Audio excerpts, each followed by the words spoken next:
Even if you can't seduce Lin Ziming, you can still seduce other wealthy people at the banquet. At the banquet, several women who heard the whispered comments noticed each other. She's very beautiful. This dress is from Italy. What a beautiful necklace. How much time did she spend getting ready today? Her skin has improved. Did she start skincare weeks in advance for this event? Baluolin and her companions analyzed where the enemy's strengths lie and where their advantages are. I won't lose. This thought lingered in their minds. Lin Shufang was on the sidelines, eagerly observing. The main character has yet to arrive, but I can already smell trouble brewing. I wonder who my brother will dance with for the first dance. Brother, please don't ask me to dance first. I don't want to get involved in your emotional disputes. On the other side, Lin Ziming was driving towards the hotel in a luxurious car. Yi Shuyuan, looking at the location system on his phone, knew that Lin Ziming had arrived there. He took out a button and pressed it without hesitation. Bang! Lin Ziming was shocked to see a giant rock falling as he rushed past the mountain road. However, the explosion's range was too wide and too fast. Lin Ziming's car was surrounded by a massive stone. Soon, the Lin family members at the banquet received information. Their faces turned pale, and they immediately canceled the evening's event. What happened? Did something happen to Lin Ziming? I prepared for today for a long time. I don't want to leave. People were discussing animatedly. Some people approached the Lin family members to ask what had happened, but they couldn't be bothered to even give a glance, hurrying to the hospital instead. A while later, in the VIP ward. But let's observe for 3 more days to see if anything happens. The attending physician said slowly. Son, do you feel uncomfortable anywhere? Lin's mother asked with concern as she touched Lin Ziming's face. No, I'm fine. Lin Ziming smiled reassuringly. If it weren't for his special martial arts body protection and proficiency in 2 types of martial arts, he would have been seriously injured under the pressure of the boulders. Needless to say, this was definitely done by Yi Shuyuan. Not only Lin Ziming thought so, but others did too. Yi Shuyuan was taken in by the police at the request of Yang Yudong from the police station. Yi Shuyuan knew he was the prime suspect, and he believed the police would never find evidence of his crime. Officer, I really didn't do it, so please stop asking me and let me go. I want to go to the hospital to see Lin Ziming for the last time. Although he took many things from me, I dislike him very much, but I have to admit, he is a formidable opponent, so please let me go. Yi Shuyuan managed to squeeze out a hint of sadness. The police looked at Yi Shuyuan strangely as he acted. What last time? Officer Yudong told me that Lin Ziming is perfectly fine now. You're hoping for something bad to happen, but you're wrong. It's impossible. So many stones were thrown at his car, there's no way he's okay. Even if he's not dead, he would be seriously injured. How could he be okay? Yi Shuyuan became agitated. Officer Yudong surely lied to you because she didn't want you to worry. Upon hearing this, the police gave Yi Shuyuan a dumbfounded look. After leaving the police station, Yi Shuyuan went straight to the hospital. There were many people gathered at the hospital entrance. Rich young ladies, wealthy businessmen, curious passers-by, and even journalists. Please let me in. I'm really worried about young Master Lin's injuries. I'm very close with young Master Lin. Please let me in. I'm close friends with young Master Lin. I want to see him for the last time. Actually, I'm in a romantic relationship with young Master Lin. Please let me in to see him for the last time. What's the status of Lin Ziming's injuries? Some were driven by curiosity, others wanted the latest information, and some hoped to build connections for benefits. Go back quickly. Don't disturb the patients undergoing treatment here, the bodyguards said loudly. But the crowd was indifferent, and the bodyguards had no choice but to stand firm and resist them. I didn't expect you to come too. Yi Shuyuan walked up to Su Xiu. Who are you? I don't know you. Su Xiu, wearing sunglasses and a mask, was still recognized by him. Su Xiu was just a celebrity with a superficial relationship with Lin Ziming, unlike the influential Yang Yudong who could easily go in to see him. Even though she couldn't get in, Su Xiu stood dumbfounded at the door, surprised that she was recognized by Yi Shuyuan. Right now, Su Xiu just wanted to stay away from this man who would only bring trouble to her. Yi Shuyuan grabbed her arm. You are my ex-fiancé. How can you go see other men? Do you think this is fair to me? It's ex-fiancé. We have nothing to do with each other now. Su Xiu tried to free her arm. Just because you say it's over, does it mean it's over? Yi Shuyuan's expression darkened. Suddenly, someone noticed the famous Yi Shuyuan. It's Yi Shuyuan. He's here too. Who is he talking to now? Looks like it's a beauty. Is Yi Shuyuan deliberately mocking Lin Ziming by bringing a woman? Some people started walking towards Yi Shuyuan. If you don't want to be mocked in Mo City for clinging onto a woman, release me immediately. Su Xiu threatened, remembering his past scandals, both online and offline, with people cursing him. Yi Shuyuan immediately let go. The big star, Su Xiu, quickly got into her car, stepped on the gas pedal, and drove away. Yi Shuyuan, who is that woman? A journalist asked. Why should I tell you? Yi Shuyuan had a mysterious smile. If he could, he really wanted to reveal his ex-fiancée Su Xiu, invent some words implying her lingering feelings for him. But Su Xiu would definitely clarify the situation. Compared to Yi Shuyuan's tarnished reputation, people would trust Su Xiu more, so that tactic wouldn't work. Is that woman your ex-fiancée Su Xiu? Another reporter asked. You can guess slowly. Yi Shuyuan pushed through the crowd and walked towards the hospital gate. Despite many bodyguards standing at the entrance, Yi Shuyuan was a martial arts expert. He pushed the guards aside effortlessly and quickly went inside. Some guards chased after Yi Shuyuan, while the rest continued to keep the outsiders at bay. Such a pity. The thought of sneaking in during the chaos was dispelled. What do you think Yi Shuyuan will do once he gets inside? Of course, he'll finish off the not yet dead Lin Ziming. Soon after knocking down the guards pursuing him, Yi Shuyuan, through coercion, found out Lin Ziming's hospital room number from a nurse. There were 3 burly bodyguards standing at the door of the ward. When the bodyguards saw Yi Shuyuan approaching them, one of them said, Yi Shuyuan is here. Quickly inform others to come. One bodyguard was tasked with calling for help, while the other two moved in to tackle Yi Shuyuan. In less than 3 minutes, the 2 guards were already knocked out. Yi Shuyuan, I've already called for backup. If you don't want to get hurt, go back obediently. The guard, who witnessed Yi Shuyuan's skills, knew he was no match and tried to scare him with words. Unfazed, Yi Shuyuan raised his fist, intending to bring down the last obstacle in his way. The guard instinctively raised his hand to shield his face, but the expected punch never came. As the guard lowered his hand, he looked in shock as Lin Ziming grabbed Yi Shuyuan's hand. Young master, the guard exclaimed excitedly, you're really unharmed. Yi Shuyuan, realizing his fist was effortlessly blocked, finally believed in Lin Ziming's well-being. You're extremely fortunate. Yi Shuyuan's expression turned fierce. No, your expression shouldn't be like that right now.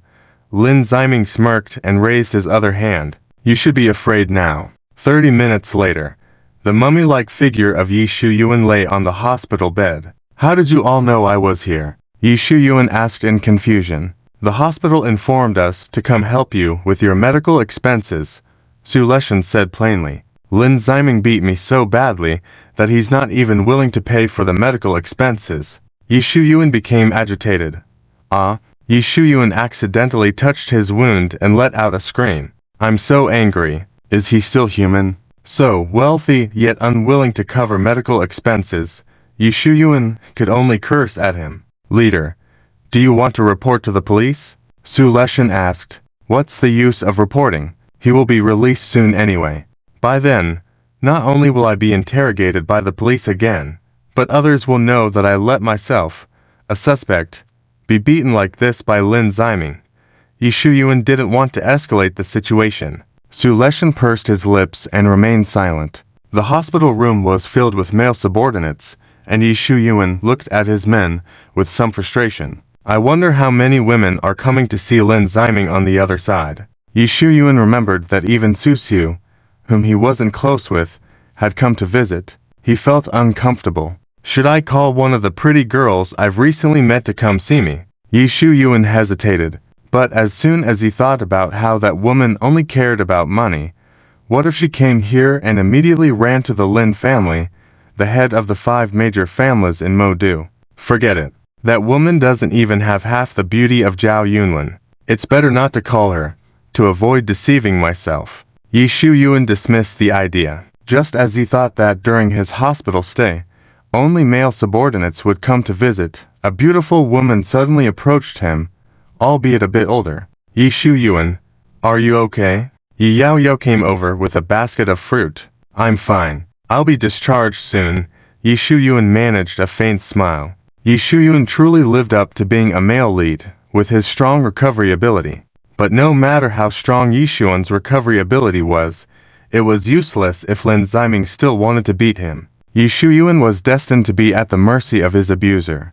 Maybe he would even consider staying in the hospital a bit longer, fearing that once his injuries healed, he would be beaten again. Yi Yaoyao hesitated. She really wanted to scold Yi Shuyuan and make him learn a lesson, to not act recklessly and to change his temper. But seeing him wrapped up like a mummy, she couldn't bring herself to say it. Although she felt a bit sorry for him, Yi Yaoyao could tell that Lin Ziming was extraordinary, capable of even confronting Dragon King Yi from the Dragon King Temple, with low intelligence, weak financial standing, and not as skilled in martial arts as Lin Ziming. All Yi Shuyuan thought about every day was flirting with women. Yi Yaoyao was disappointed in him. Yi Shuyuan mistook the disappointment in Yi Yaoyao's eyes for sadness. Don't worry about me. I'll be out of here soon, and I will definitely seek revenge on Lin Ziming when that time comes. Yi Shuyuan reassured her with a smile. Yi Yaoyao, if you were capable of seeking revenge, you would have done it already. Yi Yaoyao couldn't be bothered to expose his self-image. So after a few insincere caring words, she wanted to leave. Are you leaving so soon? Yi Shuyuan looked reluctant. Although Yi Yaoyao was a bit older, she was more attractive than the women Yi Shuyuan flirted with. Moreover, she was not an ordinary person, but from the Yi family in the capital, with a higher background than Zhao Yunlin and her friends. I have some things to attend to, Yi Yaoyao said indifferently. But before she could leave the hospital room, Gao Junction walked in. I told you to wait for me outside, didn't I? Yi Yaoyao glared at Gao Junction. I waited, but you took too long to come out. I was worried you'd run into trouble.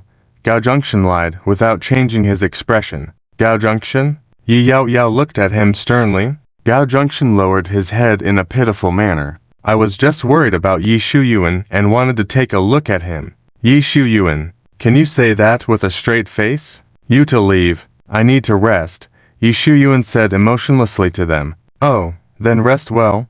Surprisingly, Gao Junction had no intention of staying. By the way, anyone else coming to visit you today? Gao Junction suddenly said. Over at Lin Ziming's place, it seems he can't even get rest. I counted. There seemed to be 7 beautiful women visiting him. Zhao Yunlin, Lin Shufang, Bai Luoling, Yang Yudong, Zhou Shilin, and one I'm not sure about, although she has a cute face, a very well-proportioned woman, and there's a stunning beauty calling herself a maid who's feeding him. Oh, I think her name is Li Lanyu. The Lin family indeed lives up to being the head of the 5 major families in Modu. Even their maids are as beautiful as gods. Yi Shuyuan was curious about how many women were visiting Lin Ziming, and now, Gao Junction kindly satisfied his curiosity. One day, all these privileges will be mine. Of course, I'm not referring to being hospitalized. Yi Shuyuan made a silent determination, though he had made such resolutions countless times before. Su Leshan silently observed Yi Shuyuan's gloomy expression. They were well aware of the situation on Lin Ziming's side, but they were not foolish enough to bring it up in front of the leader. Otherwise, the leader would definitely lie to justify why there were no women around him, like, I don't want to see them compete and get jealous over me. Li Lanyu, Yi Yaoyao tapped her chin. Yi Yaoyao had investigated the situation in the Dragon King Temple and knew about a high-level assassin named Li Lanyu. You to step out. I have something to discuss with him privately. Yi Yaoyao decided to stay for now. If not for Yi Yaoyao's intimidating gaze, The pretty boy Gao Junction would have wanted to stay and eavesdrop. After all, he had just kindly shared some information with Yi Shuyuan, and he might reward him, changing his relationship with Yi Yao Yao. Gao Junction unwillingly left. Soon, they were only Yi Shuyuan and Yi Yao Yao left in the hospital room.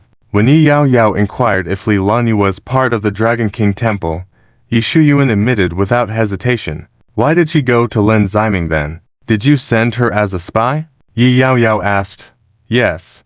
What did she do afterward? And why is Lin Ziming becoming more successful? Yi Yao Yao gave him a disapproving look. Lin Ziming seduced her, making her unwilling to listen to me and causing harm to him, Yi Shuyuan said, looking resentful. Li Lanyu hadn't been in contact with him for who knows how long, so she has betrayed you. Yi Yao Yao's expression turned cold. Lanyu Li is very outstanding. No matter how much you admire her, she is not on your side. The more outstanding she is, the more detrimental it is to you, Yi Yao Yao reminded him. Of course, Yi Zuyuan is concerned about Li Lanyu's appearance. If it were a man or an unattractive woman, I dare swear that Yi Zuyuan would definitely not tolerate her seeing the light of the next day. Pityingly, Lanyu is one reason, and another reason is that Li Lanyu has a high reputation in the Dragon King Palace. If she were to die, people overseas would surely know about it and investigate the cause. By then, they would know how poorly Yi Zuyuan was doing in the City of Demons, and if he killed Li Lanyu, many people in the Dragon King Palace would surely be dissatisfied with him. If Yi Zuyuan did not kill Li Lanyu and let her escape, things would become even more troublesome because Li Lanyu would definitely tell the people from the Dragon King Palace overseas. Wang had a bad reputation in the City of Demons, and he harmed the prestigious Li Lanyu. What if the supporters of the Dragon King Palace who favored Li Lanyu proposed to replace the Dragon King? Let's discuss this issue after I am discharged from the hospital, Yi Zuyuan said with a serious expression. Yi Yao Yao sighed helplessly. On the day you are discharged from the hospital, I will give you a gift. After you see it, you will definitely agree with my idea. What gift could make you agree with her idea? Yi Zuyuan was eager to leave the hospital. After some time, Yi Zuyuan finally left the hospital. Yi Zuyuan called Yi Yao Yao, and she immediately gave him the room number of the hotel. So, she wanted to convince me by using herself as a gift. Yi Zuyuan's lips curled slightly. When Yi Yao Yao said she could persuade him to kill the stunning Li Lanyu, he guessed that it should be by offering him a woman who could replace Li Lanyu, or by granting him significant power. It would be even better if the woman possessed both qualities. It seems she has grown tired of Gao Junction. Yi Zuyuan thought of Gao Junction being left out, and his mood brightened. Should he wait for the day Gao Junction was completely abandoned before making a move? Or should he go and boast in front of him after today? Of course, Yi Zuyuan's boasting did not mean spending a night at the hotel with Yi Yao Yao, but rather showing her that he knew she liked him. Yi Zuyuan still cared about her age. Though she was quite beautiful, she was not as beautiful as Li Lanyu, nor was she as young. He usually did not accept her, and now it was impossible for her to persuade him to give up on Li Lanyu by using herself. Being so charming is really a nuisance. Yi Zuyuan suddenly began to indulge in self-admiration. For the sake of winning me over, she deliberately said she wanted to kill Li Lanyu, knowing I wouldn't agree, so she sacrificed herself to persuade me to accept her idea. Am I that foolish? Do I not know if you are sincerely sacrificing yourself or doing so for ulterior motives? As Yi Zuyuan drove to the hotel, he thought about how to reject Yi Yao Yao and let her continue to believe that she had a chance and would continue to help him. Soon, Yi Zuyuan arrived at the hotel, but the person who opened the door was not Yi Yao Yao, but a blonde, blue-eyed beauty. Mr. Yi, you're here, a sweet-looking woman emerged. Although their looks were not as good as Li Lanyu's, they were much more beautiful compared to the women Yi Zuyuan usually pursued. There was no sign of Yi Yao Yao in the room. Seeing the two gorgeous women looking at him coquettishly, Yi Zuyuan immediately understood Yi Yao Yao's intentions. She wanted to tell him that as long as he becomes stronger, All the women in the world would belong to him. Although Li Lanhui was beautiful, she was not the most beautiful person in the world, and there were several women in the city of demons who could rival her in terms of beauty. Yi Zhuyuan made a decision in an instant. Fine, I will kill Li Lanhui. In addition to coming to terms with this decision, Yi Zhuyuan also understood one thing. Yi Yaoyao was a generous woman who knew that there was no possibility between them, so she was helping him find women. Very well, in appreciation of your consideration for me, I will let you continue to stay by my side and assist me. Yi Yaoyao, I am truly grateful to you for giving me the opportunity to help you. Although Yi Zhuyuan misunderstood some things, Yi Yaoyao's plan to get him to firmly decide to kill Li Lanhui had succeeded. The next day, Yi Zhuyuan indeed posted a bounty in the assassin world. You all must be a bit more capable. Even if one person can't kill her, the other should know to go in for the kill. Yi Zhuyuan muttered to himself. Lin Ziming, who was monitoring Yi Zhuyuan and Yi Yaoyao's every move, immediately learned about the bounty. I didn't expect him to want to kill the female lead. Lin Ziming sighed helplessly. Li Lanhui had been by his side for so long and had never done anything detrimental to him. Lin Ziming knew that Yi Zhuyuan must have harbored some dissatisfaction, but he had still not done anything to Li Lanhui. Of course, Lin Ziming knew the reason. She was good-looking, had prestige in the Dragon King Palace, and Yi Zhuyuan was afraid of leaving any loose ends. The sudden decision of Yi Zhuyuan to kill Li Lanhui must have been persuaded by Yi Yaoyao. Suddenly, Li Lanhui entered carrying a tray of snacks, and observing Lin Ziming deep in thought, she asked with concern, "Young master, is there something bothering you?" "Nothing." Lin Ziming forced a smile. There was indeed something bothering him. Yi Zhuyuan has posted a bounty to kill you. Li Lanhui was surprised. She had anticipated this day long ago, but didn't expect it to come so late. She naturally understood the reason for the delay. Rest assured, I guarantee you will not be harmed. Hearing Lin Ziming wanted to protect her, Li Lanhui felt a sense of warmth. The original script was clearly supposed to have Li Lanhui become one of the women in the male lead's harem, not only becoming his woman, but also boosting his career, only to die without ever knowing that the man she loved was the one who killed her master. What?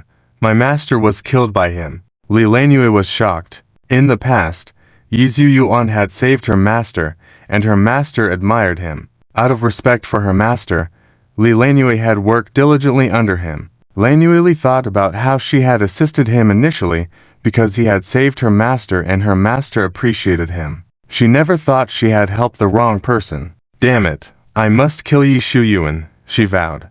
However, Yi Zhuyuan's martial arts skills now surpassed hers. Even if she managed to kill him, the people of the Dragon King's Hall would pursue her for killing the Dragon King. Meanwhile, the despicable Yi Zhuyuan would be admired like a hero by future generations. Lanhui did not want people to remember Yi Zhuyuan's good deeds after his death. I will find evidence that he killed the master, remove him from the position of Dragon King, take away his beloved rights, and then it won't be too late to kill him, she planned. Lin Ziming looked at Lanhui, who was full of anger. Strangely, what happened? Nothing. Lanhui put away her angry face and smiled at Lin Ziming. You don't have to push yourself too hard. I know you work hard. Lin Ziming suddenly said, how about this? I'll give you a holiday to relax in ocean. You are a girl out there alone. It's dangerous. I'll have a bodyguard follow you to protect you. You just need to have fun. Let him take care of everything else. Lin Ziming said gently. All right. Lanhui felt a warmth in her heart. Yi Zhuyuan issued a reward, and Lin Ziming planned to help her hide, avoiding the spotlight. After he handled the situation, he would bring Lanhui back. Lanhui understood his intentions and obediently followed his orders. On the day before leaving, Lanhui told other women who could hear voices the truth about her master's death and Yi Zhuyuan's bounty. It's despicable. Yi Zhuyuan killed your master and still has the face to smile in front of you, Zhang Nuinuan said indignantly. Lanhui, you're really in trouble. If you need help in the future, Just say the word. Yang Yudong comforted. You go on your trip with peace of mind. I will take care of the reward issue. Zhao Yunlin said seriously. Me too. Other women also said they would help. After all, this time the enemy was the detested Yi Shuyuan, so they were happy to assist. 2 days later, the suddenly missing Lan Yueli was reported to be on a trip somewhere. Upon hearing this news, the assassin swiftly headed there. It's in this hotel. A female assassin disguised as a tourist said, looking at the hotel. I didn't expect you to be here too. A man suddenly spoke from beside her. Hurry back. This prey was spotted by me first. The female assassin showed a sinister expression. Are you sure? Look over there. The man pointed behind her. The female assassin recognized 3 colleagues heading their way. Damn, how do so many people know her whereabouts? The female assassin was frustrated. Because the reward is 3 billion. Naturally, many people are paying attention to her. The man chuckled. Let's work together. With so many people competing with me, I might not be able to beat them. Also, Lan Yueli is a senior assassin in the Dragon King's Hall. With those people hindering me, I might not be able to kill her. So let's cooperate, the female assassin said helplessly. The man chuckled.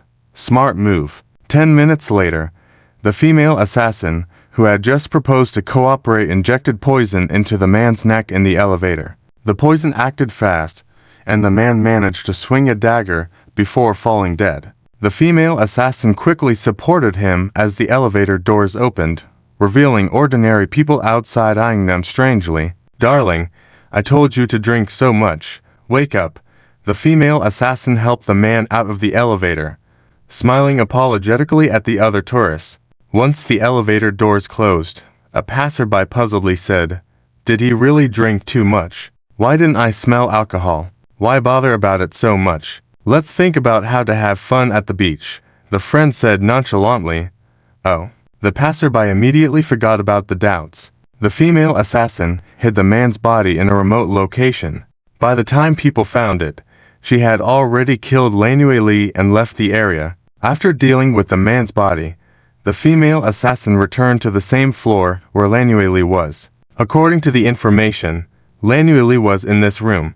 The female assassin did not rush in. Instead, she turned to a female cleaner and gave a cold smile. Soon, after drugging the female cleaner, the female assassin changed into her work uniform and calmly knocked on the door. The female assassin held a poisonous silver needle, intending to attack Lan Yueli when she opened the door. However, the person who opened the door was not Lan Yueli, but Lin Ziming. In a surprising turn of events, the female assassin was stunned for a moment. In that brief moment of hesitation, before the female assassin could launch an attack, it was already too late as Lin Ziming swiftly incapacitated her. Lin Ziming didn't even need to exert all his strength to defeat the war god Yi Shuyuan, let alone these assassins. They couldn't possibly fight back when he was at full strength. Take her and tie her up at the back, Lin Ziming ordered. Yes, young master.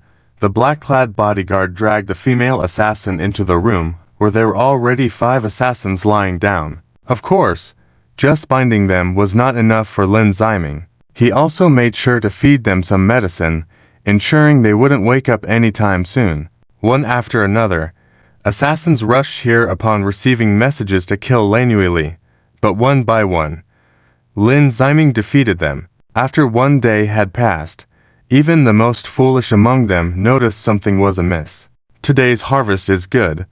Lin Ziming smiled, looking at the 16 assassins, and had them all sent to the police headquarters where Yang Yutong was located. Rest assured, I will ensure that these assassins receive the punishment they deserve.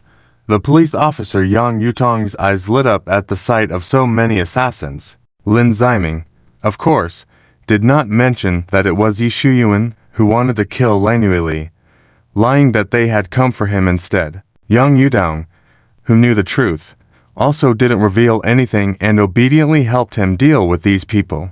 After learning the fate of the initial group of assassins, the assassins who were eyeing Lan Yueli's 3 billion reward became uneasy. Damn it, that was a trap. So many people went over, and they were all silently dealt with by young Master Lin without alerting anyone else. It's evident that his martial arts skills are extraordinary. Lin, who is stronger than Dragon King Yi, has already taken action. Should we give up? As long as the woman is pretty, young Master Lin is willing to stand up for her. They knew about Lanyue Li working as a maid in the Lin family. After quickly knocking them out, let subordinates tie them up and throw them behind, then take the familiar route to send them to the police station. Before the assassins who had not arrived realized, their intelligence officer did see Li Lanyu, but Lin Ziming quickly transferred her elsewhere. Damn it! Should we get rid of Lin Ziming before killing Li Lanyu? If you want to trouble Lin Ziming, instead of killing him, it's better to kidnap him and extort money. One assassin thought of the financial power of the 5 major families in the city. For the 3rd time, after the assassin's intelligence officer learned about Li Lanyu's whereabouts, they hesitated to take action. Is it true? Could this be a trap this time? Even if it's true, Li Lanyu might have been moved again. I feel even if she hasn't been moved, are we a match for Lin Ziming? They secretly inquired from the assassins locked in the cell about what they encountered and learned that Lin Ziming's martial arts skills were more formidable than they had imagined. After Li Lanyu's whereabouts were exposed for the 3rd time, the assassins hesitated to act. But soon, they didn't need to consider these anymore because someone issued many bounties. None of these bounties had their assassins' names on them. The issuer was the same person who put a bounty on Li Lanyu. Damn it! Who is that guy? I have no grudge with him. Why is he putting a bounty on me? Me too. I was planning to help him kill Li Lanyu. But why is he treating me this way? Li Lanyu hasn't even been dealt with yet. Is he so eager to kill us? Fortunately, the employer's information was kept confidential. Otherwise, those assassins would definitely rush over to pressure Yi Shuyuan to cancel the bounties and then kill him. Because the employer did not cancel the bounties, even if they killed the employer, the bounties would still remain. The assassins didn't want to be assassinated by their colleagues and sent people to investigate who the issuer was. Damn it! Who used my account to issue bounties? Yi Shuyuan was angry and perplexed. Hidden in the shadows, Zhang Nuenuan said, "You don't have to thank me too much." Instead of finding out who used his account, Yi Shuyuan's priority was to cancel the bounties on the assassins. Some assassins had already died at the hands of their colleagues because their bounties were high and easier to target than Li Lanyu. Seeing someone die, other targeted assassins threatened the mysterious person, "If you don't cancel the bounties, I will kill you for sure." Yi Shuyuan knew he would soon be discovered, and he didn't want to be besieged by the assassins, especially when the person causing them harm was not him. Yi Shuyuan didn't want the one hurting them to be triumphant. Yi Shuyuan explained the situation to the organization, that his account had been hacked, and all the subsequent bounties on Li Lanyu were fake. "That's your problem, not our organization's," the leader coldly said. The leader also reminded Yi Shuyuan to cancel the bounties if he didn't want to be besieged by the assassins and to give half of the bounty as a punishment. Because bounties were not child's play, they couldn't be cancelled without consequence. After looking at half of the bounty, Yi Shuyuan felt very distressed, especially since this was money he shouldn't have paid. Someone was tricking him. Besieged by assassins, forced to cancel bounties, and possibly losing his life. Or voluntarily canceling the bounties now. Both options required paying half of the bounty amount. Another option was for Yi Shuyuan to withstand the assassin's attacks by colleagues, pay the full amount, or he could eliminate them himself. If that happened, Yi Shuyuan's reputation would suffer, as no one would like the employer who inexplicably issued bounties on the assassins. What if those dead assassins had loved ones who sought vengeance? Yi Shuyuan, with many enemies, didn't like being targeted by a group of assassins, especially since he didn't provoke them. This outcome was what his enemies wanted to see. After much distress, Yi Shuyuan decided to cancel the bounties, paying half of the bounty amount, and explaining the account hacking incident. "Your account being hacked is your own problem, not our organization's," the leader said coldly. The leader also reminded Yi Shuyuan to cancel the bounties to avoid being besieged by assassins and to offer half of the bounty as punishment. After the bounties were cancelled, Yi Shuyuan decided to cancel them, paying half of the bounty amount, and explained that his account had been hacked. "It's your account hacked. What does it have to do with us? If such a situation occurs again, be careful, or I'll kill you. I originally wanted to help you deal with Li Lanyu, but you are so careless, allowing your account to be hacked. I won't do this business anymore. Find someone else. If you want to cancel, why didn't you do it earlier? My beloved is already dead. I will surely find out who you are and seek revenge for my lover. Someone hacked your account. Just let it go. Why cancel and waste half of the bounty money?" A certain assassin who wasn't targeted felt regretful. After experiencing such a situation, you didn't cancel the bounty on Li Lanyu. It seems you have significant enmity with her. Either raise the bounty, preferably to 1 billion, and I guarantee I can take out Li Lanyu within a day. Whose account was hacked? Tell me who it is, and I promise to help you kill them, as long as the price is right. Yi Shuyuan was speechless after seeing the assassin's comments. Can I rely on these people to eliminate Li Lanyu? Yi Shuyuan lost confidence in them, and the money he had to pay to cancel the assassin's bounties made him reluctant to pay any more. The situation also alerted Lin Ziming, who had taken precautions long before. It seemed impossible to eliminate Li Lanyu quickly. This matter had to be temporarily put aside. Before Yi Shuyuan canceled the bounty on Li Lanyu, he pretended to care for Zhang Xiaobai, saying someone had put a bounty on Li Lanyu, and they had to go protect her. Unfortunately, Li Lanyu didn't answer their calls, and they didn't know where she was. But the show had to go on. Yi Shuyuan had people look into Li Lanyu's whereabouts, pretending to care for his subordinates. We must protect her. After a few days of pretending, the bounties were finally cancelled. A few days later, Li Lanyu returned to the Lin family. While she was out shopping, Yi Shuyuan and his men intercepted her, expressing concern for her. "Come back. It's too dangerous outside," Yi Shuyuan said with a caring expression. "Are you here to help me, or make it easier for you to kill me?" Li Lanyu suppressed her murderous intent and continued to stay at the Lin family under the guise of an undercover mission. Darn it. Originally, Yi Yaoyao even went out of her way to give him a gift to convince him, and now he has actually changed his mind. Didn't Yi Yaoyao give her gift for nothing? I'm not asking you to become stronger now. I'm asking you to kill someone. Such a simple thing. And yet you gave up. Yi Yaoyao could turn a blind eye, watching Yi Shuyuan fail to kill Li Lanyu multiple times. But she wouldn't allow Yi Shuyuan to give up. Only useless people give up. Otherwise they would definitely keep trying until they succeed. Yi Yaoyao changed into clothes for going out, ready to go out and question Yi Shuyuan about what he was up to. "Yaoyao, where are you going?" Gao Junction, who had just finished showering, asked in confusion. "My affairs are none of your business. Just wait for me obediently to come back," Yi Yaoyao said domineeringly. "Yaoyao, can you wait a bit before leaving? It's been so long since we last met. I miss you." Gao Junction held her from behind and said affectionately. Just as Yi Shuyuan guessed, Yi Yaoyao's affection for Gao Junction wouldn't last long. After all, aside from being somewhat good-looking and young, Gao Junction was of no use to her, only asking her for money every day. Such a toy can be played with for a while.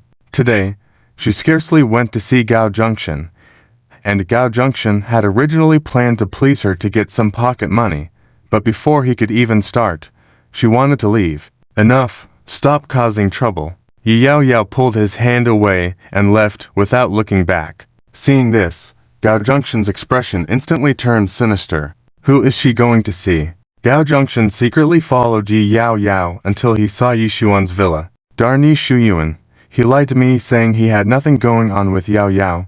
Turns out he's competing with me for her affection. Gao Junction didn't rush in to confront Yi Shuyuan, because that would only make Yaoyao angrier. In the villa, Yi Yaoyao angrily questioned Yi Shuyuan about canceling the bounty on Li Lanyu, but Yi Shuyuan had no idea, as Gao Junction had mistaken him for Yaoyao's man. Soon, Yao Yao stormed out in anger, unable to persuade Yi Shuyuan to go through with killing Li Lanyu again. Why did she come out so quickly?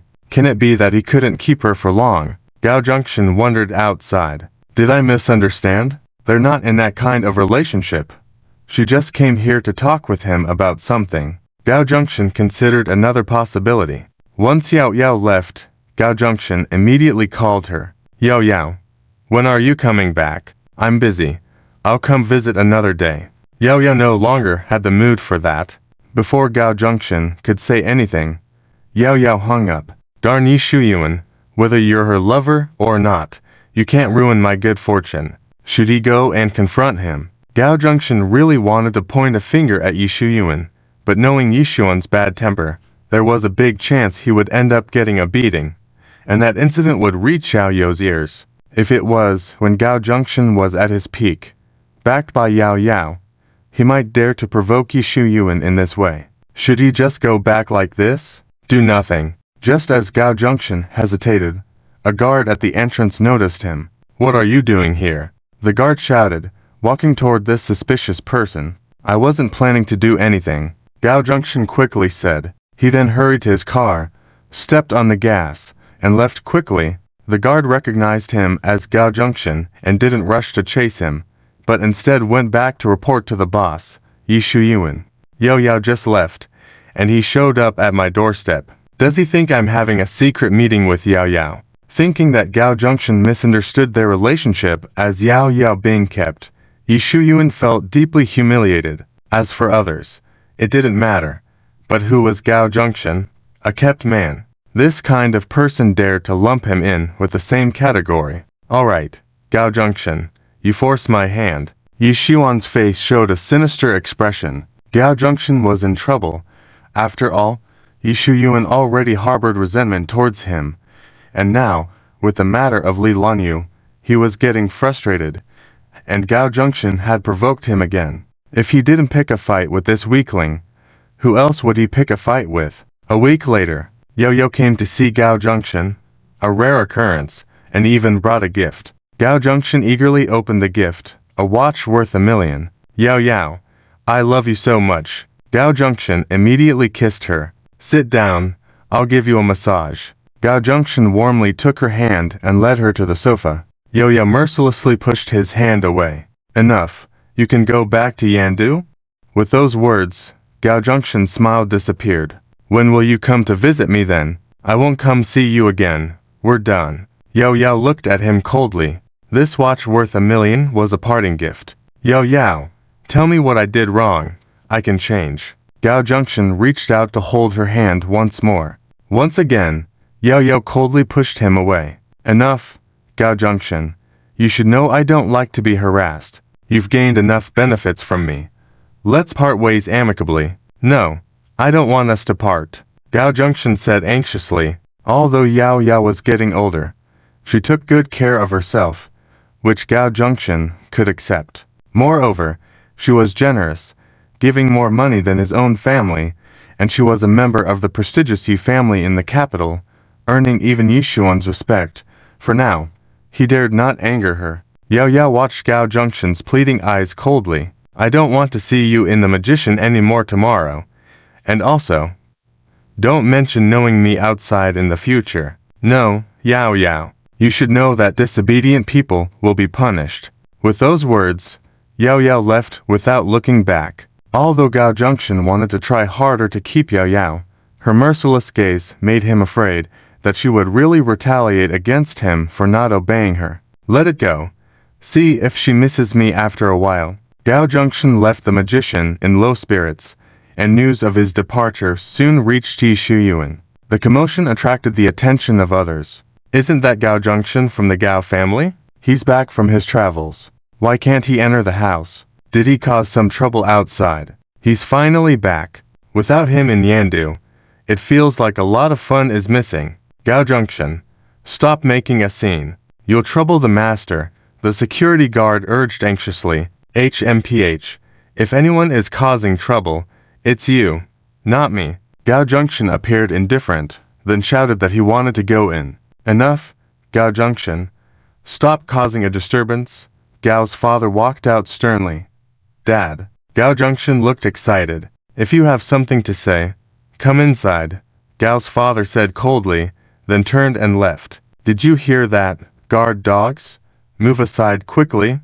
Gao Junction looked arrogantly at the security guards. The security guards were itching with resentment. I don't believe the master will change his mind. Me neither. Later, I'll make sure to throw him out with force. The security guards were already fantasizing about the pitiful state Gao Junction would be in when they threw him out later. Dad, why did you say you want to cut off ties with me? I was very well behaved outside. Gao Junction looked aggrieved. You dare say that? You think I don't know what you've been up to outside? Gao's father looked coldly at him. What have I done? Gao Junction tried to conceal his inner guilt. My dear brother, why are you back home when there is an old woman out there supporting you? You shouldn't be causing a scene outside. His siblings walked out, looking at him with disgust. I thought you had learned your lesson. Not asking for help from the family, not asking for money, but now you're being supported by someone outside. Are you still a descendant of the Gao family? Gao's father looked angrily at him. Dad, I'm not being supported by anyone. It's definitely someone slandering me. Please don't be deceived by them. Gao Junction refused to admit. You still won't admit it.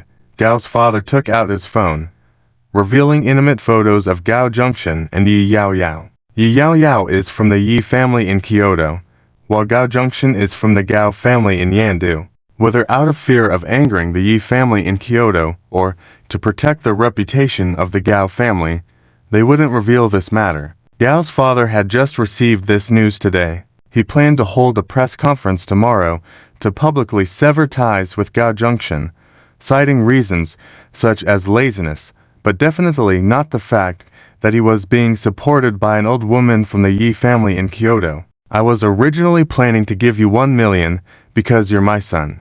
But with your foolish behavior today, causing embarrassment to the Gao family, I will deduct half of it. After you receive the money, leave Yandu and never come back. Gao's father looked at Gao Junction expressionlessly. No, Dad.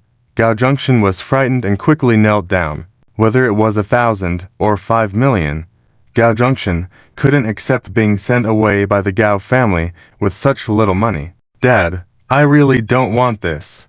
It was that old woman who pressured me. This isn't my fault. Please don't abandon me. Gao Junction, with tears in his eyes, pleaded. Being pressured. What a joke. Although Yi Yao Yao was a bit older, she still had charm. How could she pressure someone like you, a wealthy second generation? Do you think you are that charming? Do I look like a fool to you? Gao's father looked at him coldly. You're returning home today probably because that woman no longer wants you. Gao's father speculated. If you don't want to die, don't reveal the relationship between you and Yi Yao Yao. Gao's father warned him. Dad. Gao Junction looked at him sadly. Gao's father waved his hand, and two security guards immediately approached Gao Junction. One of the security guards coldly said, Gao Junction, please leave here. Don't make me help you. Gao Junction, facing the security guards who usually followed his orders, suddenly became furious. Who do you think you are? How dare you threaten me? Excuse me, one of the security guards said casually. Then they grabbed him and forcibly dragged him outside. No, I won't leave here. Gao Junction struggled desperately. Gao's father frowned. It seems he hasn't come to terms with reality. Give him a beating. Do not show mercy. Gao's father ordered the guards. The two security guards glanced at each other. They had been waiting for this opportunity for a long time. Gao Junction was a waste. Only by being born into a good family could he look down on them. When he was faced with mistreatment from other wealthy second generations outside, he took it out on these servants. After smashing their heads with a cup, he didn't even want to provide money for medical expenses, heartlessly saying, Waste, you can't even hide properly. If anyone managed to dodge quickly, Gao Junction would order someone to catch them. Why are you avoiding me? I want to hit you. So, you should accept it. It seemed that whatever they did was wrong, as long as Gao Junction vented his anger, and today was their chance. Though Gao's father said not to go easy on him, they couldn't easily believe it. They decided to stop beating him when necessary. What are you trying to do? Are you really going to hit me? Gao Junction backed away fearfully. Let me tell you, I am the young master of the Gao family. If you hit me, I will pay you back 100-fold in the future. Gao Junction threatened as he retreated. The two security guards looked at him with disdainful smiles. Dad, I know my mistake. I will obediently leave, Gao Junction pleaded with his father. Without looking back, Gao's father walked away. His siblings didn't leave but stayed there, watching with amusement. Gao Junction kept screaming in pain. If you keep hitting him, I won't be easy on you, was the response Gao Junction received. More punches. I'm sorry. I won't curse at you again. Please, don't hit me anymore. Gao Junction begged for mercy. Suddenly, they stopped and looked at Gao Junction's siblings. Continue hitting him. I didn't tell you to stop. You should keep going, one of the siblings said with a grin. Upon checking the latest news from the Yan capital Gao family, it was discovered that they had already held a press conference early this morning and formally announced that Gao Junction no longer has any relationship with the Gao family. The expression on Gao's father's face was so cold-blooded and indifferent. Gao Junction's heart suddenly chilled. He knew that Gao's father didn't like him, but he couldn't have imagined his father would go to this extent. It's all because of the informant, who is causing harm to me, Gao Junction muttered to himself. Although Gao Junction had offended many people, the face of Yi Shuyuan involuntarily surfaced in his mind, because ever since he met him, Gao Junction's luck had turned bad. Could it be him? Gao Junction was not sure. Fortunately, he had Yi Shuyuan's phone number. He initially thought that, when Yi Shuyuan fell on hard times, he would take the opportunity to mock him. Unexpectedly, now when he called, it turned out to be interrogating whether he did it. It's me. Gao Junction couldn't believe that Yi Shuyuan openly admitted to it. Why did you do that? Gao Junction's face showed anger. Why wouldn't I do that? Yi Shuyuan smirked.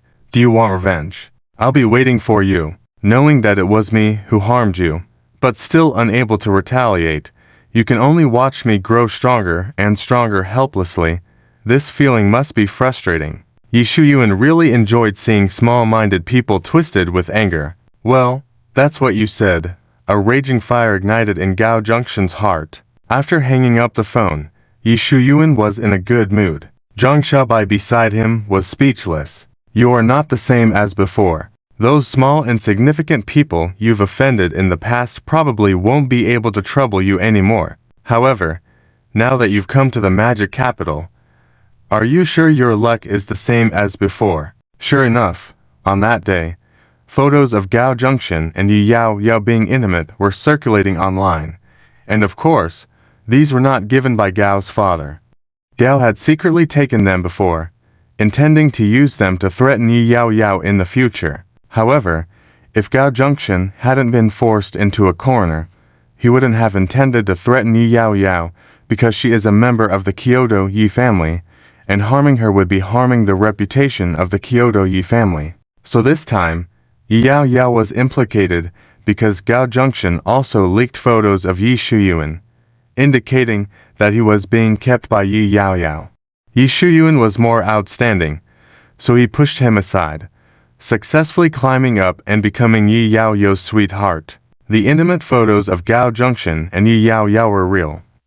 So, when he claimed that Yi Shuyuan was also being kept by her, it became more believable. Furthermore, after being kicked out of the Gao family, Gao Junction needed something from Yi Yao. What a big mess. I told you, the relationship between Yi Shuyuan and Yi Yao is not simple. Why is she so tirelessly helping him? It turns out he's a kept man. This time, Yi Shuyuan's taste is not as heavy as before. Although Yi Yao is a bit older, she still has charm and is acceptable. Ha. It's funny that Yi Shuyuan acts like he's the toughest, but he's actually living off a woman. Yi Shuyuan is really cunning, going to great lengths to push Gao Junction aside to gain Yi Yao's favor. Miss Yi, are you lonely? I'm young and handsome. Would you consider me? This incident not only alarmed Yi Shuyuan and Yi Yao, but also people from the Kyoto Yi family. Since you like the magic capital so much, Then stay there, Mr. Yi said coldly. Yi Yao Yao panicked. She knew that without Mr. Yi's orders, she would never be able to return to the Kyoto Yi family. Of course, if she caused another scandal while outside, the Kyoto Yi family would probably not give her a second chance and would truly expel her from the Yi family. Now, what she had been hesitating about, whether to give up Yi Shuyuan and return to a life where she would be looked down upon in the Kyoto Yi family, was no longer an option. Now she wanted to return, but she could not. Damn it, Gao Junction. Yi Yao Yao's face twisted with malice. I was so good to you, and you still harm me like this. Yi Yao Yao called Gao Junction and demanded an explanation for his actions. Yi Shuyuan was the first to go after me. If he hadn't betrayed me to my family, I wouldn't have been driven out by my father, Gao Junction roared hysterically. That's your business. Why drag me into it? Yi Yao Yao was also upset. If you hadn't abandoned me, Yi Shuyuan wouldn't have dared to come after me, Gao Junction complained. Yi Yao Yao pulled a wry smile. Yi Shuyuan didn't dare to come after you because of my face. Obviously, if I didn't protect you, it would be my fault if you were bullied. Yi Yao Yao suddenly felt that cutting ties with the Gao family and Gao Junction was the best decision she had ever made in her life. If you don't want me to get rid of you, quickly clarify that you have nothing to do with me. You only harmed me because of your hatred towards Yi Shuyuan, Yi Yao Yao threatened. Although old man Yi had already punished her, Yi Yao Yao still wanted to salvage her reputation. Who knows, maybe one day she could do something great and return to the Kyoto Yi family. The slander of her keeping a gigolo needed to be cleared as soon as possible, so no one could use it against her in the future, especially powerful potential marriage partners. Since I dared to do it, it means I don't take my life seriously, Gao Junction lied without changing his expression. In fact, he had already gone into hiding, believing that Yi Yao Yao wouldn't be able to find him. If she couldn't find him, how could she get rid of him? He was the young master of the Yan capital Gao family. How could he be scared off by just a few words from others? If you want to clear things up, you can, but pay up. Was the breakup fee you gave me last time, and thus to shut me up? Truly insatiable, Yi Yao Yao felt that she had not mistreated him. It seemed that no matter how lonely she was in the future, she had to be more discerning and choose someone prudent. Okay, how much do you want? Yi Yao Yao then discussed money matters with Gao Junction. Everything was just as Gao Junction had expected. Yi Yao Yao would pay him to clear his name. On the other hand, Yi Shuyuan became famous once again in the magic capital. Holding his phone, he saw numerous negative comments online, and he was so angry that he threw his phone. Damn, they actually doubt my taste. How could I be interested in that old lady Yi Yao Yao? Yi Shuyuan sneered in disdain. 4 days later, Yi Shuyuan's attempt to clear his name was futile. After all, he had too much of a dark past for netizens to believe him. They continued to insult him online and brought up his previous scandals. Yi Shuyuan was hiding at home, but not idly. He sent his men to find out where Gao Junction was. I'll find you and clear my name, then I'll finish you off, he thought. Unfortunately, they hadn't been able to locate Gao Junction's whereabouts in the past few days. On the other hand, Yi Yao Yao left the City of Demons to meet Gao Junction and make a deal with him. Shortly after Yi Yao Yao left, Lin Ziming also departed from the city. Initially tracking Yi Yao Yao smoothly, Lin Ziming was confident he could capture evidence of her attempt to kill Gao Junction. Unexpectedly, on the highway, a car in front of Lin Ziming suddenly had an accident, causing a chain reaction. While Lin Ziming managed to brake in time to avoid the accident, his path was blocked, forcing him to wait for the police to come and clear the road while Yi Yao Yao continued on. Fortunately, I tampered with her phone, Lin Ziming said as he checked the location on his phone and instructed his men to track Yi Yao Yao. A while later, Yi Yao Yao got out of the car. As she walked towards the agreed meeting place with Gao Junction, a child ran by and accidentally bumped into her. While Yi Yao Yao was typing a message, her phone suddenly slipped from her hand, fell to the ground, and the screen shattered instantly. She tried to turn on her phone, but realized it wouldn't respond or make calls. Normally, It wouldn't break like this when dropped. Why now? Yi Yao Yao handed the phone to one of her bodyguards and instructed him to have it repaired. Yes, miss. The bodyguard nodded and left. Yi Yao Yao continued towards the designated location. In a bustling mall, Gao Junction sat wearing sunglasses and a mask on a bench. As soon as he saw Yi Yao Yao, he took off the mask and excitedly waved at her. However, Yi Yao Yao's eyes revealed a hint of anger as she thought, "How dare you smile at me? Yao Yao, I'm really sorry. I didn't want to do that, but I feared Yi Shuyuan would retaliate against me. I need money to escape," Gao Junction said, hoping for understanding. Yi Yao Yao coldly replied, "Enough. Restore my reputation first, and then I'll give you the money." "No, give me the money first, and I'll help you clear your name," Gao Junction hastily replied. Even though onlookers crowded around, Gao Junction threatened to shout if she dared to harm him. But would Yi Yao Yao be afraid of them if she decided to act? With no other choice, Yi Yao Yao reluctantly transferred money to him. Looking at the amount in his bank account, Gao Junction smirked slightly and turned to Yi Yao Yao, wishing he had asked for more initially. "I've received the money." Gao Junction began a live broadcast, asserting Yi Yao Yao's innocence and his retaliation against Yi Shuyuan. Suddenly turning the phone towards her, he asked, "Am I right, Miss Yi?" Yi Yao Yao hesitated before forcing a smile. "Yes, Miss Yi, I'm truly sorry. I was blinded by hatred. I regret what I did," Gao Junction pleaded. If not for the live broadcast, Yi Yao Yao would not have contained her rage and forgiven him. "Thank you so much." Gao Junction shook her hand warmly. After the broadcast, Gao Junction repeatedly thanked Yi Yao Yao, who tried her best to suppress her anger. As Gao Junction openly live-streamed, attracting attention from passers-by who recognized the people involved in a love triangle online. "You're so pitiful, Miss Yi, to be wronged like this," some said, sympathizing with Yi Yao Yao and her entourage. Despite the interference, Yi Yao Yao and her bodyguards refrained from acting recklessly under the watchful eyes of the public. Strangely, the onlookers ignored the other party involved, Gao Junction, and he left with a smile. "Ha, do you think I don't see through your plan?" Those so-called onlookers were hired by Gao Junction to delay them. Gao Junction reached the entrance and boarded a taxi, instructing the driver to head to the airport. Gao Junction was not foolish. He planned to flee the country to escape the backlash. However, Gao Junction was unaware that the individuals accompanying Yi Yao Yao were not the only ones she brought along. There were others hiding in the shadows who silently followed Gao Junction after Yi Yao Yao was detained by the onlookers. On the other side, Lin Ziming approached his men, inquiring, "Have you found Yi Yao Yao and Gao Junction nearby? Did the bodyguard notify them?" Due to the traffic congestion caused by the accident, Lin Ziming had missed tracking Yi Yao Yao and relied on another group to follow her based on phone location. Unexpectedly, they found a bodyguard at a phone repair shop near the mall. Lin Ziming assigned one person to watch the bodyguard while others searched the vicinity. Unluckily for Lin Ziming, there was no repair shop nearby, and the bodyguard had wandered further away. Knowing the bodyguard wouldn't give away Yi Yao Yao's location easily,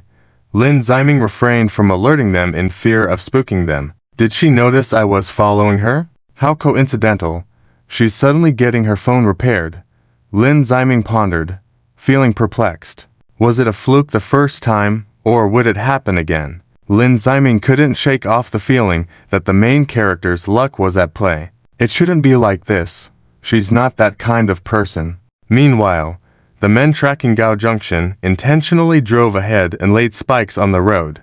The taxi immediately broke down, prompting Gao Junction to get off and find another vehicle. Unwittingly, he boarded a taxi that appeared, not suspecting a thing. When Lin Ziming found Yi Yao Yao, he saw her dining at a high-end Western restaurant. Looks like Gao Junction is already dead. If the trouble hadn't been resolved, Yi Yao Yao wouldn't be laughing so happily. After finishing her meal, Yi Yao Yao returned to Modu. Meanwhile, in Modu, Yi Shuyuan had been sending people to find Gao Junction. Yi Yao Yao had no intention of telling him about the matter. Who would be so foolish to confess their misdeeds to the other person, Even if it's their close relative, one shouldn't do so. Yi Yao had to guard against everyone other than herself. After a month passed, due to the matter involving Gao Junction, Yi Yao had been avoiding actively seeking out Yi Shuyuan. The Yi family in Kyoto was no longer a place she could return to, and she tried to give up on Yi Shuyuan, but to no avail. Despite Yi Shuyuan offering gifts and apologies, he could not earn Yi Yao's forgiveness. He sincerely apologized on the surface, but once he turned around, he would disdain Yi Yao for being arrogant and putting on airs. Since you can't go back home now, I refuse to believe you will never reconcile with me. After apologizing once, Yi Shuyuan didn't try to find her again. Thus, the two of them grew distant. Rumors about the relationship between Yi Shuyuan and Yi Yao spread in Modu. Although Gao Junction clarified things, some people still refused to believe it and continued to insult them online. If Yi Yao had not sent legal letters to the most severe online abusers as a warning, the netizens would have been more reckless in their insults. As time passed, an important figure arrived in Modu, Wang Keifeng, the heir of the Kyoto Wang family and the only son of Wang Wendong, the head of the Wang family. In Kyoto, the most powerful family was the Yi family. Although slightly weaker than the Yi family, the Yi family did not dare provoke the Wang family easily. Of course, Wang Keifeng did not come here ostentatiously. He hid his identity to explore the city. Yi Yao had no prior knowledge of this, but Wang Keifeng's handsome appearance and noble demeanor attracted attention on the street. Not only did young ladies approach him, but some even took pictures of him discreetly and posted them online. He's so handsome, he could easily become a star. He must be wealthy, but why have I never seen him in Modu? Perhaps he's from out of town. Bored, Yi Yao was casually browsing videos when she came across him. Wang Keifeng quickly noticed this. He instructed the person who posted the photo to remove it. Unfortunately, he was a step too late, as Yi Yao had already sent someone to find out where he was located. In less than a day, Yi Yao's people discovered that he was in the presidential suite of the most luxurious 5-star hotel in Modu.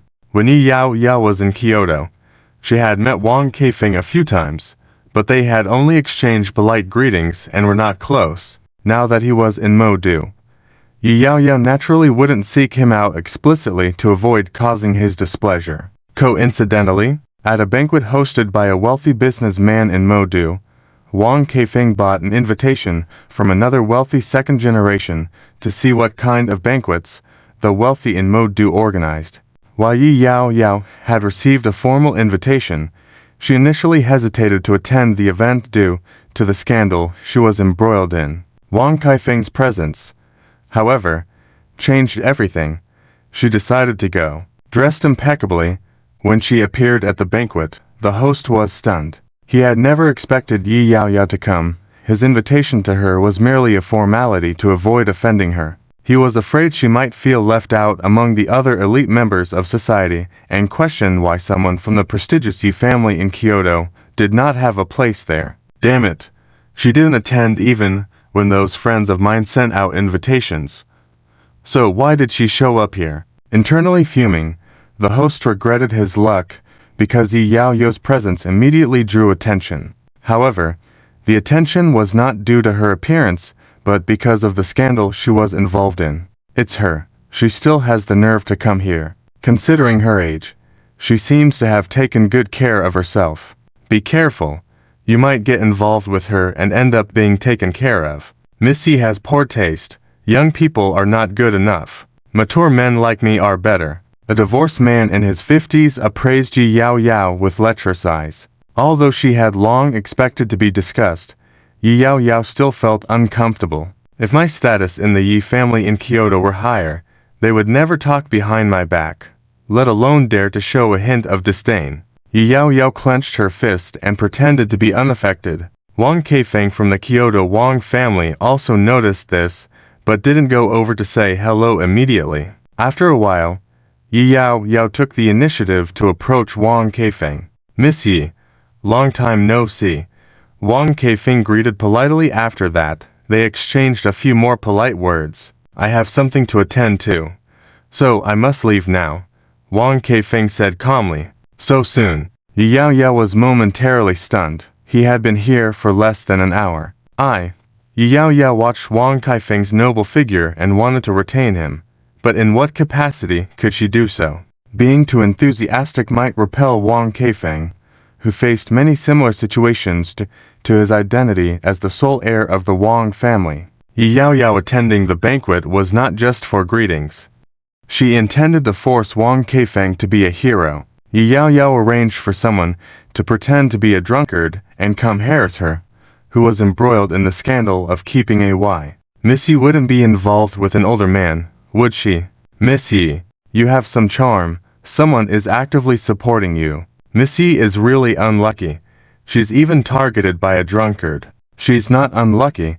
If her behavior was proper, how could that person target her? Miss Yi, you're really pitiful. No one believes the truth. That's what they say.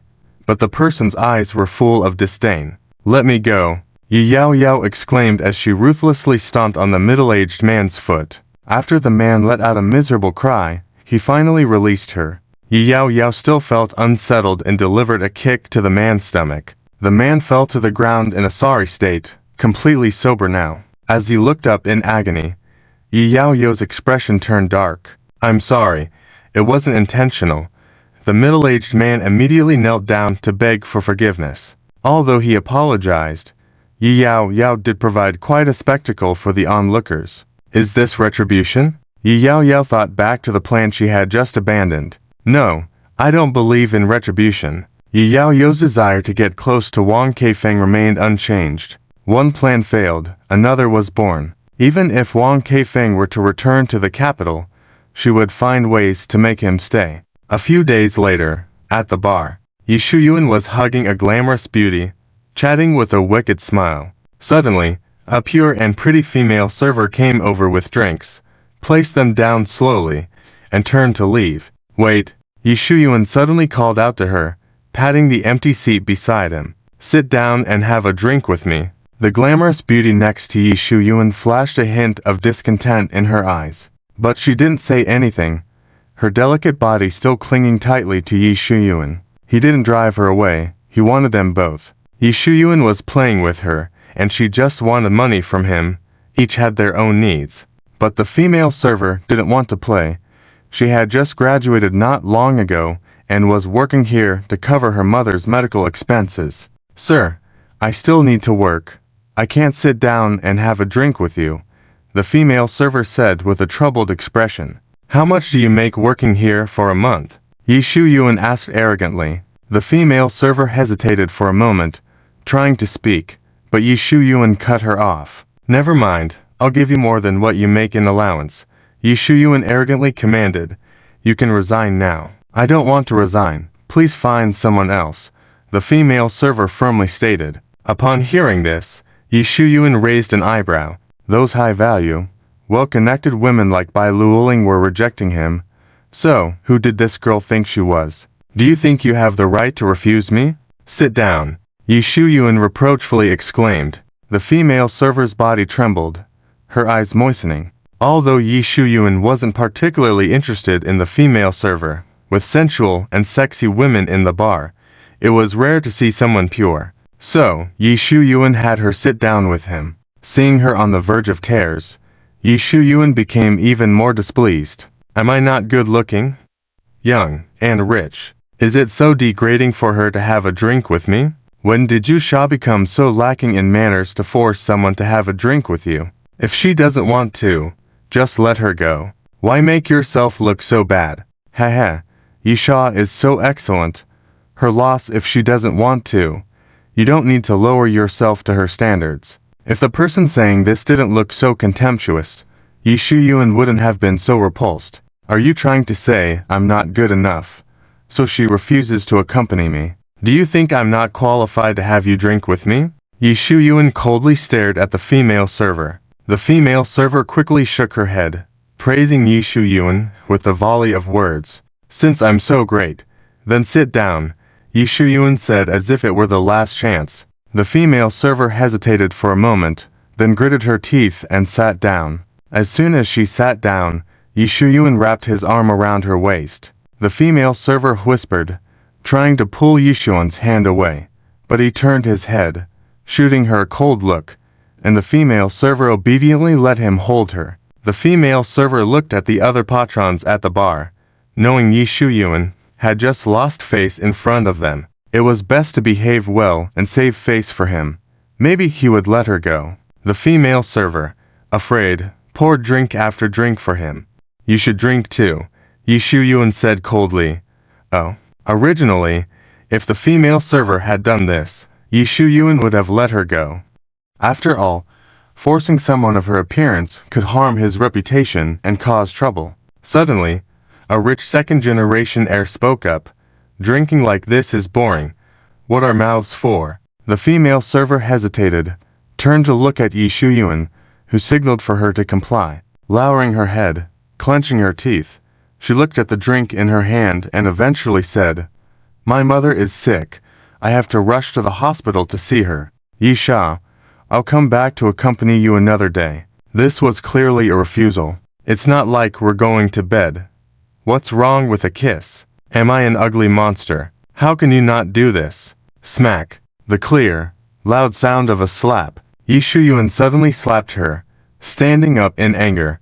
Who do you think you are? It's your blessing that I set my eyes on you. Dare to refuse me. Yi Shuyuan wasn't someone who refrained from using force against women. He rudely grabbed the female server's hair and dragged her outside. Ah! The female server screamed in pain. Yi Sha, I'm sorry. I was wrong. Please let me go. The female server pleaded desperately, but Yi Shuyuan continued to drag her towards the door. Since she wouldn't give him a kiss to save his face, Yi Shuyuan decided to physically throw her out of the bar, regaining his face. However, by doing this, he wouldn't be able to play here in the future. After witnessing a man laying hands on a woman, those beauties would mind, making it harder to seduce them and costing him more money. That's enough. If you want her to leave, let her go on her own. Coincidentally, Wang Keifeng, who had just entered the bar, saw this and couldn't help but intervene to stop Yi Shuyuan. Who do you think you are? What gives you the right to teach me how to do things? Yi Shuyuan, furious, glared at the young man. Help her leave. Wang Keifeng ordered the two bodyguards behind him. The waitress ran away.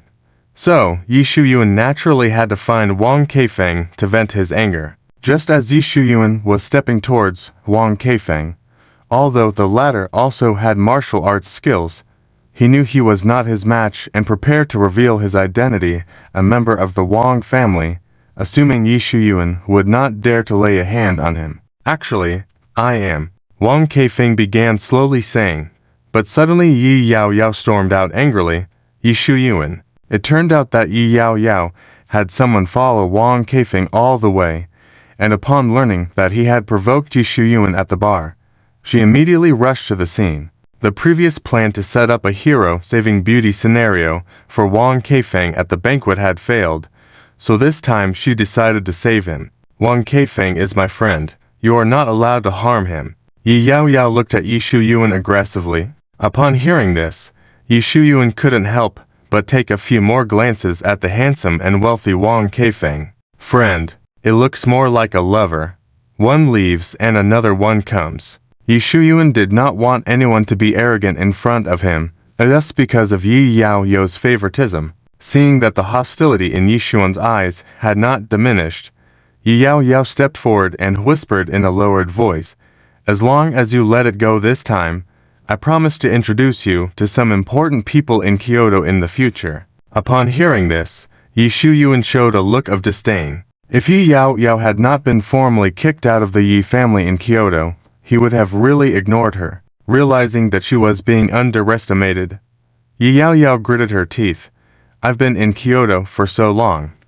Do you really think I have no connections there? After considering for a moment upon seeing Yi Yao Yao's proud gaze, Yi Shuyuan decided to give her another chance. When will you return to Kyoto then? Yi Shuyuan hadn't forgotten that Yi Yao Yao needed permission from the elder of the Yi family in order to go back. I have my ways. Of course, Yi Yao Yao wouldn't reveal that she planned to use Wang Keifeng to return. fearful that Yi Shuyuan would abandon her once he found out Wang Kaifeng's identity. Yi Yaoyao was concerned he would immediately shift his attention to the heir of the Wang family in Kyoto. Fine, I will let him go this time, Yi Shuyuan said coldly. In consideration of Miss Yi, let's forget about this matter. Yi Shuyuan left with an air of arrogance. After Yi Shuyuan left, Yi Yaoyao turned to Wang Kaifeng and apologized. I apologize for his unwarranted actions. It's nothing, Wang Kaifeng said slowly. But I never expected Miss Yi to also like coming here. Just occasionally come here for a drink. Yi Yaoyao's eyes flashed a hint of awkwardness. She knew that Wang Kaifeng had guessed her appearance was not a coincidence. However, she had to help him and couldn't miss this opportunity. It was better than her seeking someone to create an opportunity, but leaving room for potential trouble. Although she helped Wang Kaifeng, Yi Yaoyao did not get closer to him. Instead, he seemed to be cautious of her. It was understandable. Being the only heir of the Wang family in Kyoto was a respected position. Countless people would want to establish a connection with him, but how many would succeed? The next day, Yi Shuyuan had originally put yesterday's events out of mind. However, someone witnessed what happened at the bar last night and deliberately mentioned it in front of Yi Shuyuan while he was dining at an upscale restaurant. Do you know who I encountered last night? The man recounted the incident. HMPH, Yi Yaoyao said he is a friend, but I think he's a new lover. The woman retorted. No. Didn't Yi Yaoyao say she doesn't keep men for money? Didn't the one who accused her, Gao Junction, clarify things later? It was their feud. They dragged Yi Yaoyao into it. The woman expressed disbelief. You are really naive. Do you believe such rumors? After such a scandal, they naturally lie to clear their names. The man laughed. When Yi Shuyuan ousted Gao Junction and gained Yi Yaoyao's favor, now a competitor has emerged. Yi Shuyuan is about to lose favor. Why else would Yi Yaoyao defend Wang Kaifeng? The woman pondered. I see. That old lady really knows how to play. Creating such a scandal and daring to find a new lover, isn't she afraid that her old flame Yi Shuyuan will cause trouble? The woman mused slowly. Yi Shuyuan, being so concerned about his reputation, would only cause trouble in secret. The man smirked. Bang. A glass was fiercely smashed on the floor by someone. The couple turned to see Yi Shuyuan with a menacing look. You better not say another word. The man understood the warning in Yi Shuyuan's eyes. He looks a bit familiar. Who is he? The woman couldn't remember who they were talking about earlier. Who cares who he is? Let's go. The man quickly settled the bill and left in a hurry, pulling his girlfriend with him. Other guests in the restaurant looked at Yi Shuyuan strangely. It was obvious he had intentionally broken the glass. Keep an eye on him. If he causes more trouble, request him to leave. The manager secretly instructed the security. Feeling annoyed by the disturbance caused by the couple, Yi Shuyuan decided not to continue dining and left after paying the bill. Originally, Yi Shuyuan had planned to go to a bar that night, but not the one from the previous night. However, Yi Shuyuan was a well-known figure in the city, and he believed that others knew about what had happened the night before. Even if people were prevented from discussing it in front of him, the mocking looks he received were unbearable, not to mention the insults behind his back. Luckily, the incident had not become a hot topic online like before. Yi Shuyuan believed that even if he explained his relationship with Yi Yaoyao to people, they wouldn't believe him. His reputation had deteriorated to such an extent that he decided to take a bold step. That night, news about Yi Yaoyao having a new lover spread online, with people discussing how a man who appeared wealthy could be maintained by her. He looks rich. How could he be kept by her? Just appearances. I bet the luxury brands he's wearing were gifts from Yi Yaoyao. He may have a good appearance, but how could he end up as someone's kept man? Appearance matters.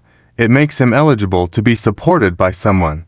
The incident from the bar the previous night was also brought up for discussion. After finally getting rid of Gao Junction, Yi Shuyuan was replaced so quickly. It's inevitable.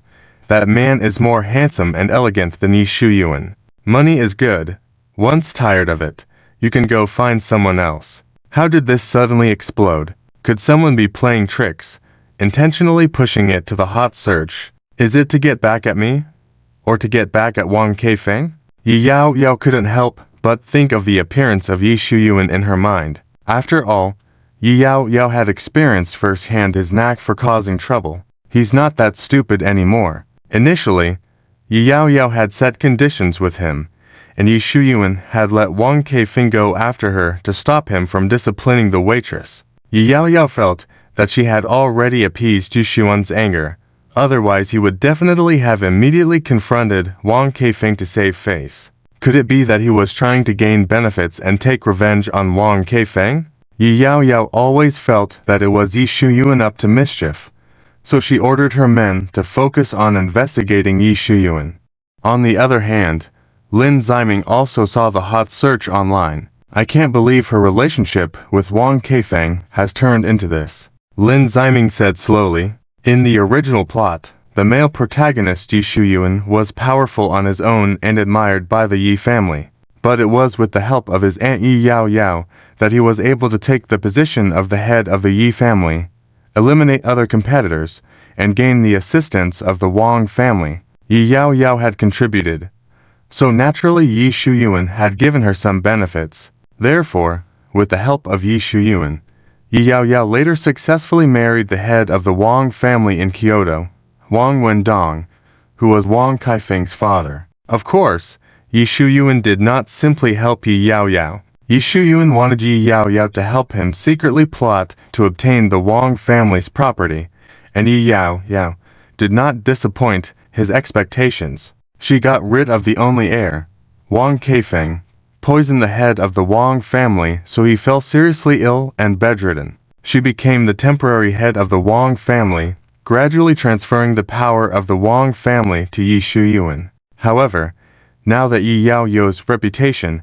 had become so scandalous, and without the strong support of Yi Shuyuan as in the original plot, her desire to marry into the Wang family was simply wishful thinking. Now that she had caused a scandal with Wang Keifeng, the possibility of that marriage contract was even more remote. Unless Yi Shuyuan becomes strong, as in the original plot, beloved by the Yi patriarch, otherwise Yi Yao Yao cannot leverage Yi Shuyuan's power to climb up to the Wang family. Lin Ziming thought that the variable in this situation was Yi Shuyuan, but he was wrong. This time the variable was Yi Yao Yao. On the other hand, Wang Keifeng also knew about the scandal of being kept by someone. He sighed helplessly. I didn't expect that I would eventually reveal my identity. Wang Keifeng had wanted to quietly play here for a few days, and then leave quietly, back to the Magic City. It seemed that he should have disclosed his identity to Yi Shuyuan in the bar. Then things would not have escalated. Soon, news about Yi Yao Yao's rumored new lover, who turned out to be Wang Keifeng, the only heir to the Kyoto Wang family, spread rapidly. Just by this identity alone, without Wang Keifeng needing to explain that it was a misunderstanding, people already knew the truth. It turns out we misunderstood. Of course, it was your misunderstanding. I never believed from the beginning that he would be kept by someone. Didn't you see how elegant he is? A netizen immediately changed their tune. I never believed he was that kind of person in the first place. Which jerk misled me? I always thought that old woman didn't have any charm, yet managed to keep such a handsome man. It was all a misunderstanding. I don't think it was a misunderstanding. Someone is deliberately distorting the facts. Guess who this person is? I guess it's Yi Yao Yao. She has her eyes on that rich and handsome guy, intentionally trying to tie him down with public opinion. I also feel that way. No. I think it's Yi Shuyuan up to mischief. He misunderstood the relationship between Yi Yao Yao and that man, intentionally exposing it to tarnish that man's reputation. I agree. After all, that handsome guy offended him in the beginning. Same here. On the other hand, Yi Yao Yao's henchmen had already investigated and confirmed that it was indeed Yi Shuyuan who was playing tricks. He is really stupid. Yi Yao Yao went to the Yi family villa in a rage. As soon as they met, before Yi Yao Yao could reprimand him, Yi Shuyuan spoke first. Why did you conceal his identity from me? He asked me to keep it confidential, not wanting others to bother him. Yi Yao Yao lied without changing her expression. HMPH, am I someone else? I think you're just afraid I'll get close to him. Yi Xuan's cold smile appeared. What you said in the bar about helping me meet important people in Kyoto. I think you are just talking. Yi Xuan's eyes turned even colder. Having caused him the stigma of being kept by someone, yet not willing to help him and keeping things from him, she was useless to Yi Shuyuan. Seeing the hostility in Yi Xuan's eyes, Yi Yao Yao, who had come to vent her anger, began to feel flustered. Of course, I wasn't just talking. Why wouldn't I help you get stronger? Once you are strong, you can help me. Do you think the promises I made are false? I fear that after you become powerful, you'll forget the favors I did for you. Yi Shuyuan saw the unease in Yi Yao Yao's eyes and guessed that she did not tell him Wang Kaifeng's identity because she was afraid he would abandon her. And she was not wrong. He would indeed abandon her. But now that he wanted to befriend Wang Kaifeng, it seemed impossible, as Yi Yao Yao could find out that he was playing tricks and Wang Kaifeng's side could also find out. Initially, Yi Shuyuan thought Wang Kaifeng was just a freeloading pretty boy, and because of Yi Yao Yao, his position in the Yi family in Kyoto had become worse. He wasn't afraid of her seeking revenge. Now, Yi Shuyuan had to worry about the retribution from the only heir of the Kyoto Wang family. On the other hand, the bodyguard asked Wang Kaifeng, "Young master, do you want to deal with Yi Shuyuan? Let it go. I just came to play in the Magic City and don't want to make a big deal out of it," Wang Kaifeng said slowly. In fact, Wang Kaifeng was not such a magnanimous person, but he investigated that Yi Shuyuan was from the Dragon King Palace overseas. He was very famous and prestigious overseas, but for some reason, after coming to the Magic City, he became so wretched. Although Yi Shuyuan was still weak at present, Wang Kaifeng felt that getting rid of him would not be a one-time success, and there might be some strange variables. Perhaps Yi Shuyuan would even develop a grudge against him and cling to him, causing him more trouble. Wang Kaifeng noticed that those who associated with Yi Shuyuan tended to have some bad luck, like Yi Yao Yao. Wang Kaifeng packed his things and prepared to leave the Magic City. Unfortunately, her position in the Yi family is well known in the capital, but she couldn't possibly have any major business dealings. "I'm busy. Let's talk another day," Wang Kaifeng said coldly, trying to get into the luxury car. "Young Master Wang, please give me a chance." Yi Yao Yao grabbed his arm, pleading, "I can talk to you in the car, and I promise not to bother you after you get off. Just listen to me." Seeing the young master being stalled, the bodyguards prepared to take action.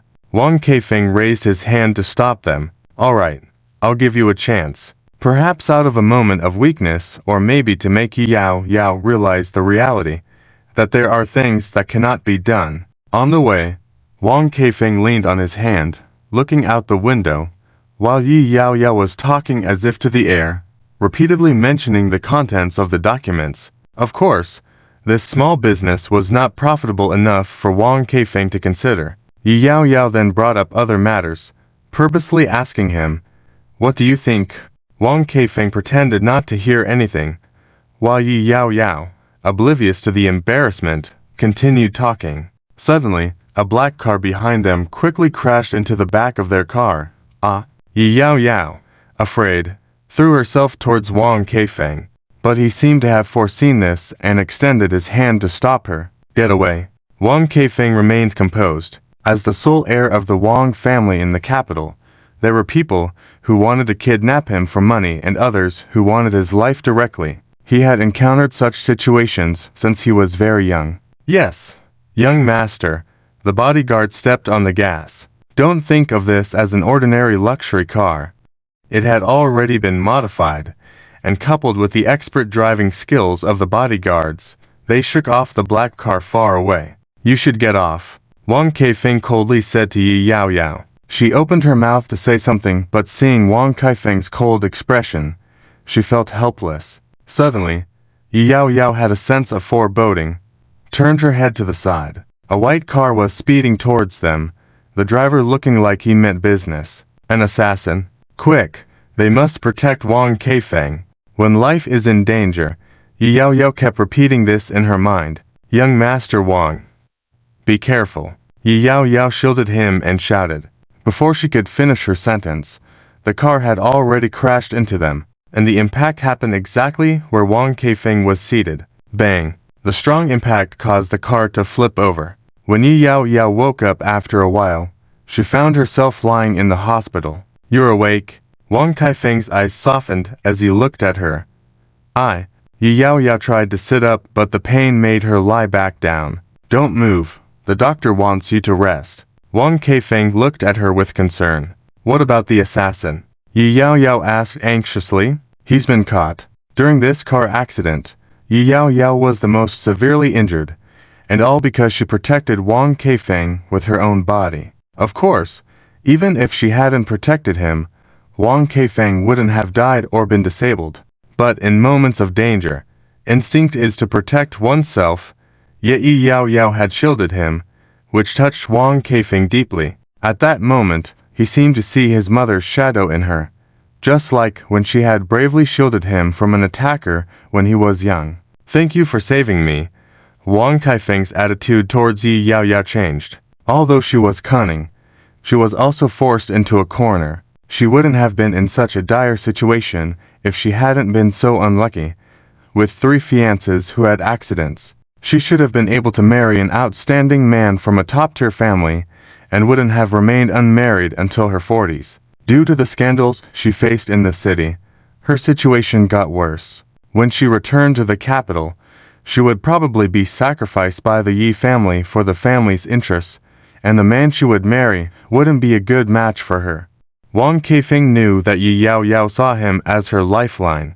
Before the accident, he only had a tiny bit of sympathy for her, but now everything had changed. He should give her a chance. Thank you for saving me. I'll help you go back home, Wang Keifeng said slowly. Thank you so much, young Master Wang, Yi Yao Yao said tearfully with excitement. She had felt hopeless and was terrified of dying, but to secure a way out, she overcame her fear and successfully protected Wang Keifeng. However, if she faced such a situation again, Yi Yao Yao couldn't guarantee that she will act the same way to protect others. After all, she loved herself the most. 1 week later, Wang Keifeng returned to the Wang family in the capital and brought the patriarch, Wang Wendong, to visit the Yi family. That day, Mr. Yi called Yi Yao Yao and said, "You can come back now." Yi Yao Yao was thrilled beyond words.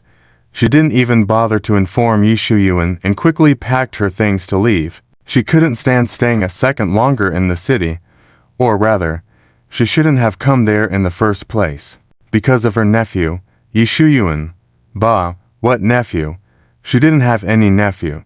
Yi Yao Yao acted as if she had never seen Yi Shuyuan before. Now, she wanted to exploit her connection with Wang Keifeng and, of course, her goal was to marry the patriarch of the Wang family, Wang Wendong.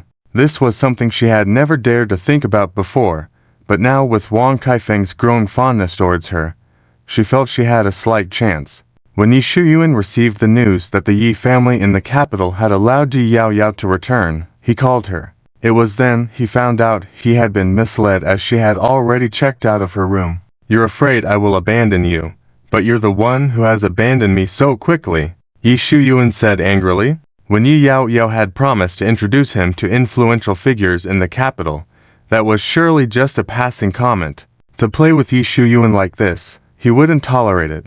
"I will go to the capital to see how you're doing there." Yi Shuyuan gritted his teeth. On the other hand, Lin Ziming, upon hearing that Yi Yao Yao could return to the Yi family in the capital, couldn't help but remark, "It's ironic that after all this time, Yi Yao Yao has connections with the Wang family." In the original storyline, with the help of the powerful Yi Shuyuan, Yi Yao Yao married Wang Wendong, the patriarch of the Wang family. However, this time, it was her own abilities that changed Wang Keifeng's perspective of her and had the Yi family in the capital speaking favorably of her. It's such a coincidence that at that moment, Wang Keifeng had enemies chasing after him, and Yi Yao Yao happened to be there to help him, and she didn't get seriously hurt. On the way, "Tell me about the recent business," Lin Ziming said in a calm tone. "Yes, sir. The secretary replied respectfully. The stocks of the Bida Group have risen by 100%. Have already acquired all the shops on Huashan Street. The skyscraper has been built. The company's earnings for this month. The secretary slowly informed Lin Ziming about each business deal. Originally, a long time ago, Lin Ziming found the male lead Yi Shuyuan more and more annoying, especially thinking about how he would have a bright future and stand at the top of the world. Lin Ziming was very displeased, so he secretly established a company outside a long time ago. Having seen the original plot, Lin Ziming knew where Yi Shuyuan would make money in the future, so he secretly took those opportunities away. Initially, he was not so focused on doing business, but as Yi Shuyuan became more and more unbearable, Lin Ziming expanded his business more and more, aiming to one day outdo Yi Shuyuan. After all, Yi Shuyuan's protagonist Halo was no joke, and sometimes there were really bizarre twists. Lin Ziming not only did business in the capital, but also established companies in other places. Of course, in order not to be discovered, he deliberately created several identities or had people act as his representatives, with him being the true behind-the-scenes boss. A luxury car took Lin Ziming directly to a famous five-star hotel in the capital, where he booked the most expensive presidential suite there. Who made the reservation? Quickly cancel it, I want to move in. An average rich second generation from a second-rate family wanted to stay in the most expensive presidential suite with his girlfriend. I'm sorry, we can't cancel it, the general manager said apologetically. Why not? Do you know who I am? The rich second generation slowly revealed his identity. Really can't, the general manager shook his head. If it were an ordinary wealthy person who booked this room, I might consider canceling it. However, that person is not someone else. It's our chairman. Unless I don't want this job, how could I dare cancel the chairman's room? Of course, the general manager dared not say it out loud. The chairman had instructed him to keep his identity confidential. Fine, you dare refuse me, I will tell my father, the rich second generation said indignantly as he left, holding his girlfriend. If he dares to retaliate against the hotel, you strike at his family's business, Lin Ziming said slowly. Yes, boss, the secretary replied respectfully. On the other hand, Yi Shuyuan had just landed, accompanied by several subordinates. After settling in at a five-star hotel, Yi Shuyuan instructed his subordinates to investigate some matters while he went to explore Kyoto alone. It really lives up to Kyoto. There are more beautiful women here than in the Magic City, and they're even more beautiful. Yi Shuyuan ogled at the beautiful women on the street with narrowed eyes. He wasn't in a hurry to find Yi Yao Yao. After all, this was the Yi family's territory, and he couldn't act recklessly. After strolling for a while, Yi Shuyuan struck up a conversation with a beautiful woman. The woman warmly held his arm and chatted with him. Yi Shuyuan thought she would be the one sharing his bed tonight, but after the woman went to the restroom in a restaurant, she never came out. Puzzled, Yi Shuyuan walked in and, after inquiring with the staff, learned that the woman had left from the back door. Unusual. Only then did Yi Shuyuan realize that the branded watch on his wrist and the necklace around his neck had been stolen by the woman. No wonder she was being so touchy-feely. He had thought she was interested in his body. The stupid woman, she would have made more money if she stayed with me. Yi Shuyuan gritted his teeth. Don't let me see you again, or you'll pay the price, Yi Shuyuan said angrily, but the woman's alluring figure kept crossing his mind. Despite losing some money, it didn't affect Yi Shuyuan's mood to continue shopping. While wandering, he found a high-end restaurant to dine at. Darling, I want to order this bottle of red wine, the redhead beauty said to her boyfriend. I'm driving, so I can't drink. Although in reality, the boyfriend minded the tag showing a price of 50,000. I'll drink it then. Drinking in broad daylight is bad for your health. Let's do it another day. Just this once. It's no big deal. You're not being stingy, are you? The boyfriend raised an eyebrow and turned to look at a designer bag on a chair next to the beautiful woman. If I were stingy, I wouldn't have bought you a designer bag for 200,000 just now, he retorted. PFF, It's only 200,000, the woman said nonchalantly. The couple started quarreling. I'll buy you a drink. Yi Shuyuan jumped in to steal someone else's girlfriend once again. Soon, the man, angered, said, You will regret it, scumbag. With that, he angrily left, and the redhead beauty paid no attention to him, smiling at Yi Shuyuan. Yi Shuyuan picked not a wine valued at 50,000, but one at 200,000, making the redhead beauty even happier. Stealing someone else's girlfriend again. A woman who changes her mind so quickly ain't worth it. They are two of a kind. Onlookers couldn't help but comment. If you don't want trouble, keep your mouth shut, Yi Shuyuan snapped coldly. Perhaps afraid of Yi Shuyuan's gaze, or unwilling to cause a stir, some quickly paid and left, while others continued eating in silence. After a while, before Yi Shuyuan was set to leave, he went to the restroom. While he was in the restroom, someone poured a basin of water on him from above.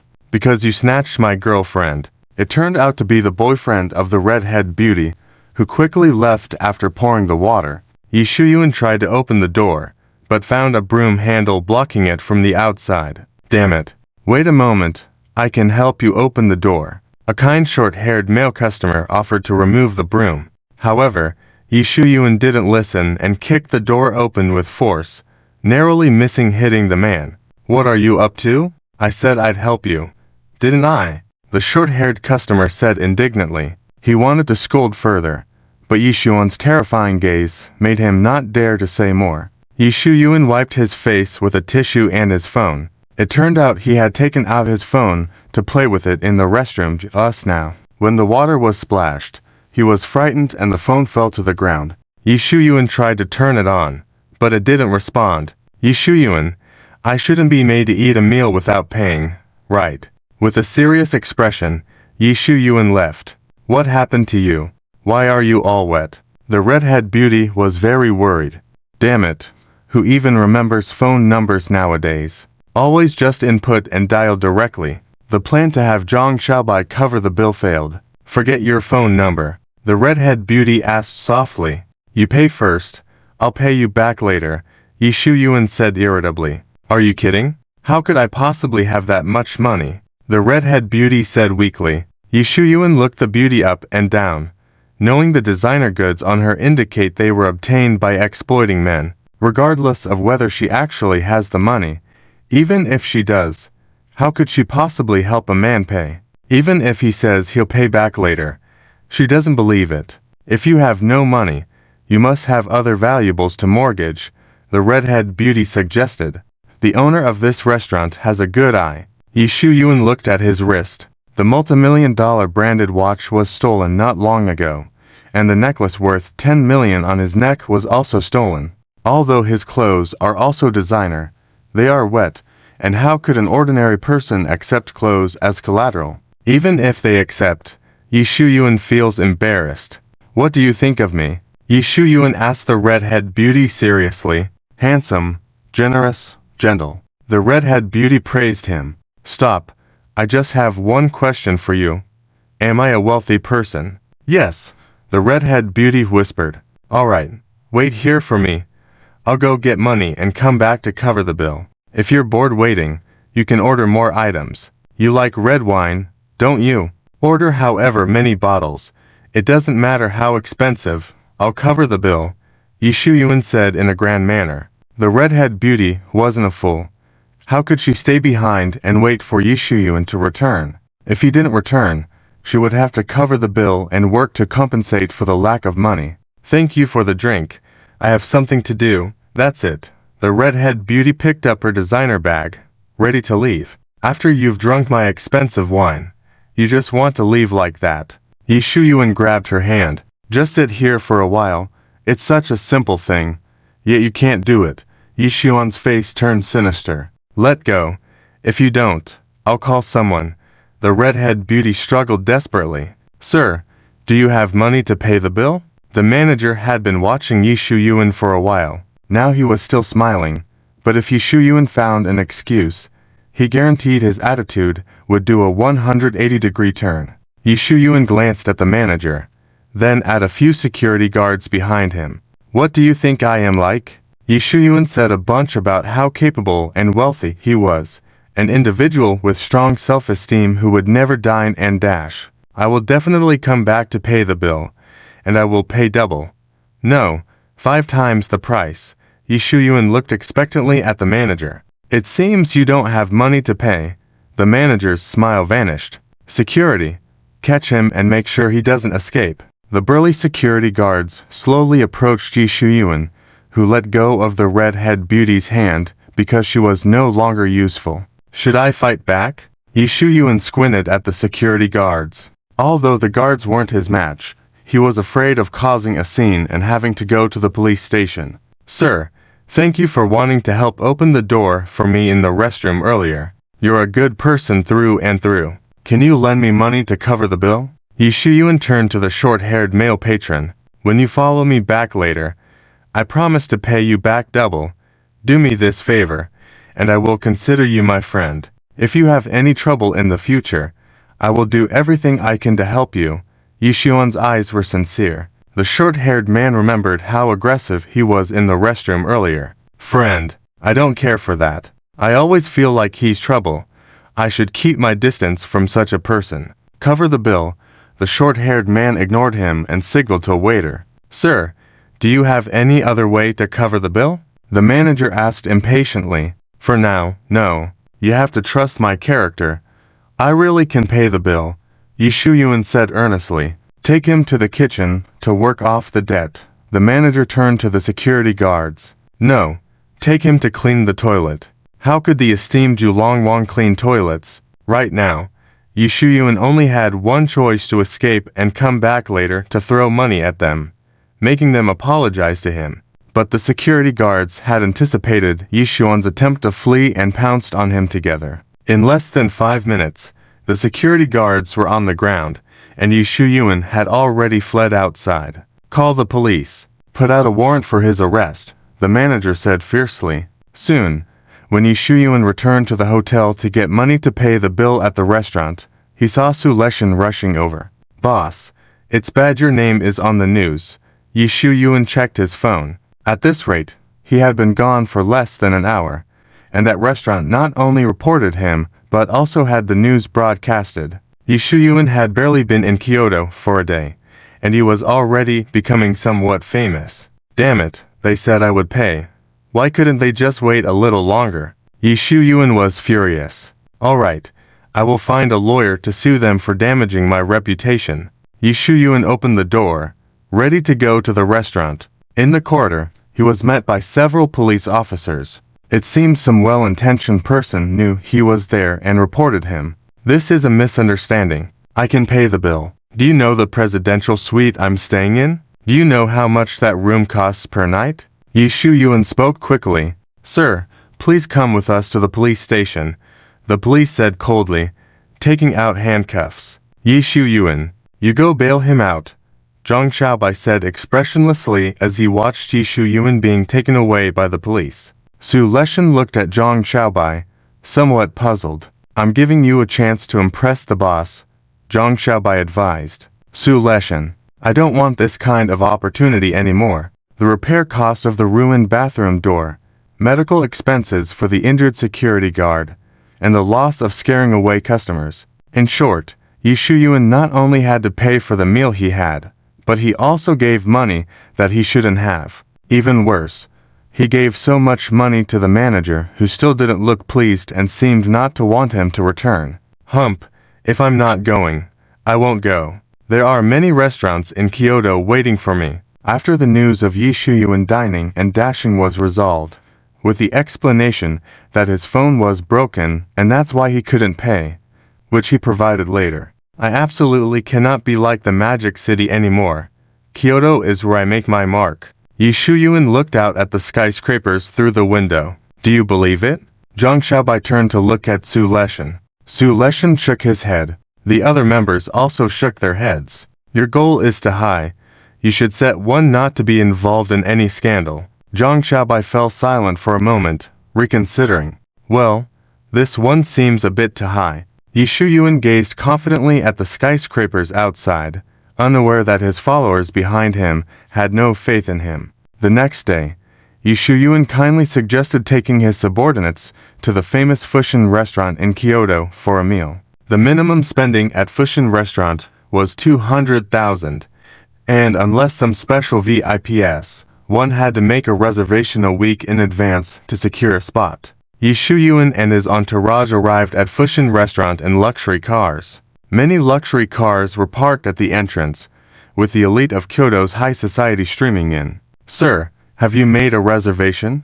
the server asked Yishuyuin warmly. "I didn't make a reservation," Yishuyuin said boldly. "In that case, would you like to become a member now? If you book now, there will be an available spot in about a week." The server smiled. "Do you know who I am? I'm different from your other members. You shouldn't treat me like this," Yishuyuin arrogantly remarked. At the server's words, he looked at Yishuyuin attentively. He had encountered most of the top families in Kyoto, but Yishuyuin seemed very unfamiliar. No, he looked a bit familiar. The server pondered for a moment, before suddenly realizing, "Oh, you're the one who dined and dashed at that restaurant yesterday." Yishuyuin's expression changed slightly. "Can this happen again?" Zhang Xiaobai behind him was speechless. "Wasn't that just a misunderstanding explained later?" Yishuyuin glared angrily at the server. "It was a misunderstanding, but you snatched the man's girlfriend, and he retaliated, causing your phone to break, with no money to pay the bill." The server looked at Yishuyuin with more disdain. It was him. The guests who were about to enter turned to look at him. He thought he was someone important, talking so arrogantly just now. A hint of embarrassment flickered in Yishuyuin's eyes. "The boss will be in later." Suleshin approached Yishuyuin and said in a lowered voice, "There's no available spot here. Why don't we go somewhere else for dinner?" "Walk away. I must eat here." Yishuyuin was defiant. "I'm telling you, in the Magic City, even if you are from the most powerful family in the Magic City, you still need to become a member and reserve a spot." The server spoke indifferently. "How can the Magic City compare to Kyoto?" The guests discussed in whispers. "He's from out of town. No wonder he's so arrogant. Used to being arrogant in the Magic City, thinking it's the same here." "Young man, don't be so arrogant in the future. If you accidentally offend some big shots, you won't be able to return to the Magic City," a kind male guest advised. "None of your business." "Shut up." Yishuyuin glared angrily at them. "So fierce. You will get yourself into trouble sooner or later. Ignore him. Let's go inside. I'm being nice to you. If it were someone else, they would have punched you already." The guests no longer bothered with him and quickened their pace into the restaurant. "Boss, let's go somewhere else," Suleshin pleaded with Yishuyuin. Yishuyuin hesitated. Leaving like this seems a bit cowardly, but staying and becoming a member here would still result in the other party looking down on him, thinking he was obediently eating here. Yishuyuin contemplated deeply. "It's Lin Ziming. He's here in Kyoto too. What a coincidence. Encountering each other like this. So intense. He chased you all the way to Kyoto." Zhang Xiaobai and the others were shocked to see Yishuyuin's nemesis walking towards them. Yishuyuin saw him and instead of getting angry, he smiled. "Ha, perfect timing. Even I can't get in. I don't believe you can." Yishuyuin remembered the server's words that even the most powerful families in the Magic City had to reserve a spot. "Good thing I didn't leave so quickly." Yishuyuin wanted to see Lin Ziming humiliated. "I'm Lin Ziming. The boss said he reserved a spot for me." Lin Ziming glanced at Yishuyuin and then turned to the server. "Oh, Mr. Lin, please come in. We've already prepared a private room for you." The server looked at Lin Ziming warmly. The boss said, "All your expenses today will be covered by him. Feel free to order." The server added, "Mr. Lin, please." Two servers led the way. "Sure." Lin Ziming glanced at Yishuyuin before going inside with them. The other customers outside looked on with envy. "That's great. A friend of the boss. He gets a spot as soon as he arrives. He's not just any spot. It's the highest level membership spot. And only the top families in Kyoto can become members." Speaking of the boss, I remember, we got a new boss recently. I've never seen the new boss of this place. Me neither. Heard he's busy with other businesses and rarely comes out to meet people. Not simple. Who is this Lin Ziming? I've never seen him in Kyoto before. Yishuan's eyes were burning with rage. How could you see Lin Ziming humiliated? He could probably do the same to you. Zhang Xiaobai silently mocked in his heart. Suddenly, Yishuyuan grabbed a thin man among the customers. What do you want? The thin man asked fearfully. Sell me your reserved spot. Soon, inside the dining room, Lin Ziming, who was waiting for his food, was surprised to hear a knock on the door. A person named Ji Shuyuan wants me to pass this on to you. The server handed him a note. Lin Ziming opened it and read, Don't be too pleased, he's already in here too. He's so boring. Lin Ziming returned the note without any expression. He bought someone else's reserved spot. Right?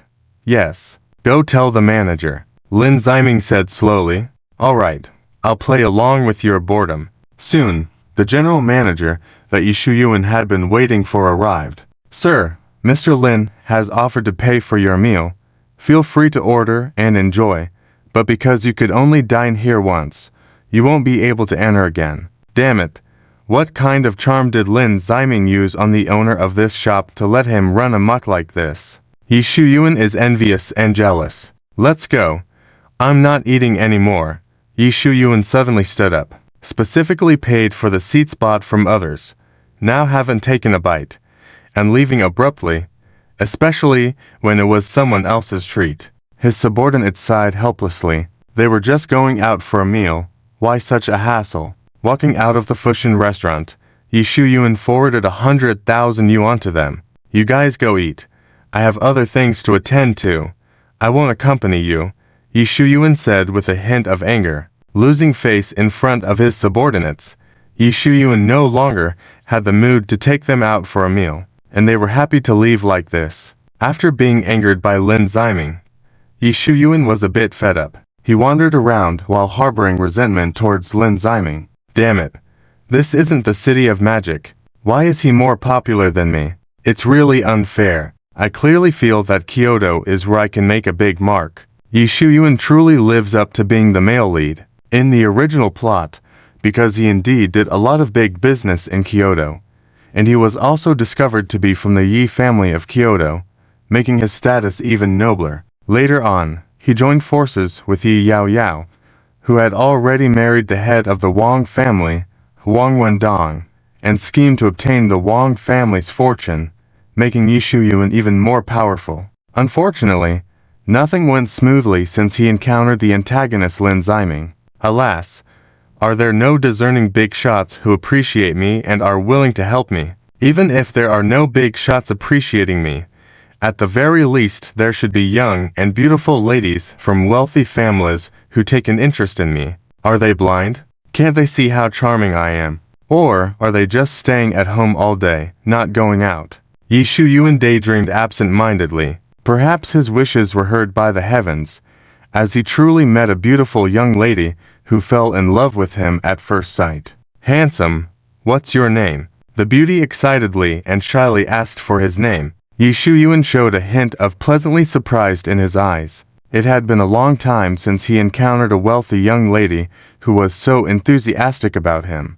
Yishuyuan gave a mischievous smile. Yishuyuan, and you? Huang Taoyu. The beauty showed a big smile. Afterwards, they chatted, dined, and watched a movie merrily. Huang Taoyu intimately held his arm, looking very happy. When it was time to part, Huang Taoyu nervously confessed her feelings to him. Yishuyuan showed a calm smile. I like you too. Let's be together. Really? Thank you so much. Those men before wouldn't accept me. Huang Taoyu excitedly hugged him. Yishuyuan intimately touched her beautiful hair. He felt that today's experience was truly colorful. Originally wanted to take his subordinates out for a good meal, but because of Lin Ziming's appearance, he no longer had the mood for eating. Unexpectedly, along the way, he encountered a young lady who liked him, and swiftly got a girlfriend. Indeed, Kyoto is where I can make my mark. That night, Yishuyuan slept soundly, not paying attention to Huang Taoyu's words. Those men before wouldn't accept me. Huang Taoyu is young and beautiful, born into a wealthy family. Why did other men reject her? Was it that the men she confessed to were too outstanding? Or did she have issues that made them have to reject her? Yishuyuan was unaware of the truth, But Lin Ziming, who was monitoring him, knew. Holding Huang Taoyu's information, Lin Ziming pursed his lips. He's so unlucky to encounter her. The next day, Yi Shuyuan woke up early, dressed meticulously, and proudly told his subordinates about his date with his girlfriend before leaving with a smile on his face. Zhang Xiaobai exchanged glances with the others. Last night, when Yi Shuyuan came back, he boasted to them about how good Huang Taoyu was. What kind of woman would fall in love at first sight with Yi Shuyuan, confessing to him on the first day and swiftly starting a relationship? Isn't this too rushed? Zhang Xiaobai found Huang Taoyu suspicious. Yi Shuyuan thought his schedule for today would be similar to yesterday's, but he suddenly stepped on a banana peel, tripped, and to make matters worse, there was dog feces on the ground. Yi Shuyuan could feel the sensation of that thing. Huang Taoyu, who was supposed to help him, quickly recoiled, covering her nose, asking, "Are you okay?" Gritting his teeth, Yi Shuyuan said, "What do you think? Such bad luck. It stinks. Ha ha ha. Nowadays, one can still encounter such things?" A young man laughed while taking out his phone to snap photos. Yi Shuyuan didn't bother to be polite with him and snatched his phone, fiercely throwing it on the ground. The phone immediately went black. The screen cracked. "My phone." The young man was shocked, looking at Yi Shuyuan angrily. He had initially wanted Yi Shuyuan to compensate him, but seeing the murderous look in Yi Shuyuan's eyes, the young man gave up. Such bad luck. The young man picked up his phone, planning to take it to a repair shop to see if it could be salvaged. Other passers-by saw the situation and immediately kept quiet, going about their own business. "Let's go buy some clothes," Huang Taoyu said weakly. "All right," Yi Shuyuan replied with a heavy expression. 10 minutes later, they arrived at a luxury clothing store. Yi Shuyuan just wanted to change quickly and picked a random pair of pants. When Yi Shuyuan came out after changing his pants, Huang Taoyu was nowhere to be found. The staff informed him that the beauty had gone to the restroom. Yi Shuyuan looked at his handsome self in the mirror, sighing helplessly. "Why am I so unlucky?" This was the first time in Yi Shuyuan's life that he had stepped on a banana peel and fallen, let alone had a very intimate encounter with dog feces. It was his first time dating his girlfriend Huang Taoyu. So why was he so unlucky? Was God hinting that their relationship wouldn't go far? Yi Shuyuan thought about Huang Taoyu's appearance. She wasn't as beautiful as Bai Ling and the others, so he had to consider whether she had a place in his harem. If Yi Shuyuan was still as confident as he was overseas, he definitely wouldn't consider it. However, considering his current relationships with women, the quality wasn't very good, mostly gold-digging women who frequented nightclubs. Lost in thought, Yi Shuyuan didn't notice someone approaching him. Suddenly, he felt someone touch him from behind, and Yi Shuyuan turned around in shock. Yi Shuyuan frowned when he saw the situation, his expression becoming even more unpleasant. He really wanted to punch the man again, but he was afraid of dirtying his own hands. "Take advantage of the fact that I can still control myself and get out of here." Yi Shuyuan tightened his fist. The young man looked at Yi Shuyuan's handsome face. For some reason, he was inexplicably attracted to Yi Shuyuan as soon as he entered the place. "This is my phone number. I have a friend who likes men like you. Violent men." The man hesitated for a moment, then took out a business card. Yi Shuyuan raised the corner of his mouth. Was this man blind? Why would he misunderstand that I am from that world? "I have a girlfriend," Yi Shuyuan felt the need to clarify. Upon hearing this, the man looked at Yi Shuyuan with confusion, assessing him from head to toe. Suddenly, something came to the man's mind, and he suddenly looked enlightened. "I understand the worldly views. I understand." Yi Shuyuan, did he think that I use a girlfriend to cover up my true interests? Kill him. Yi Shuyuan couldn't resist. He was ready to go over and teach that man a lesson. Shuyuan. Suddenly, his girlfriend Huang Taoyu looked at him anxiously.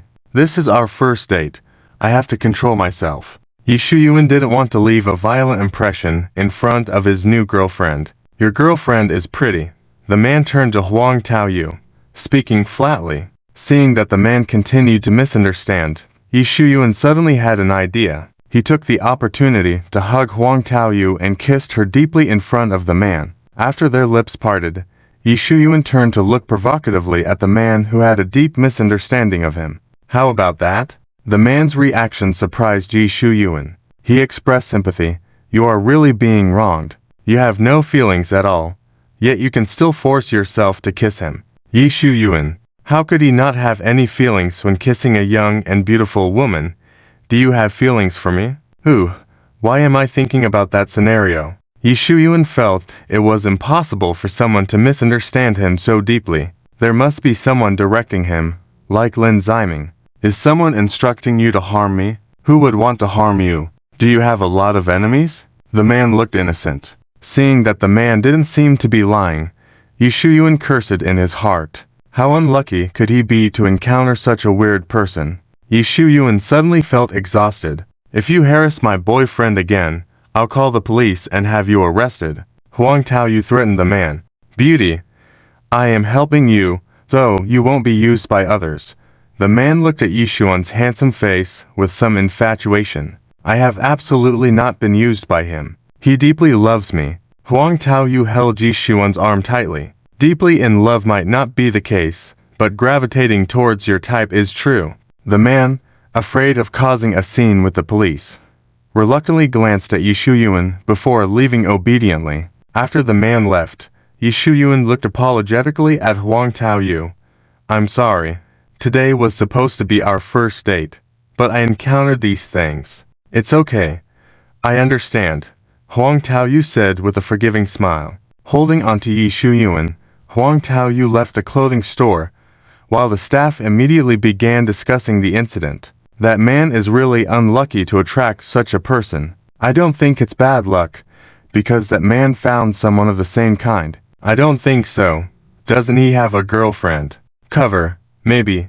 Why does that woman look familiar? A sales girl tapped her chin. After 2 strokes of bad luck, Yi Shuyuan passed an ordinary hour. Let's go eat, Yi Shuyuan said, looking at a high-end restaurant. Okay. Entering the restaurant and sitting down, Yi Shuyuan casually asked, what would you like to eat? Anything, Huang Taoyu said casually. As soon as she said this, she immediately changed her mind. Wait. Don't order fish. I don't like fish. Okay. Yi Shuyuan accommodated her and purposely didn't order fish. Then, while Yi Shuyuan was eating his chicken, he was suddenly choked on a chicken bone. Quick, use your hand to fish it out, Huang Taoyu said in a panic. Sir, are you okay? Even the waiter was alarmed. Soon, Yi Shuyuan managed to extract a very small chicken bone from his throat. Looking at this chicken bone, Yi Shuyuan was speechless. After eating chicken for so many years, it was the first time he got a chicken bone stuck in his throat. He hadn't even choked on a fish bone.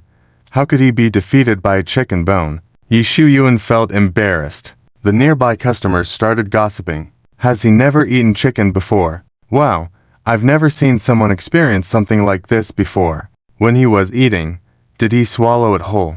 Is he just unlucky? Why is he so unfortunate? A customer casually remarked. Hearing this, Huang Taoyu's face changed slightly. Let's leave this place.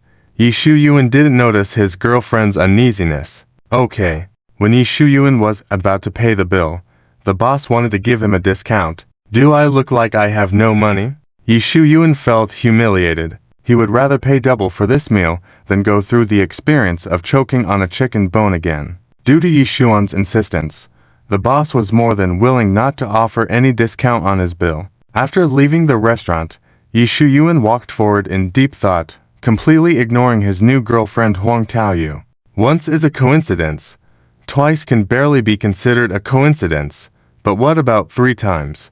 Could it be that today is plagued by bad luck, and it is not suitable to go out? Yi Shuyuan felt that something was off. Either someone was deliberately causing trouble, or he was just having bad luck. Regardless of which scenario it was, Yi Shuyuan didn't want to encounter any more unpleasant things, at least not today. Yi Shuyuan turned around to tell Huang Taoyu that the date was off. The scream didn't come from Yi Shuyuan, it was from Huang Taoyu, as she saw Yi Shuyuan being drenched in water all of a sudden. Now, He not only had to change his pants, but his entire body. Today was really not meant for going out. Yishuan's face turned black. Don't be too sad, Shuyuan. Everything will be okay. Huang Taoyu encouraged him. Miss Huang, you didn't experience these things. How can everything be okay? Suddenly, a rich young man, hugging a beautiful woman, came towards them. Don't be afraid. Just avoid her whenever you see her and everything will be fine, the rich second generation said reassuringly. Nonsense. I am not that kind of person. Don't think about ruining my relationship with my boyfriend. Huang Taoyu retorted angrily, glaring at the rich second generation. HMPH, do you think everything will be fine if you just deny it? In Kyoto, who doesn't know the name of Miss Huang? Only this kid is clueless, not knowing your background, fooled by you. The rich second generation chuckled. Shuyuan, believe me, I am really not the kind of person who brings bad luck to others. Huang Taoyu pleaded, grabbing Xuan's arm pitifully. You should believe me, instead of believing that outsider.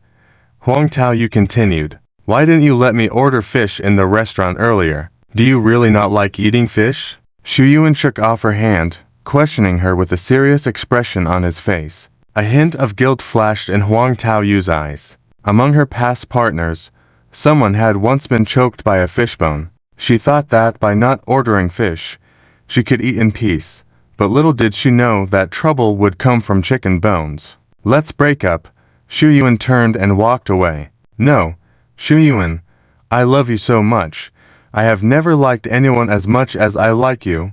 Huang Taoyu cried as she held onto his hand. As long as you are more careful in the future, everything will be fine. I believe our love will conquer all. Huang Taoyu gazed lovingly at Shuyuan. Shuyuan turned around, scoffing. Of course, it's easy for you to say that. You're not the one getting hurt. Shuyuan pushed her hand away again. Don't make me resort to violence against you. Shuyuan wasn't soft-hearted towards women who brought him a streak of bad luck, but he was afraid that if he hit her, she would harbor a grudge and his bad luck would worsen. Why did those around her suffer misfortunes caused by her? Why did no one retaliate against her, and she continued to live peacefully until she met him? Shuyuan, my family is wealthy. Please be with me. I can help you get whatever you want. Huang Taoyu pleaded, looking at him meekly. Upon hearing this, Shuyuan stopped in his tracks. Was she offering him her family's wealth? HMPH, don't be fooled by her. Her family may be considered rich to ordinary people, but to those truly wealthy, they are just mediocre. The rich second generation interjected. Pfft, a mediocre family. At least they should be a second-rate family, even if they're not as powerful as the Yi family. Shuyuan lost interest and continued walking. Huang Taoyu didn't want to give up and held onto his hand. Shuyuan couldn't bear it and turned back, slapping her. How dare you hit me? Huang Taoyu covered her burning face, looking at him in disbelief. If not for the fact that today was our first date, I wouldn't have just slapped you once. Xuan's eyes were cold. Huang Taoyu covered her face, crying heartbrokenly. Before entering the hotel, Shuyuan didn't want his subordinates to see him in a disheveled state, so he bought clothes, found a nearby hotel, cleaned up, and went back. Why did I have to meet her out of all the women in Kyoto? Shuyuan muttered to himself while shampooing. Bang! The cesspool exploded. A foul stench filled the air. The dirty stuff splattered all over Shuyuan.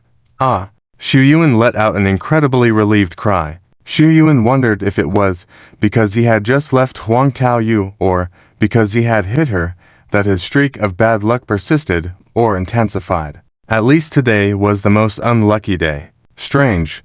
This has never happened before.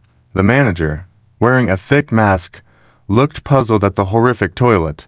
Although they didn't know why it exploded, it was indeed their hotel's fault. The manager comped the bill and apologized by compensating with money. I don't care about your measly amount of money. Quickly find something to get rid of this smell. Shuyuan showered while talking to the manager outside. On that day, Shuyuan showered 6 times, nearly peeling off a layer of skin from his body. He sprayed a lot of perfume and repeatedly asked the hotel staff if there was any smell left. After confirming there wasn't, Xu Yuan finally left. Upon returning, one of his subordinates chuckled and asked, "Boss, how was your date today?" "Don't mention her." Xu Yuan's face darkened. "Don't mention her again, we have broken up," Xu Yuan replied. "Ah, but today was your first date. Why did you break up?" The subordinate continued. "Idiot." Zhang Xiaobai looked at the subordinate speechlessly. Bang! Xu Yuan unceremoniously punched the subordinate, who fell to the ground with a bleeding mouth. "I told you not to mention her again." Xu Yuan's face displayed a ruthless expression. "I'm sorry, boss."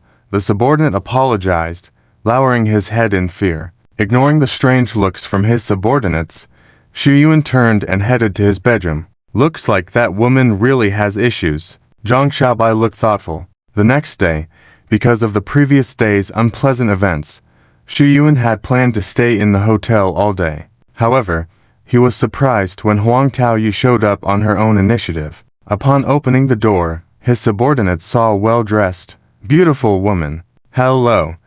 I am Xu Yuan's girlfriend, Huang Taoyu. Is he here?" Huang Taoyu asked politely. "Yes, he is," the subordinate said dumbfounded. Perhaps it had been a while since the subordinate had seen Xu Yuan bring this type of woman home. Usually, it was materialistic women from the bars. So, the subordinate forgot what Xu Yuan had said the day before and let his ex-girlfriend, Huang Taoyu, in. "Why did you let her in? Didn't the boss say he broke up with her yesterday?" Zhang Xiaobai, who was sipping wine, looked up and quickly ordered the subordinate in shock. "Get her out before the boss finds out." "Oh?" The slow-witted subordinate tried to make her leave. Suddenly, Huang Taoyu darted inside, shouting as she ran, "Xu Yuan, I'm here to see you."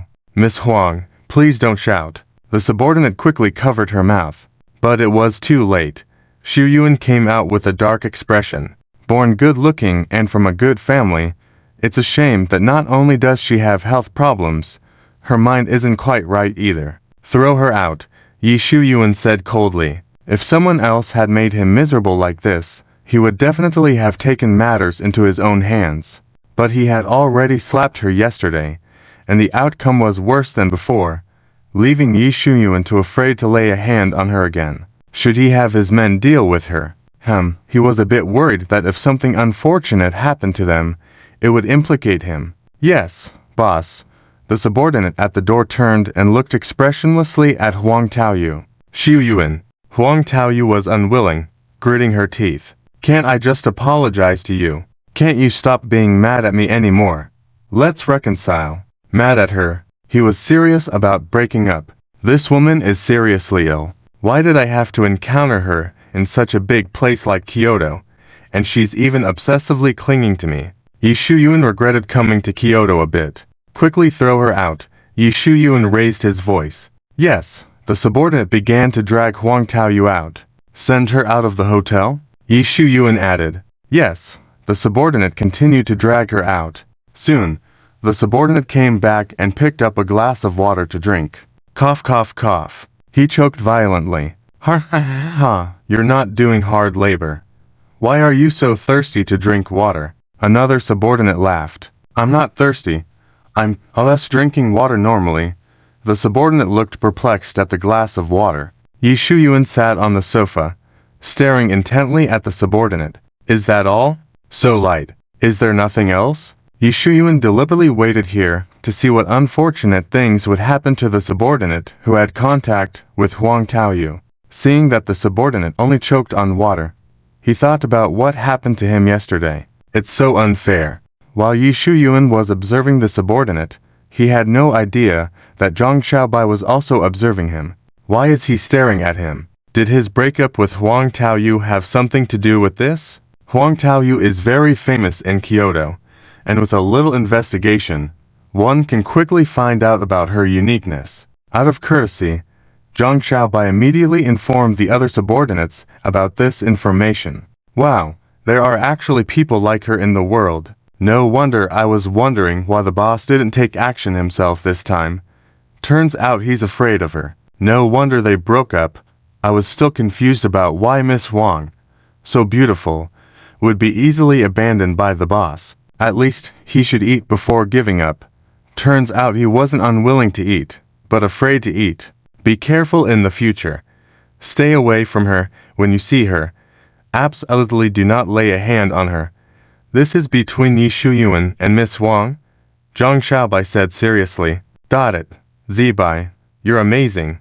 Knowing that woman is weird. Good thing you investigated. In the bedroom, Yi Shuyuan was completely unaware that his subordinates already knew the reason why his previous girlfriend broke up with him. Perhaps afraid of Wang Taoyu, Yi Shuyuan stayed in the hotel room for a full 5 days before daring to come out. In a bar in Kyoto, young men and women were dancing wildly on the dance floor. A rich second generation, Gaute, came here with his entourage and told the waiter the room he had reserved. Young Master Gao, tonight we must not return sober. Young Master Gao, who caught your eye tonight, will bring her over to chat with you. Young Master Gao, I want to drink that extravagant wine.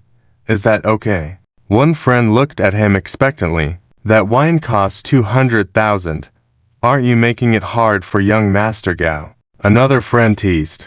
Gao Te raised an eyebrow at the mention. His family was just nouveau rich, but for the sake of face, he still reluctantly said, only 200,000.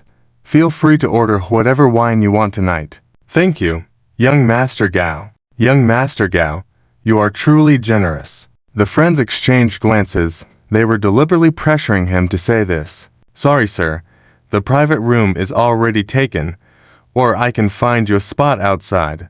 A nearby waiter said to Yi Shuyuan. Give him my private room. Yi Shuyuan pointed to Gao Te.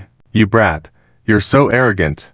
Can you just give in when I say so? Did young Master Gao agree? A red-headed friend glared at Yi Shuyuan. I'll pay double. Hey, competing with a rich young Master Gao. The limit does exist. The red-headed friend looked disdainful. Young Master Gao, have him see who the real wealthy person is. Show him. The red-headed friend urged Gao Te. Gao Te looked at the unfamiliar Yi Shuyuan, thinking he was not a part of Kyoto's high society. But soon, the row of drinks Yi Shuyuan ordered, worth over 10 million in total, instantly overshadowed the 200,000 Gao Te had ordered. Would you like any other wine? Yi Shuyuan provocatively looked at Gao Te. They were showcasing their financial strength in order to secure that private room. Why order so much? I can't drink that much. It's a waste. Gao Te made an excuse. Hey, I can't drink that much, but others can. Yi Shuyuan turned to look at the onlookers. Can we drink that row of wines? I've never drunk $1 million wine before. I want to taste every bottle of those expensive wines over there. Young Master Gao. Don't worry about him. Keep ordering. Order as much as you want. If you can't drink it, we'll help you finish it. Gao Te, his friend, said. What's the point in ordering? I don't feel like drinking tonight. I'll treat you to drinks another day. Gao Te walked away. Humph. Trying to compete with me about being rich. Go back and be reborn in a better family before coming to challenge me again. Yi Shuyuan's mocking words were clearly heard by Gao Te. The latter clenched his teeth.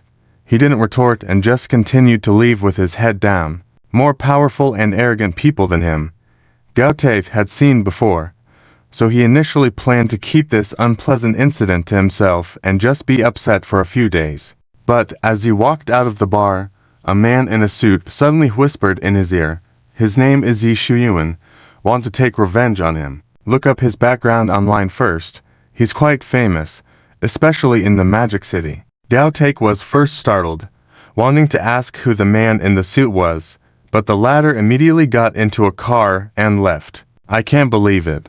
Gao Te stared at the dark secrets of Yi Shuyuan and devised a plan for revenge. Young master, I have already reminded him. The man in a suit in the car said to Lin Ziming on the other end of the phone. Okay. Lin Ziming hung up the phone and looked out of the window at the tall buildings. If he is not stupid, he should know what to do. Of course, if he doesn't know how to do it, I'll have my people do it.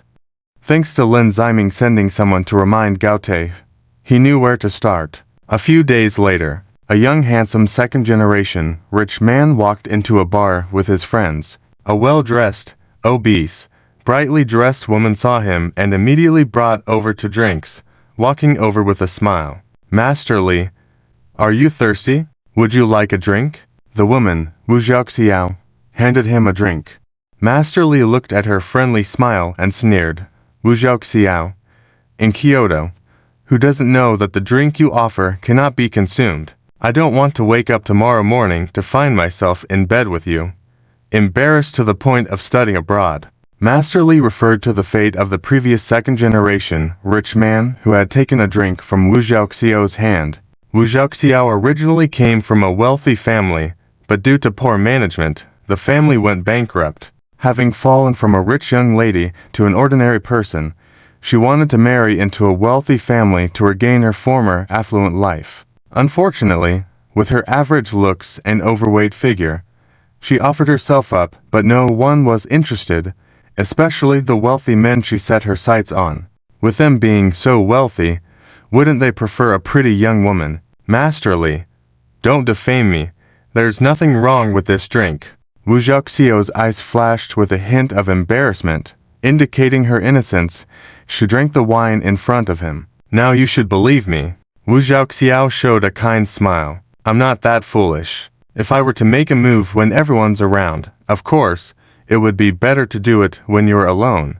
We haven't seen each other in a long time, and I have many things I want to talk to you about. When Wu Zhaoxiao was still a young heiress, she knew Master Li, who was also from a wealthy family. Although at that time, Wu Zhaoxiao was a chubby girl, the two were not close.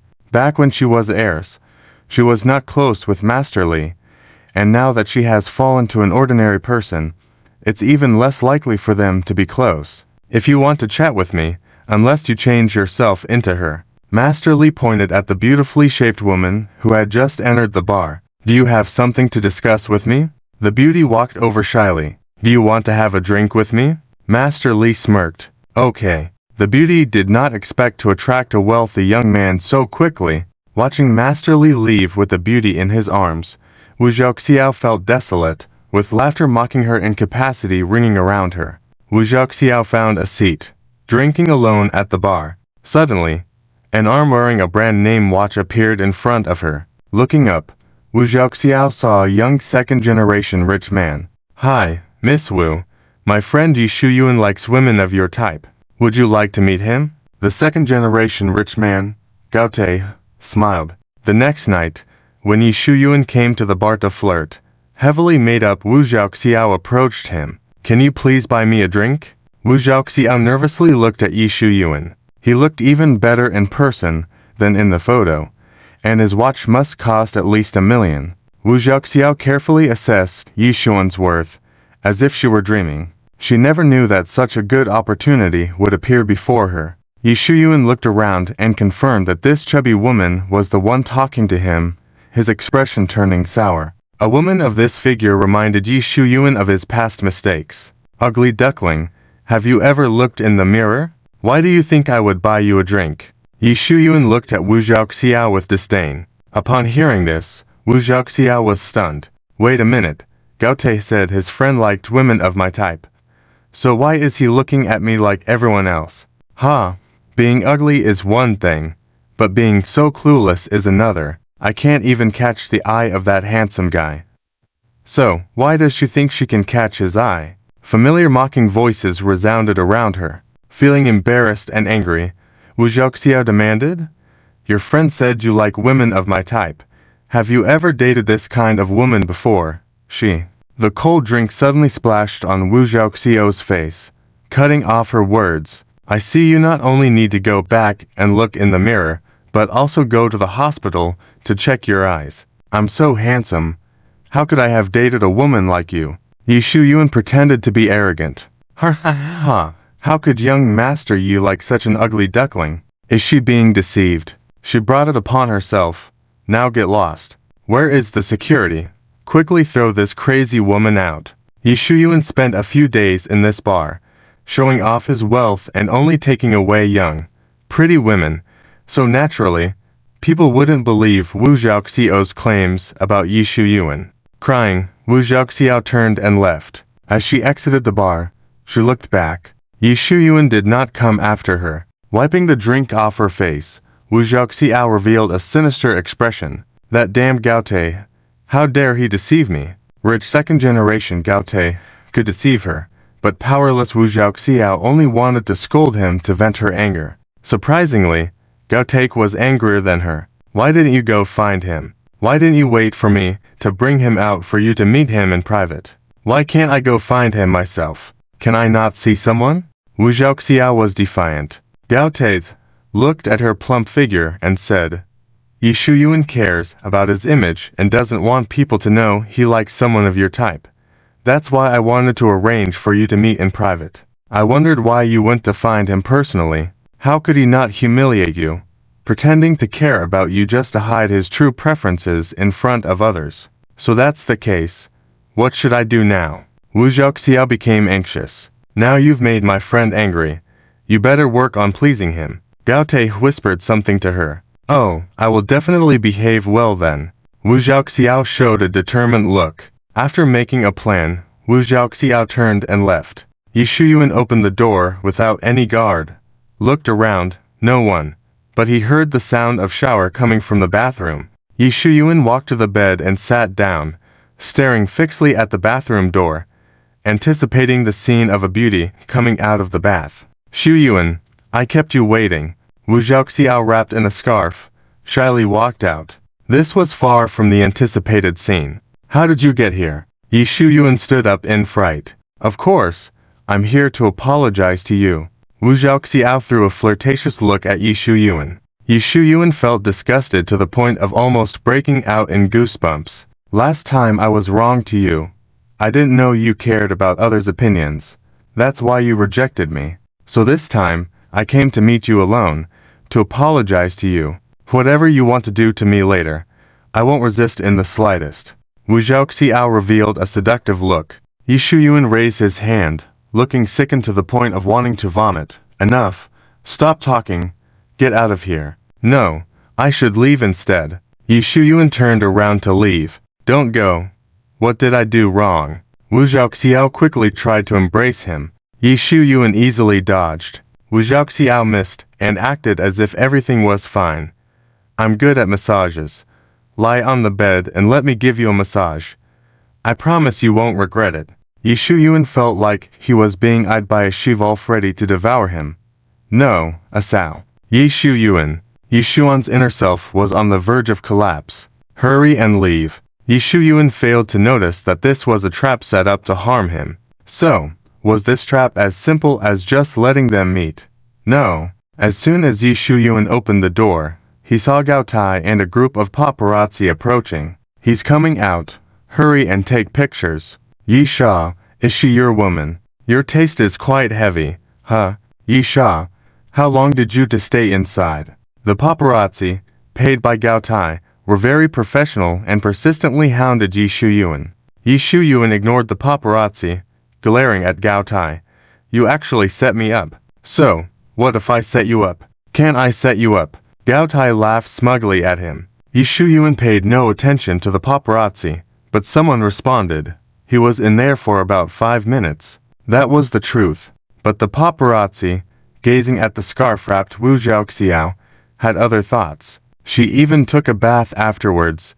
So, it seems Yisha's performance lasted only several seconds. Ah, several seconds are too pitiful. Give him some face. How about 1 minute? Okay. Alright, 1 minute. Is it really just several seconds? What if the girl took a bath for almost 5 minutes? How about I write a few seconds?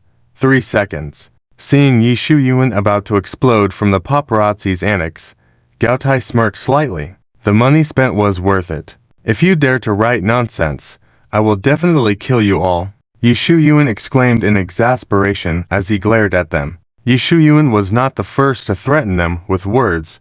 The paparazzi were accustomed to it. Wow, threatening us. Using threats. It looks like we guessed right. Guessed about what? Is it 1 minute or 3 seconds? Come on. Yi Shuyuan punched one of the paparazzi. He's hitting us. Quickly take a picture. The paparazzi were not afraid, instead becoming more excited to capture the altercation. I'm going to call the police and have you arrested. The paparazzi who was punched threatened Yi Shuyuan. Seeing that the paparazzi were not afraid of Yi Shuyuan at all, and rather excited to bring more dirt on him, Yi Shuyuan turned his angry gaze towards the mastermind, Gao Tai. All of this trouble is caused by you. Yi Shuyuan reached out to grab Gao Tai, who quickly dodged behind the paparazzi. Yi Shuyuan, do you still want to resort to violence? I heard you often end up at the police station in Modu because of fighting. Why are you so violent? Did you go through something bad in your childhood? The paparazzi relentlessly pestered Yi Shuyuan, buying time for Gao Tai to escape. That day, Yi Shuyuan couldn't get his hands on Gao Tai, and his affair with Wu Zhaoxiao became a hot topic in Jingdu. Damn, he looks pretty handsome, but he likes this kind of woman. He has quite a heavy taste. I heard he also had this kind of woman in Modu. Is it really just 3 seconds for him in that aspect? That's too exaggerated. It should be a minute. I respect your preferences and your stamina, but I dislike your violence. Although Yi Shuyuan was wealthy, he was originally not well known in Jingdu, as he was originally from out of town. But thanks to Gao Tai and his paparazzi propaganda, Yi Shuyuan finally made a name for himself in Jingdu. Let me fan the flames a bit more. Lin Ziming looked at the online comments, saying calmly, Gao Tai's hired paparazzi were very professional, not only publicizing Yi Shuyuan and Wu Zhaoxiao's hotel incident, but also digging up his past events in Modu. The paparazzi did not stop there and continued to seek to interview him. After Yi Shuyuan's hotel location was exposed, he had to move to a new place, a secluded villa on a mountain somewhere. Yi Shuyuan watched Zhang Xiaobai and Su Leshan, who were about to go shopping. Make sure to wear masks, and absolutely do not let anyone recognize you. Upon hearing this, his men looked at Yi Shuyuan in silence. Although they had not committed any crimes, they were now being treated like criminals. The paparazzi tried to interview Yi Shuyuan further by offering a reward online to pinpoint his location. Of course, this was orchestrated by Gao Tai. Even without the paparazzi's reward, people who saw Yi Shuyuan stirred the desire to stream an interview with him. And Zhang Xiaobai and the others were Yi Shuyuan's men, so they had to be cautious as well. However, unbeknownst to them, their every move had long been under Lin Ziming's surveillance. When Zhang Xiaobai opened the door, ready to go out, Huang Taoyu suddenly rushed in. Yi Shuyuan. Huang Taoyu spotted Yi Shuyuan standing in the hall at a glance. Yi Shuyuan's expression immediately turned to fear. Quick, stop her. Instead of stopping her, the other men, just like Yi Shuyuan, couldn't help but take a few steps back. But Huang Taoyu's target was always only Yi Shuyuan.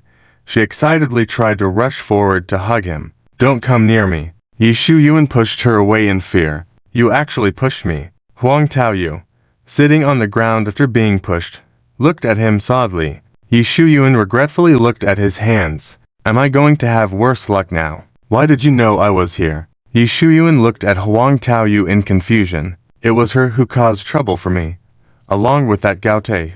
Yi Shuyuan coldly shook off Huang Taoyu's hand. If it wasn't for her being a disaster-prone person, Yi Shuyuan would feel quite happy that someone believed in him. Because of these words, he had also mentioned it online. If it weren't for the paparazzi digging up his dark history in Magic City, most netizens would still believe him. After all, neither Gao Tai nor Wu Zhaoxiao had a good reputation in Kyoto. But Yi Shuyuan wasn't any better. Yi Shuyuan wanted to leave by car, but he found that the car couldn't start. Boss, my car isn't working either. Mine neither. None of the cars could start. Yi Shuyuan and the others involuntarily looked at Huang Taoyu. I didn't do anything. Huang Taoyu innocently waved her hands. Yi Shuyuan, feeling annoyed, covered his forehead and planned to walk to the road below the mountain to see if he could catch a passing car. But Yi Shuyuan didn't have the chance to walk over there, because the paparazzi arrived, accompanied by Gao Tai, with Wu Zhaoxiao standing next to him. Darling, Wu Zhaoxiao affectionately called out to Yi Shuyuan. Watching as the plump figure of Wu Zhaoxiao charged towards Yi Shuyuan, the latter was ready to act. Smack! A crisp slap rang out. Huang Taoyu stood in front of Yi Shuyuan, stopping Wu Zhaoxiao. Can you call him darling? Huang Taoyu glared fiercely at Wu Zhaoxiao. Who are you? Wu Zhaoxiao rubbed her stinging face, glaring at Huang Taoyu. His girlfriend. Huang Taoyu stood tall and proud. Before the words finished, Yi Shuyuan immediately shook his head in denial. No. Huang Taoyu immediately looked aggrieved. Shuyuan, am I not able to see the light? Why do you hide our relationship? You're not his girlfriend. I am. Wu Zhaoxiao pounced and grabbed her hair. You be *tch.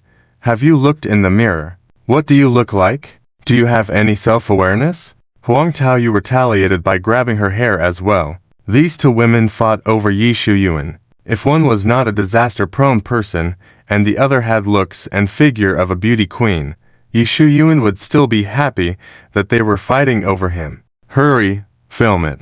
The paparazzi got excited. Yi Shuyuan's girlfriend is actually the infamous disaster in Kyoto. What's so good about Yi Shuyuan that they're fighting over him? Why envy her? Don't you see what kind of people they are? If Yi Shuyuan wants to play two sides, he should aim higher. How long have you been dating Huang Taoyu? Have you been hurt during this period? Besides these two, do you have any other girlfriends you don't want to be seen with? I've said, I have no relationship with them. Yi Shuyuan hysterically yelled, but no one listened. They just kept bombarding him with questions. That day, Yi Shuyuan continued to trend in Kyoto. Online reviews were full of negativity, and Yi Shuyuan dared not look at them. Since no one believes me, then I'll go find someone with authority to prove my innocence. Yi Shuyuan thought of the appearance of Yi Yaoyao. Of course, Yi Shuyuan didn't intend to seek help from the Yi family in Kyoto to clear his name. Even though Yi Yaoyao had slightly higher status in the Yi family after returning this time because she saved the only heir of the Wang family, it was just a bit. So, Yi Shuyuan still didn't consider her, wanting her to fulfill her promise she made in Magic City to introduce him to important figures. On the other hand, when Yi Yaoyao saw the scandals about Yi Shuyuan online, she muttered to herself, I must pretend not to know him. 3 days later, in a private room of a high-end Western restaurant, Yi Yaoyao was casually dining with a wealthy young lady when Yi Shuyuan suddenly burst in. Yi Yaoyao, it's been a long time since we've met. Yi Shuyuan looked at her with a sullen expression. The wealthy young lady turned to Yi Yaoyao, who pretended calmly, Who are you? I don't know you. Upon hearing that, Yi Shuyuan raised an eyebrow. Are you sure you want to deny it? Sir, I really don't know you. Please leave and don't disturb our meal. Yi Yaoyao looked at him as if he was a stranger. Yi Shuyuan gazed deeply at her, then said expressionlessly, All right, you'll regret it. Then, Yi Shuyuan turned and left. The wealthy young lady took a sip of tea and tactfully did not question Yi Yaoyao. Because everyone in Kyoto now knew about Miss Yi saving the heir of the Wang family, she wanted to get to know Wang Keifeng through her. As Yi Shuyuan walked out, he muttered to himself, Be *tch. If I don't teach you a lesson, then my name Yi Shuyuan will be written backwards. The threat from Yi Shuyuan prompted Yi Yaoyao to bring along for more bodyguards that day. 4 days later, at night, Yi Yaoyao was walking on a secluded path with 2 bodyguards, while her other 2 guards hid in the shadows to protect her. That damn Yi Shuyuan, he said he would make me regret. But why hasn't he retaliated after so long? Little did Yi Yaoyao know that she was deliberately giving Yi Shuyuan opportunities for revenge, but he hadn't taken action. Another 4 days passed.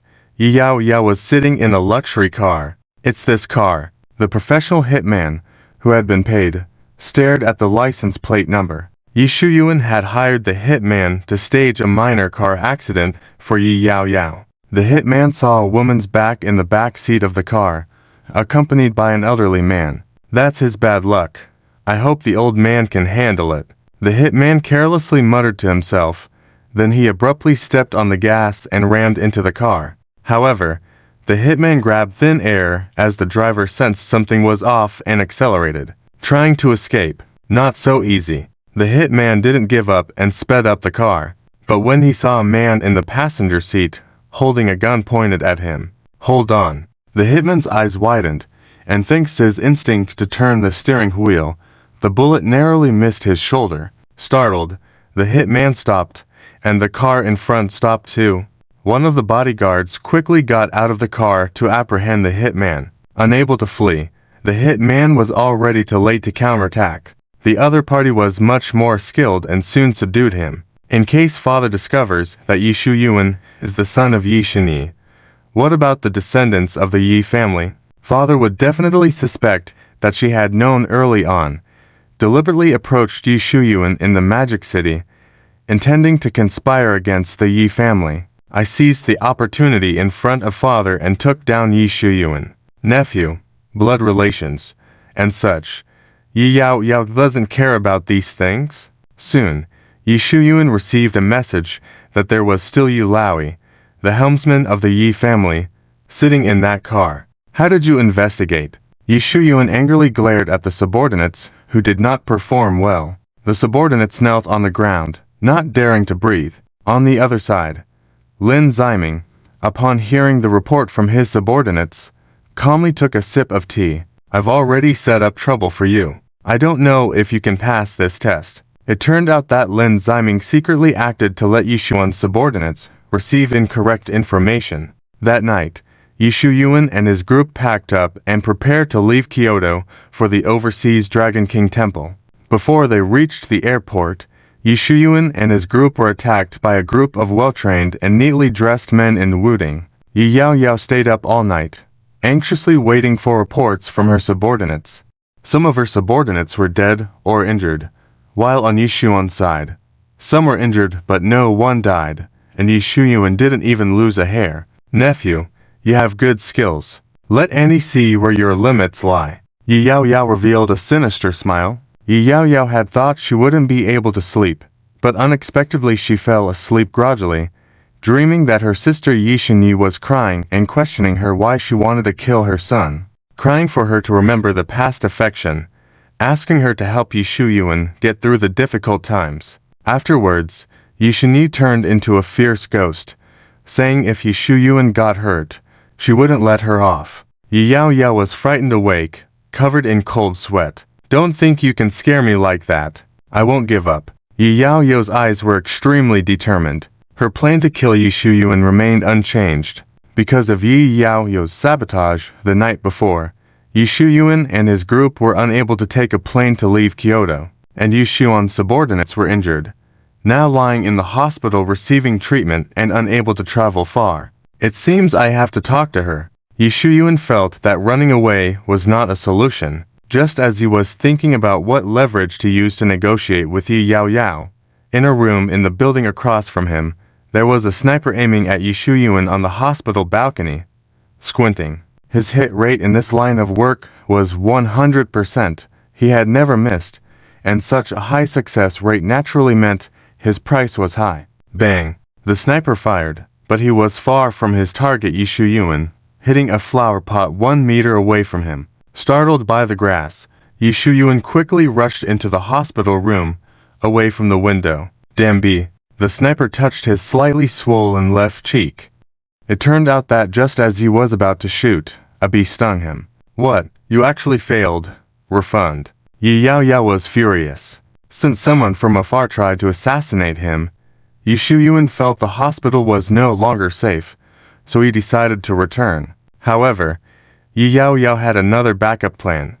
She paid someone to drive a big truck and ram it towards Yi Shuyuan's car. She didn't believe that Yi Shuyuan could escape, but just as the driver of the big truck was about to crash into Yi Shuyuan's car, suddenly the car next to them malfunctioned and collided with another car nearby. The two cars crashed together, blocking the road, and the driver of the big truck could only watch as Yi Shuyuan in front of him drove away. What? Failed again? You go to hell. Yi Yao Yao's anger soared even higher. Fortunately, Yi Yao Yao had not just one backup plan, she had others. Back at the hotel, Yi Shuyuan was clueless about narrowly avoiding a car accident. He locked the window, put on a bulletproof vest, and wore a gun, looking extremely cautious. At noon, a waiter brought food over. Yi Shuyuan opened the door, and the waiter, looking down with the intention to hand him the food, unexpectedly threw a powder onto Yi Shuyuan's face. However, Yi Shuyuan was now bending down to tie his mysteriously loose shoelace. The powder landed on Yi Xuan's hair. "Listen to me. It's a misunderstanding." The waiter pretended to be panicked while explaining to Yi Shuyuan, actually planning to act again. But Yi Shuyuan wouldn't relax his guard. He grabbed the waiter into the room, knocked him unconscious, and tied him up. Yi Shuyuan didn't spare his life out of kindness. It was just that being found with a corpse was troublesome with the Yi family watching him. What if the police caught him with a body? Even if he didn't get the death penalty, he would spend his life in prison. Yi Xuan's connections were no match for the Yi family in Kyoto. He wasn't that foolish to have such a weakness. No response. Damn it. Failed again. Yi Yao Yao was almost speechless. 3 failed assassination attempts in one day. Was something wrong? Yi Shuyuan also thought it was too frequent. He couldn't wait until the next day to talk to Yi Yao Yao. That day, Yi Shuyuan called Yi Yao Yao. Okay. Yi Yao Yao mentioned a public place, trying to dispel Yi Xuan's suspicion that she would ambush him. In a high-end cafe in a mall, Yi Yao Yao leisurely sipped her coffee. He should be arriving soon. On the other side, Yi Shuyuan with 3 men prepared to enter the mall entrance. 2 workers repairing an outdoor billboard glanced at each other, aimed at Yi Xuan's location, and released the huge billboard. Even if Yi Shuyuan didn't die, he would definitely be seriously injured. Someone would finish the job at the hospital. But suddenly, Yi Shuyuan stopped in his tracks, squatting down to pick up a coin on the ground. The billboard fell right in front of him, missing him by just 10 centimeters. Yi Shuyuan was stunned for a moment, then quickly stepped back and looked up. The 2 workers hurriedly ran away. The 3 men prepared to chase after the 2, but Yi Shuyuan stopped them. "Let's go back." Needless to say, this was definitely Yi Yao Yao's doing. It seemed there was nothing to be discussed between them. It was either you die or I die. With the backing of the Yi family in Kyoto, Yi Shuyuan knew that Yi Yao Yao's assassination attempts were surely following Yi Laoyi's wishes. Yi Shuyuan glanced down at the coin in his hand. On the other side, Mr. Yu learned that Yi Yao Yao had failed again, and furrowed his brows. Are they acting for my benefit? Or is Yi Xuan's luck really extraordinary? In fact, Mr. Yi had already started investigating Yi Xuan's background when Yi Yao Yao became particularly close to him. He knew that Yi Yao Yao was not the kind of person who would help others without any benefit, so her eagerness to help Yi Shuyuan must have had some ulterior motive. To his surprise, in his investigation, he found out that Yi Shuyuan was the son of Yi Shunyi, his daughter. Upon learning that Yi Shuyuan was his grandson, Mr. Yi did not have the slightest intention of bringing him back. Instead, he allowed Yi Yao Yao and Yi Shuyuan to continue causing trouble in the city. After Yi Yao Yao returned to Kyoto, she no longer had any contact with Yi Shuyuan. Mr. Yi could only comment that it was not too late for him to turn back, as Yi Shuyuan was not a person of great potential. Yi Shuyuan had someone crash into Yi Yao Yao's car, which also endangered Mr. Yi, who was in the car. At that moment, he was so furious that he had the intention to kill, but Yi Yao Yao acted first, and Mr. Yi quietly watched her actions. Despite her repeated failures, Mr. Yu saw Yi Xuan's extraordinary qualities. How is it? Mr. Yu sought out a fortune teller. This child has the destiny of an emperor. Every time he faces danger, he will turn it around. I have never seen such a fated person. He has a special charm with women, and he receives help from those women. He should be in a very high position now, revered by many. His achievements in the future will be even more remarkable. Upon hearing this, Mr. Yi furrowed his brows. The fortune teller's words were indeed true for Yi Shuyuan overseas. However, apart from being lucky to survive Yi Yao Yao's attempted assassination this time, everything else was not accurate. The fortune teller realized the discrepancy and exclaimed, "A person's luck can change."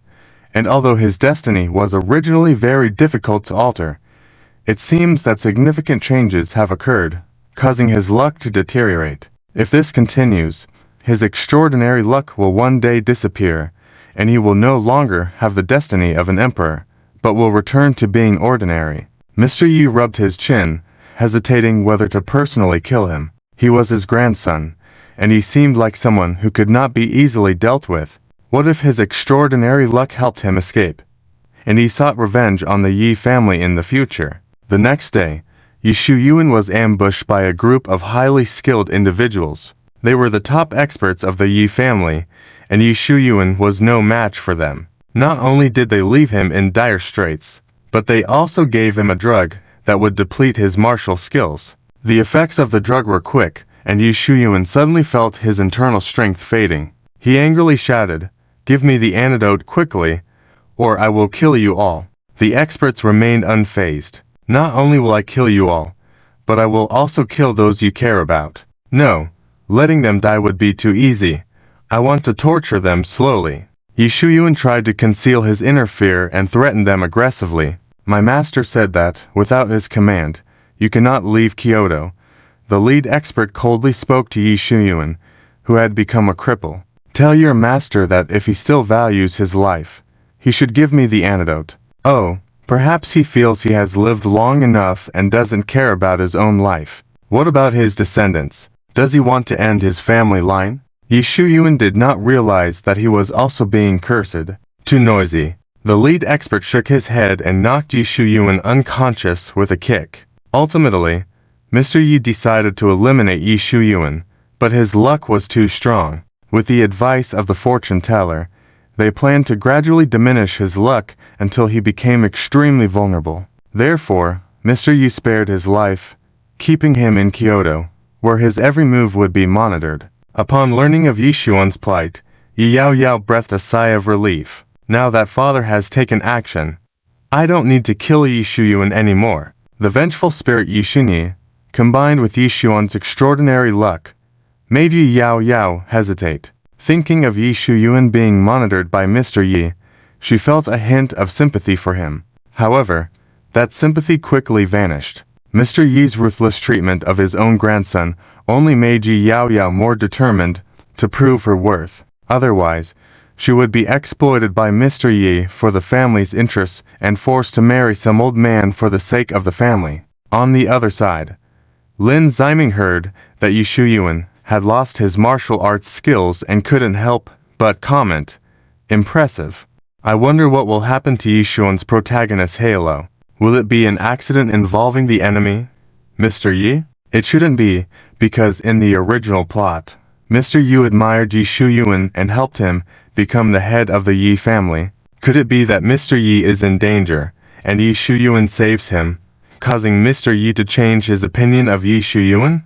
Lin Ziming rubbed his chin, very curious about what would happen to Yi Shuyuan next, and if necessary, he would secretly add fuel to the fire. In the VIP hospital ward, after sleeping for a day and night, Yi Shuyuan slowly opened his eyes to see Zhang Xiaobai and the others looking sad. "Don't worry, my martial arts will recover, and I will be even stronger than before." Yi Shuyuan managed a hint of confidence in his smile. For some reason, Yi Shuyuan felt that he had not fully lost yet, and he was certain he could turn things around. It seemed like it was not his destiny to fail. "Boss, not only have they abolished your martial arts, but our funds have also been frozen. This time's medical expenses were covered by our private savings. Today, you will be transferred to a regular ward." "Su," Leshan said sadly. "The people of the Yi family are so ruthless." Yi Shuyuan narrowed his eyes, clenched his fist. "I won't let it end like this." "It's too early to say that. First, get through this difficult time."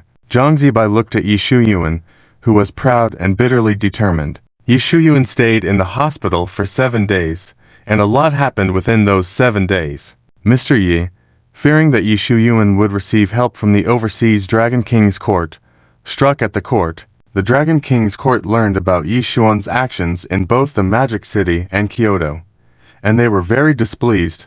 Some within the court even proposed replacing the Dragon King. Lin Ziming had long known that Zhao Yunlin was secretly having interactions with other leading ladies, but Lin Ziming did not know the content of their conversations. However, judging from the commonality among these women, all having a strong dislike for Yexuan, they should be forming some sort of alliance to deal with him. As for the evidence against Yexuan, Lin Ziming had been planning to collect it for a while, but unfortunately, Either the original evidence had been moved away by Yexuan in advance or had simply disappeared. It seemed that his protagonist's halo was at play, making him instinctively sense danger and avoid it in advance. If I see any of you in Kyoto, I promise to make some new friends there, hang out with them every day. You can handle Yexuan however you want. Lin Ziming said this, leaving Zhao Yunlin no choice but to mutually monitor each other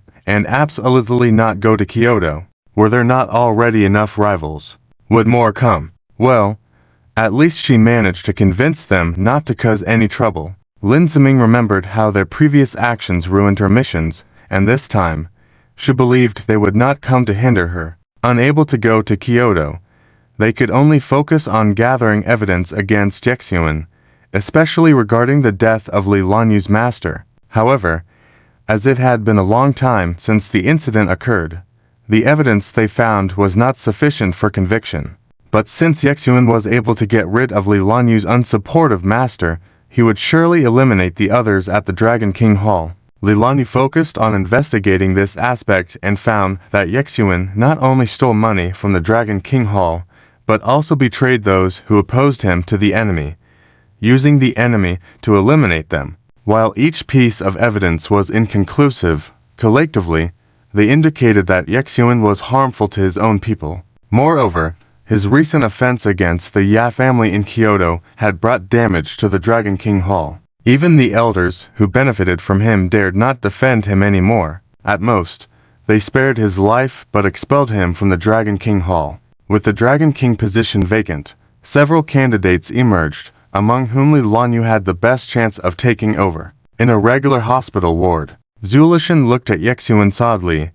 This is the last time we address you as the boss. We are returning to the Dragon King Hall. Yexuan had already lost his position as the Dragon King, so naturally, his associates from the Dragon King Hall were leaving. Of course, if Yexuan was deeply loved, some might voluntarily stay with him, but unfortunately, that was not the case. Even Zulishan, who once admired him, now felt he was not fit to be a leader. Go, and do not return after you leave. After solemnly looking at him, Zulishan left the hospital room with the others. I treated you all so well before, yet you treat me like this. Fine.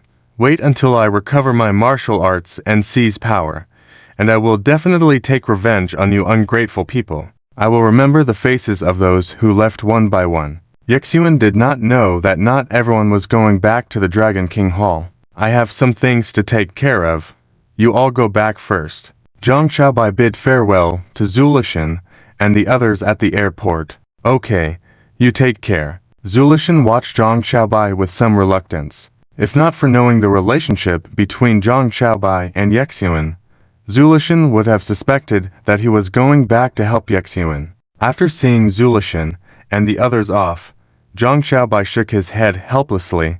Master Li Lanyu really thinks too much. How could Lin Ziming continue to meet other women in Kyoto when he is not there merely for fun, but for official business? Having been with Yexuan for so long, Zhang Xiaobai also noticed his unusual qualities. Even if Lin Ziming were to try to kill Yexuan, it seemed that he would miraculously thwart any attempts. Staying in Kyoto, apart from Master Li Lanyu's orders, Zhang Xiaobai also wanted to see how Yexuan's fate would unfold. When necessary, he would secretly lend a hand, not for Master Li Lanyu or the Dragon King Hall, but for himself only, aware of Yexuan's narrow-mindedness. If the day he turned against Yexuan arrived, becoming the one to bring about the destruction of the Dragon King Hall, Zhang Xiaobai would not spare him, even if he escaped to the ends of the earth. Yexuan's removal from the Dragon King position also owed something to Zhang Xiaobai, who quietly provided evidence of his crimes. Unfortunately, Yexuan was even wary of him, as the evidence was not strong enough. Otherwise, Yexuan would not have been kicked out of the Dragon King Hall so easily, and so, Zhang Xiaobai stayed in Kyoto, silently hiding in the shadows, observing Yexuan and Lin Ziming. If it weren't for his associates helping to pay his medical expenses before they left, Yexuan would have had to settle the bills himself upon recovery before leaving. Upon being discharged, Yexuan returned home to find an empty house, feeling lonely. In the past, upon returning, he would be greeted by his men hailing him as the boss. Lonely. Yexuan had changed.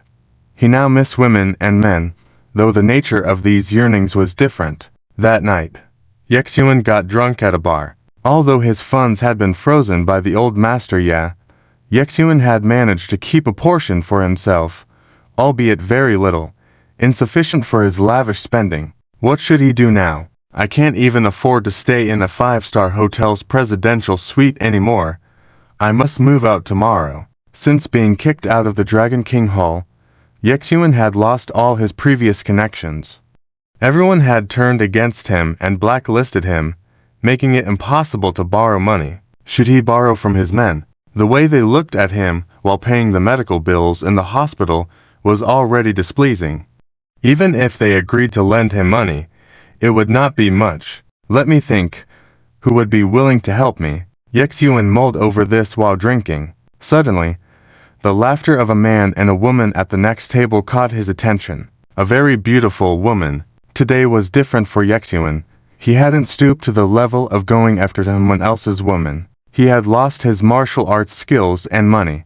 The man next door was a wealthy second generation, and the woman was materialistic. She wouldn't fall for him at first sight. Alas, Yexuan sighed deeply as he realized he would have to temporarily set aside one of his favorite pastimes. Suddenly, he spotted another beauty, a woman he had once been involved with and claimed to deeply love, Huang Taoyu. Taoyu, Yexuan called out to her affectionately. Wisher Yuan felt that he couldn't be any unluckier. Huang Taoyu, although not from a top-tier family, was indeed the daughter of a wealthy family. Wisher Yuan wanted to temporarily use her to turn his luck around. If possible, Wisher Yuan wanted to receive help but also keep his distance from her. As for communication, it would naturally be through the phone.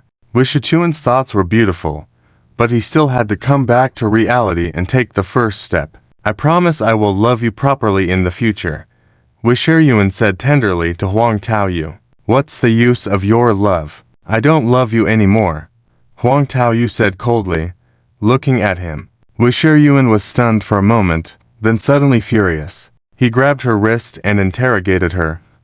Are you playing with me? It was you who begged to get back together in the first place, saying our love could overcome all obstacles. Now, despite me not minding your bad luck, you actually reject me. What if I reject you? Do you think you are still the same vibrant Wisher Yuan as before? Huang Taoyu forcefully pushed his hand away. For some reason, although she felt Wisher Yuan had a promising future before, she now felt that he had changed. Huang Taoyu had genuinely investigated Wisher Yuan's past scandals, but whether they were true or not, she didn't care. What mattered was that the world believed them to be true, making her feel embarrassed. So, why was she so foolish to be with someone who didn't truly love her? Huang Taoyu wasn't foolish. She knew that Wisher Yuan's current profession of love was to use her. I'm telling you, stop pestering me, or I will make you regret it, Huang Taoyu coldly warned Wisher Yuan. You're so quick to change your mind, you wretch. Wisher Yuan, feeling ashamed and angry, raised his hand and slapped her. Smack. The crisp sound of the slap echoed.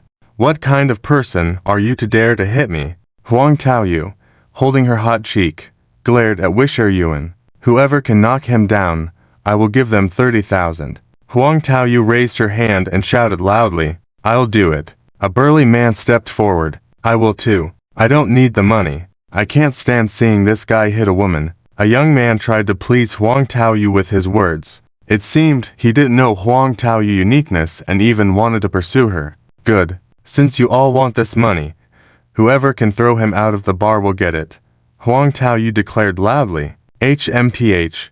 Just these weaklings want to take me down. Wisher Yuan gave a contemptuous look. As he spoke, Wisher Yuan suddenly remembered something. He pretended to be calm and said, fighting with these weaklings would be an insult to my dignity. Wisher Yuan walked towards the bar's entrance with his hands behind his back, appearing mysterious. Trying to escape. Don't just stand there. Do something. Huang Taoyu urged those after the money. Oh. Wisher Yuan, seeing the situation, quickly ran towards the bar's entrance. Unfortunately, There were people trying to claim the money blocking his way. Caught between two fronts, Wisher was no longer the martial arts expert he once was, and he was easily knocked to the ground by others. Wisher screamed repeatedly, "Tao Yu, I was wrong. Tell them to stop." Wisher urgently shouted at his ex-girlfriend, "Throw him out." Huang Taoyu ordered loudly. A burly man picked up Wisher and rushed towards the hotel entrance, while others also tried to grab Wisher to claim the money. Wisher was like a large package, being passed around and even rudely thrown on the ground. It was so painful. The rough handling caused Wisher wounds to ache. In the end, the burly man was the first to throw Wisher out. Seeing this, the others felt disappointed. The burly man smirked triumphantly, turned back to the bar, ready to claim the 30,000. People passing by on the street looked strangely at Wisher lying on the ground. Some eyes showed sympathy, while others were mocking, but no one came to help him up. After lying on the ground for a few minutes, Wisher struggled to stand up. "Damn you, Huang Taoyu, you caused me so much misfortune in the past, and I didn't even retaliate. Today, you are treating me like this. Well, wait until I rise again. I will definitely make you suffer. No, make you wish you were dead." Actually, Wisher didn't refrain from seeking revenge initially. He was afraid of Huang Taoyu bad luck and the fact that her father also had it. If he provoked her, they might join forces, and Wisher couldn't imagine how much unluckiness would befall him in the future. Feeling the pain, Wisher touched his swollen face and thought about how to torture Huang Taoyu in the future as he walked across the street. Suddenly, a car crashed into Wisher and he once again found himself lying on the ground, in agony watching the car speed away. "Damn you, Huang Taoyu." Wisher suspected that Huang Taoyu bad luck was behind his misfortune. Soon, Wisher vision darkened, and he passed out. After waking up, it was already the next morning. Wisher saw a pure and beautiful woman sitting on a chair beside him. Did she save him? Rescuing the hero. This was the beginning of love. "You're awake," the beautiful woman said with concern.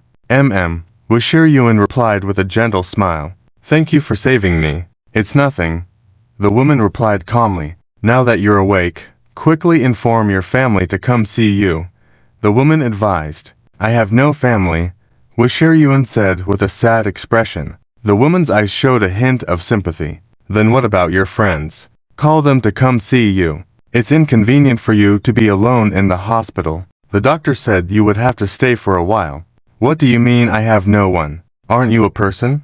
Wisher looked at her in surprise. Upon hearing this, a trace of uneasiness flickered in the woman's eyes. "Sir, we only met for the first time yesterday. I took half a day off for you and even paid for your medical expenses," the woman said. Staying here besides taking care of him out of goodwill, she also hoped to be reimbursed for the medical costs she covered. "I will pay you for the medical expenses you paid." "How much was it?" "I shouldn't say that I am pitiful. Will you come to see me when you have time?" Wisher couldn't help but take out his phone to check his appearance. Still so handsome. Why isn't she interested in him at all? "I will find a caregiver." Wisher looked gratefully at the beautiful woman. "Thank you for saving me. Let me add you on WeChat. After I'm discharged, I'll treat you to a meal." "No need. It's nothing." The woman tossed out those words and hurriedly left. Wisher couldn't get up, so he could only watch his benefactor leave. After saving a hero, why is there no further communication? Isn't this supposed to be the start of a romantic love story? Zhang Xiaobai and the others left. His funds were frozen, and Wisher wanted to ask the women he used to chase to come see him, but he didn't have the courage to ask because he knew they would ask for money during the visit. Wisher still hoped others would give him money. How could he possibly cough up money? Wisher looked at the medical bills and furrowed his brow. "Why is it so expensive? I don't think I was seriously injured." Although Wisher could afford the medical expenses, his money was running low. He used to have funds from the overseas Dragon King Palace, but now he had been kicked out. Now his money was only going out, not coming in, and it was absolutely impossible for him to work and earn. Yi Shuyuan still planned to use what little money he had left to make a comeback. Thinking hard, who still has some relationship with me and would be willing to help me? Yi Shuyuan's face was serious. After a long time of pondering, he still couldn't think of anyone. Days passed. Yi Shuyuan rested well in the hospital. Tomorrow he would be discharged and it would be the day he paid off all the medical expenses. Thinking about the money, Yi Shuyuan felt a pang in his heart. Beaten up and hit by a car, yet he had to foot the medical bills himself. Is there anyone in the world more unlucky than me?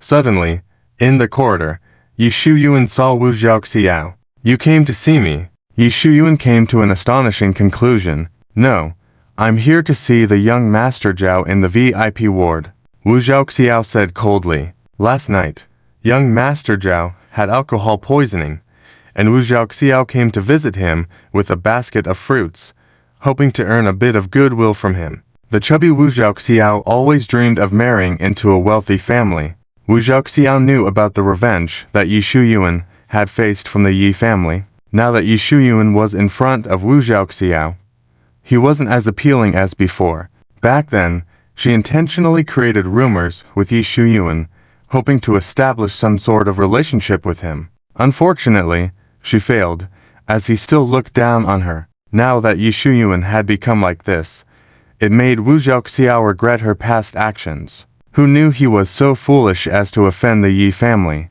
Wu Zhaoxiao couldn't be bothered with Yi Shuyuan, and left with the fruit basket in hand. Yi Shuyuan was immediately dissatisfied and questioned her.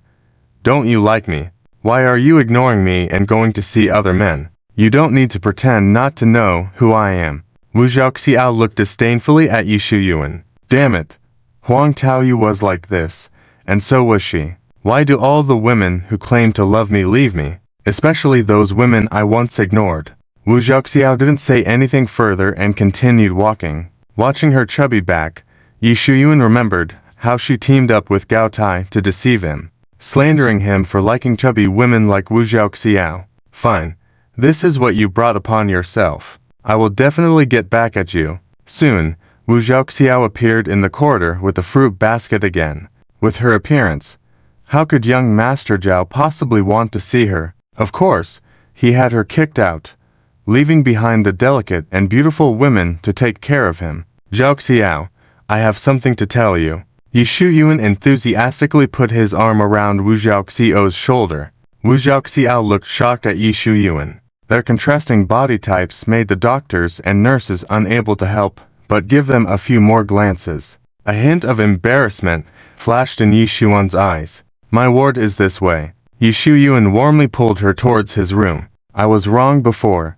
Please give me another chance. Yi Shuyuan held her hand, looking deeply into her eyes. Wu Zhaoxiao gazed at Yi Shuyuan's handsome face, thought for a moment, and said, If I were a bit younger, I would play with you.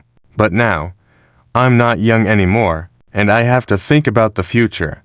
Who doesn't like a handsome guy? Still loving their handsome guy. But Wu Zhaoxiao felt money was the most important thing. If you really like me, I can introduce you to some wealthy women. When the time comes, you can find a wealthy man for me in high society.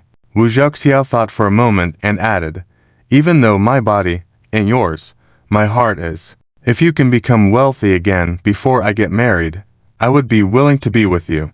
Yi Shuyuan looked at her as if she were crazy. She could definitely go straight to a mental hospital. All right, I will help you. Yi Shuyuan held back his anger. Upon hearing this, Wu Zhaoxiao immediately excitedly had Yi Shuyuan add the wealthy women on WeChat. Yi Shuyuan added them while secretly planning to delete them the next day. Seeing Yi Shuyuan smile, a hint of contempt flashed in Wu Zhaoxiao's eyes. Yi Shuyuan, you underestimate me. Do you intend to use me? Too bad. I don't think there's anything about you worth using. Instead, your appearance might earn you a few bucks. Of course, if Yi Shuyuan truly liked Wu Zhaoxiao, she really wanted him to impress the wealthy women and help her find a wealthy husband. The next day, Wu Zhaoxiao came to pick up Yi Shuyuan from the hospital, intending to take him to see the old rich women. However, Yi Shuyuan covered his forehead. Looking weakly, I'm not feeling well today. How about tomorrow? Wu Zhaoxiao looked at Yishuan's fragile appearance and thought for a moment. Those old women liked healthy men, so it would be better to wait until he felt better tomorrow. All right then, Wu Zhaoxiao said flatly. Thank you for coming to pick me up. I've been in the hospital for so many days, and no one came to visit me. Yi Shuyuan hugged her tightly. So, you've already become a lonely individual, clinging to me as if grasping a life-saving straw. Wu Zhaoxiao instantly understood her role in Yi Shuan's life. It had been a long time since Wu Zhaoxiao was held by a handsome guy, and she showed a hint of infatuation. Maybe I'll play along with him. After all, I've been humiliated in front of those rich people. It's nice to have someone to comfort me. Wu Zhaoxiao reached out and hugged Yi Shuyuan. A hint of disgust flashed in Yi Shuan's eyes. Then he smiled and let her go. See you tomorrow. Yi Shuyuan waved to her and walked away. Damn Yi Shuyuan. Wu Zhaoxiao immediately thought it was him who stole it. At this moment, Yi Shuan's figure had already disappeared. HMPH.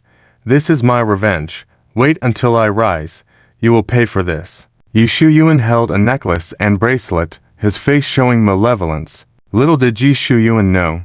His every move was being watched by Lin Ziming. I never expected Yi Shuyuan to have fallen so low as to steal from women. Lin Ziming couldn't help but sigh upon hearing his subordinate's report. After selling the necklace and bracelet in the black market, Yi Shuyuan immediately went to a bar to spend. Although he only sold it for 30,000 in the black market, he was satisfied as he had no money coming in at the moment, especially since he was selling his enemy's belongings. Imagining Wu Zhaoxiao's face when she finds her things missing must be quite amusing. Yi Shuyuan drank expensive wine while thinking about Wu Zhaoxiao's frustrated expression. It seems the Yi family's retaliation against you is too weak. You can still afford 200,000 worth of wine. Suddenly, a familiar voice came from beside him. Yi Shuyuan turned to see that it was Gao Tai and his group of lackeys. You dare show up in front of me? Yi Shuan's face changed drastically, a fierce expression appearing on his face. If it weren't for Gao Tai causing trouble for him in Kyoto, he wouldn't have thought of seeking help from Yi Yao Yao. She rejected him, leading Yi Shuyuan to want to teach her a lesson. This unfortunate incident led to him crossing paths with the Yi family patriarch, which ultimately brought him to his current situation. Yi Shuyuan set down his glass and charged towards him. Gao Tai and hurriedly retreated, but his lackeys held Yi Shuyuan back to please Gao Tai and ended up getting beaten by the others after Yi Shuyuan fought two of them due to his depleted martial skills. They restrained Yi Shuyuan and forced him to kneel in front of Gao Tai. Yi Shuyuan remained silent as he saw Gao Tai and, imagining the worst scenario, this time he was more clear-headed, remembering his lack of fighting skills and refraining from impulsively picking fights. If he couldn't use his words, he had to keep his mouth shut, as using his fists would lead to his disadvantage. Yi Shuyuan glared at Gao Tai with resentment before returning to his wine. Seeing this, Gao Tai continued to mock him. Now 200,000 worth of wine is luxury for you. You can probably only afford to drink it once. Otherwise, let me be kind and offer you 1,000,000 worth of wine tonight. Gao, this beggar is not worthy of such expensive wine. Why don't you treat us instead? His friends behind him were discontent. Gao, he's just trash now. He offended you before. You should have just beaten him up. How can you invite him for drinks? Another friend advised. Yi Shuyuan clearly saw the disdain in their eyes and wanted to stand up for himself. 1,000,000 worth of wine, he could still afford it now, but the little money he had was diminishing with every indulgence. His initial plan was to use this money to turn his life around, but tonight, it was just a brief luxury after teaching Wu Zhaoxiao a lesson and spending too long in the hospital. Back then, even 200,000 wasn't considered extravagant. Endure it. A gentleman's revenge can take 10 years. Yi Shuyuan drank his wine with a solemn expression. Seeing Yi Shuyuan not losing his temper, Gao Tai sneered and said, "No guts. He's Yi Shuyuan after all." It seems the rumors about him abroad were false. A middle-aged man spoke coldly. These words reached Yi Shuyuan's ears clearly. Looking over, he recognized who it was. It was the boss of one of the top underground forces in Kyoto. Though it was their first meeting today, Yi Shuyuan had a strange feeling that they would become close in the future. In the original plot, after Yi Shuyuan taught a wealthy second generation a lesson in a bar, the boss liked him and proposed to work together.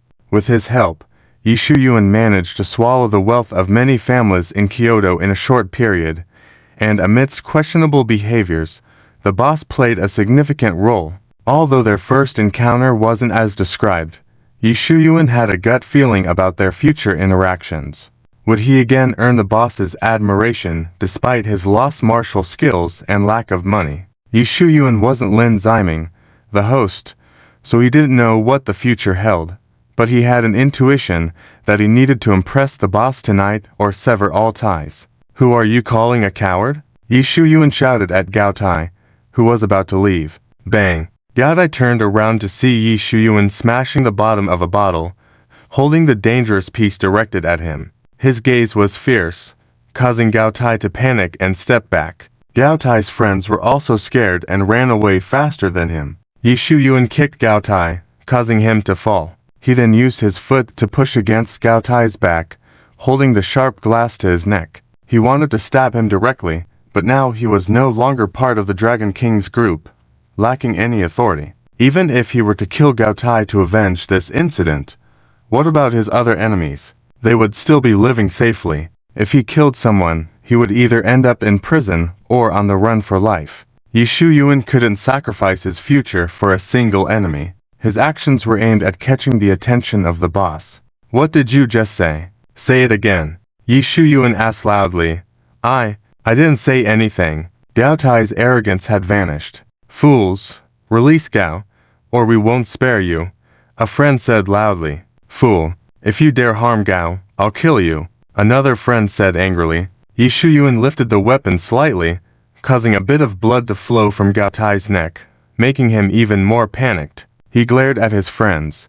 "Shut up, all of you. It's not you being pressed down right now. So, why dare to speak? Are you trying to get me killed? I promise that after you release me, I will not hold you accountable for what you did to me. Let's settle our grievances between us." "Humph, you want us to let go of our grudges? What if I don't want to?" Yi Shuyuan smiled dismissively. "Yi Shuyuan, that's enough. I gave you a chance because I pitied you. Otherwise, in your current state without power or authority, your martial arts declined. Do you think you can still resist me? Don't talk about me. You can't even defeat any of my useless friends. Now that I'm giving you a chance, you should accept it obediently." Gao Tai said loudly. "HMPH, you underestimate me with this chance. Do you think I'm really acting this way towards you out of impulse?" Yi Shuyuan sneered. "Let me tell you, even if I let you kill me today, I will still be fine here tomorrow, and your Gao family wouldn't dare to retaliate against me unless they want to end up like you. Of course, if you can seek help from the Yi family, that would be another ending. Aren't you useless? What other trump cards are you hiding?" Gao Tai was full of horror. "You guess." Yi Shuyuan smirked. In that moment, Bai Lauda felt something different about Yi Shuyuan, as if Yi Shuyuan could stand at the top of the world in the future.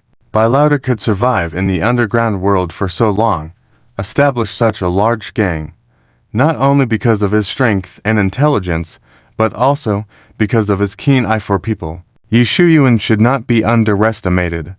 He must have great potential. Now that Yi Shuyuan's situation is so bad, with the help of Bai Lauda, if he were to turn things around in the future, Bai Lauda would have a lot of credit.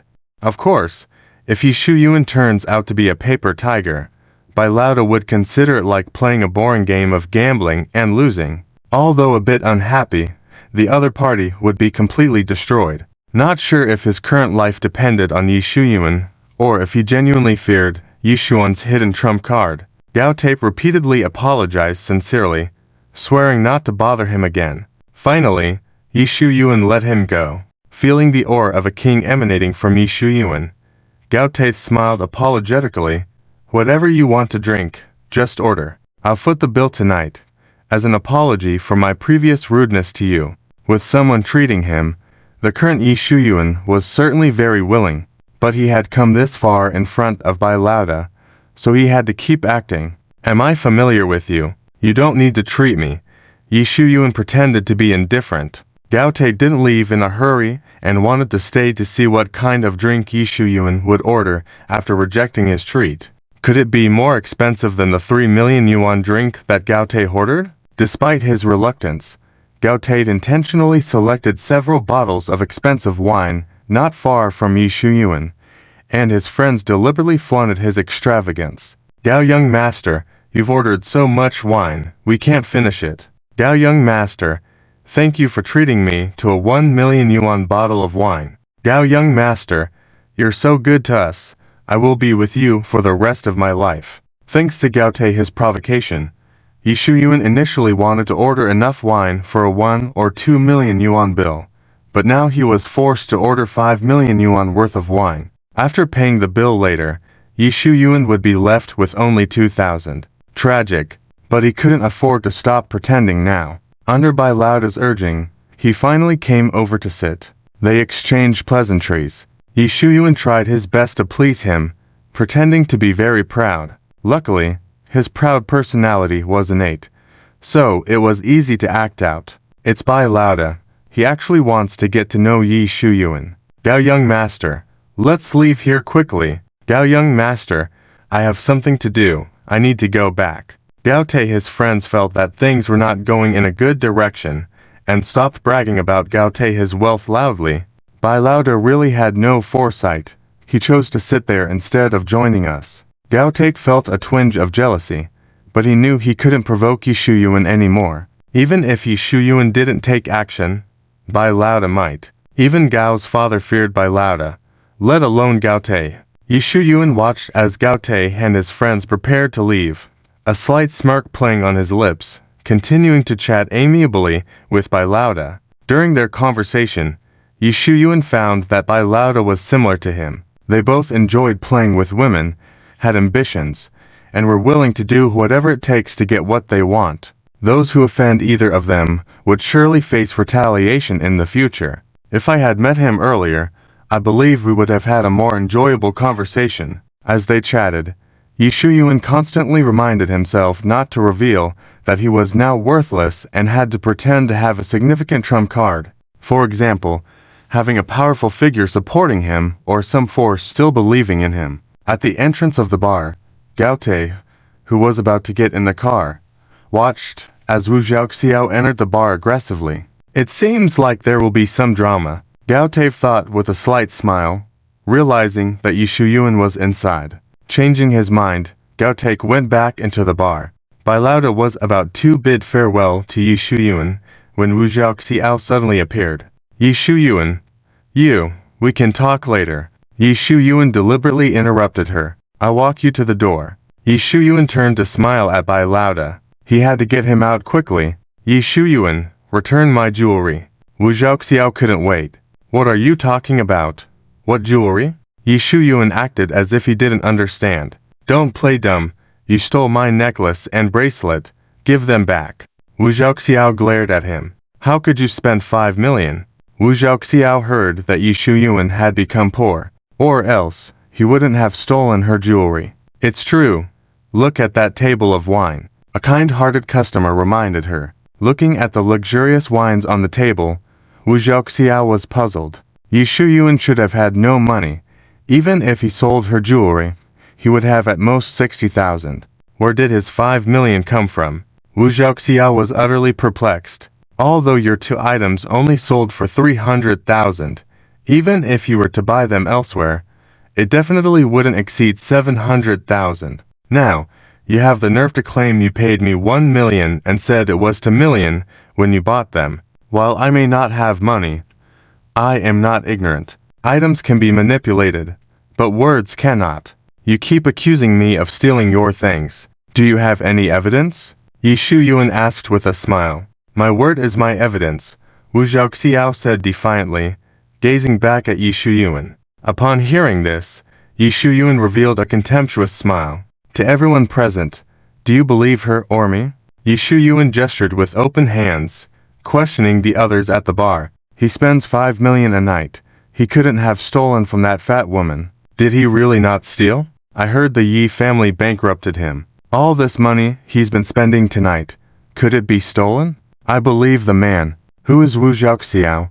Have you heard of her? I also side with the man. After all, he's Bai Laoda's friend. Most people chose to believe Yi Shuyuan. Hearing this, Yi Shuyuan smirked and said, "Have you heard? You better leave now, or I'll report you for slandering me." I wouldn't go that far.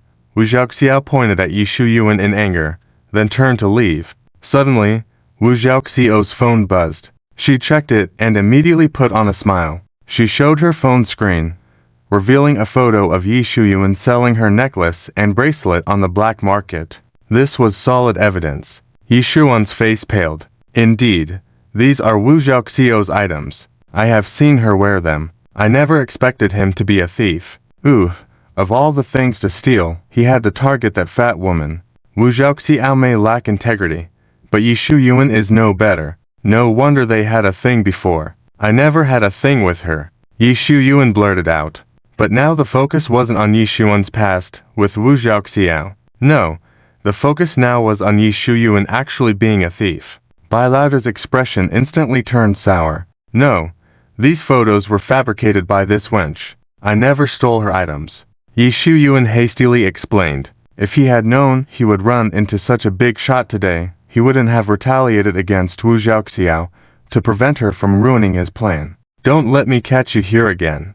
Bai Laoda threw down coldly before leaving in a huff. Bai Laoda never thought, after decades in the underground, he would misjudge a situation. Ha, I knew there was something fishy about your sudden wealth today. You really stole it, Gao Take jeered. It's you. Did you send those photos to Wu Zhaoxiao? Yi Shuyuan lunged in anger, and what transpired next didn't align with Yi Shuyuan's earlier fantasies.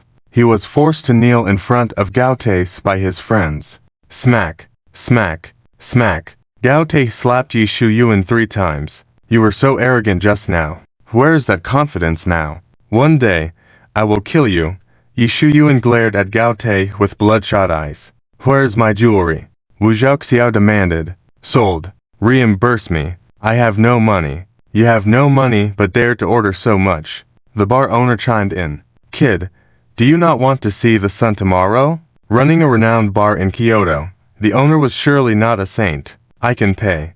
But after I do, I won't have enough to give her, Yi Shuyuan weakly explained. Gao Tafe might not take his life, but the owner definitely would get physical. Humph, let him go and settle the bill, the owner said disdainfully. Wait, if it's payment you're seeking, it should be mine first. I only owe 1 million. Wu Zhaoxiao urged impatiently. What 1 million? You should be pleased with 70,000, Yi Shuyuan retorted. Then 70,000 it is. Wu Zhaoxiao secretly rejoiced at still making a profit. Are you choosing to favor that fat woman over me? The owner crossed his arms, glaring at Yi Shuyuan.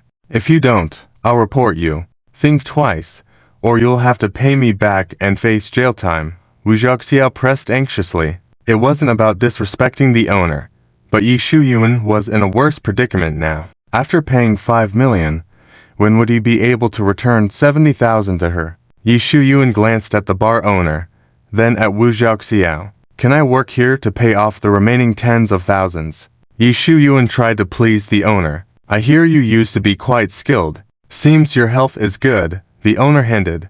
With that said, Yi Shuyuan promptly paid 5 million to the owner. Fine. So, you choose him. I'm calling the police. Wu Zhaoxiao suddenly felt dissatisfied. She pulled out her phone and dialed. Gao Te stood by, enjoying the spectacle. Police. Yi Shuyuan gritted his teeth, as if making a momentous decision, stopped Wu Zhaoxiao. Why are you calling the police? I'll get you the money back. Wu Zhaoxiao lowered her phone, looking puzzled. Didn't you say you had no money? Can't I borrow from someone? Who would lend to you? Wu Zhaoxiao looked incredulous. Why did I tell you? Wait for me. Yi Shuyuan walked to a corner and took out his phone. Included in the contacts Wu Zhaoxiao once gave him was a rich woman's number. Yi Shuyuan originally intended to delete it right after stealing from Wu Zhaoxiao. However, he later had a change of heart, thinking those influential people he had known previously had ignored him and might come in handy in the future. Yi Shuyuan never expected he'd need them so soon. Yi Shuyuan asked for money straight away, but the wealthy ladies rejected him. Yi Shuyuan sent over his handsome photos. Some found him not attractive enough. Some found him looking a bit old. Some objected to Yi Shuyuan's scandals. But one person agreed, asking for more enticing photos. Swallowing hard, Yi Shuyuan sent a full-body photo of himself clad only in tight briefs. Today you mess with my good fortune. I won't let it go. Yi Shuyuan chose to leave him. Wait, you offended me, us now. You haven't apologized to me yet, Gao Te said arrogantly. Friends, beat him up. At this moment, Yi Shuyuan wanted to escape, but it was too late. In the end, Yi Shuyuan not only was beaten up badly by Gao Te and his friends, but also forced to kneel in front of Gao Te to apologize. Amidst the mocking voices of the people, Yi Shuyuan was thrown out of the bar. With the help of a kind passerby, Yi Shuyuan went to the hospital for treatment. When he came out of the hospital, he went to find Zhang Fupo. After all, since others had paid him money, he should pay a price. That day, Yi Shuyuan shed tears of shame. Since he couldn't escape the clutches of the old woman this time, it seems his halo as the protagonist has faded. Lin Ziming said indifferently. Yi Shuyuan sold Wu Zhaoxiao's photos on the black market, which his men took and sent to Wu Zhaoxiao. Luckily, he took the photos. Otherwise the white boss might have really become Yi Shuyuan's assistants. Yi Shuyuan ended up being supported by the old woman, and Lin Ziming thought the male lead had no hope of turning things around. As long as he found conclusive evidence of Yi Shuyuan's crime later and sent him to jail, Yi Shuyuan wouldn't be able to dance in front of him anymore. But what happened next surprised Lin Ziming. Using one word to describe it, can he really mess up even more? Zhang Fupo is not just an ordinary wealthy woman. She will give extremely terrifying retaliation to those who betray her. For example, if a young fair-faced man dares to cheat behind her back, fine. Since he doesn't want to see her, then she send him to meet people of the same sex, making sure they chat until late every night. If one same-sex partner isn't enough, it's fine. Send more people over to keep him company. Yi Shuyuan now has no connections and lacks his group of friends, so he doesn't know how terrifying Zhang Fupo can be. However, Yi Shuyuan instinctively feels that he absolutely cannot betray her, otherwise he will face something worse than death. Fortunately, this time, Yi Shuyuan chose to trust his intuition and paid the price at Zhang Fupo's place. That day, Yi Shuyuan arrived at Zhang Fupo's mansion and found another wealthy woman on the sofa. This is my friend. She is curious about your abilities. Show her now. Zhang Fupo's tone was plain, but Yi Shuyuan knew this was an order he couldn't refuse. Damn it, can I be shared like an object? Yi Shuyuan thought he treated people better than Zhang Fupo. Although he was lecherous and fickle like changing clothes, the women he set his eyes on, unless he gave up, he would rather destroy them than give them to someone else. Unlike Yi Shuyuan, Zhang Fupo liked to share. And so, that day Yi Shuyuan once again shed tears of shame. Perhaps the blow he received was too much. That day, Yi Shuyuan walked aimlessly through the streets with empty eyes. Watching the people chatting and laughing on the streets, Yi Shuyuan felt extremely bitter. Why can these insignificant people be happier than me? Yi Shuyuan recalled his glorious days when he may not have been as grand as overseas, but at least he had money, power, and strong martial arts skills. Besides Lin Ziming, who could overwhelmingly defeat him. Where did he go wrong? Was it humiliating Gao Te at the bar, or trying to discipline Yi Yao Yao, who rejected his advances, or offending Olji? Or perhaps he shouldn't have come to Longguo in the first place. He should have just stayed obediently overseas. He clearly felt that after coming to Longguo, his career would reach new heights, and he would only rise higher by stomping on others, rather than being stomped on himself. Why did my intuition fail me? Yi Shuyuan couldn't help but see Lin Ziming's figure in his mind. He hadn't seen him for a long time and wondered how he was doing now. Just as he thought of Lin Ziming appeared in front of him. I'll give you 10 million if you sell me your watch. A wealthy second-generation named Ma took a liking to Lin Ziming's watch. I'm not selling. Lin Ziming coldly refused. walking peacefully on the street. Suddenly a young man arrogantly wants to buy your things. Unless you're short on money, why would you sell it to him? Do you think the price is too low? Alright, I'll give you another million. Ma second generation acted as if he was doing Lin Ziming a favor. It's not about the money, Lin Ziming explained calmly. And do you think I care about a million? Lin Ziming added. Ma second generation looked at Lin Ziming, bedecked in luxury brands, knowing he too was a wealthy person, and wrinkled his brow involuntarily. He hadn't seen him in Kyoto. Was he from out of town? Wealthy people from out of town couldn't compare to wealthy people from Kyoto. He surely thought highly of himself. Alright, since you don't care about money, then do us a favor. The Ma family in Kyoto. Ma second generation boasted about his family's power. Hearing this, Lin Ziming furrowed his brow. Oh, so it's the Ma family that cooperates with my company in Kyoto. I remember they preferred less profit to partner with my company. Are you here to play? Or are you here to do business? Ma second generation inquired. If for leisure, if I'm in a good mood one day, I might show you the extraordinary side of Kyoto. If for business, it depends on whether you're qualified. Don't think a little money means you can do business here. People who don't know when to show humility are in great danger in Kyoto, because some people look gentle on the surface, but they might be the dragons of Kyoto, not to be messed with. Lin Ziming couldn't help but smile at his words. I'm in a good mood today, so I won't argue with you. If you want the watch, I can tell you where I bought it. Despite all the talk, Lin Ziming still refused to sell. Ma second generation felt slighted and realized it was no longer about the watch. It was an issue of pride. If I can't buy a watch from an out-of-towner, and news spreads, would I still have a face in Kyoto? Actually, he had no acquaintances here.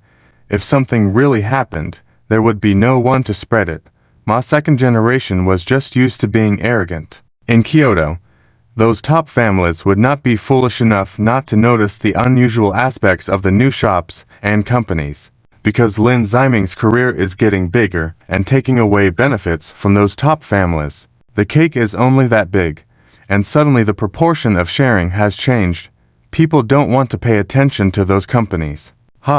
Canceling the cooperation with our Ma family is your loss, Ma second generation proudly said. Lin Ziming shook his head, said nothing more, and left. Soon, Ma's second generation received a call from Ma's father. Did you cause trouble outside? Why have we canceled cooperation with those companies? Ma's father asked angrily. In Kyoto, rumors have it that those new companies behind the scenes are all the same person, and the bosses on the surface are LS subordinates of that big shot. No, I didn't cause any trouble. I am well behaved, Ma's second generation blurted out, looking at Lin Ziming's cold back and weakly asking, Dad, do we really care so much about those deals?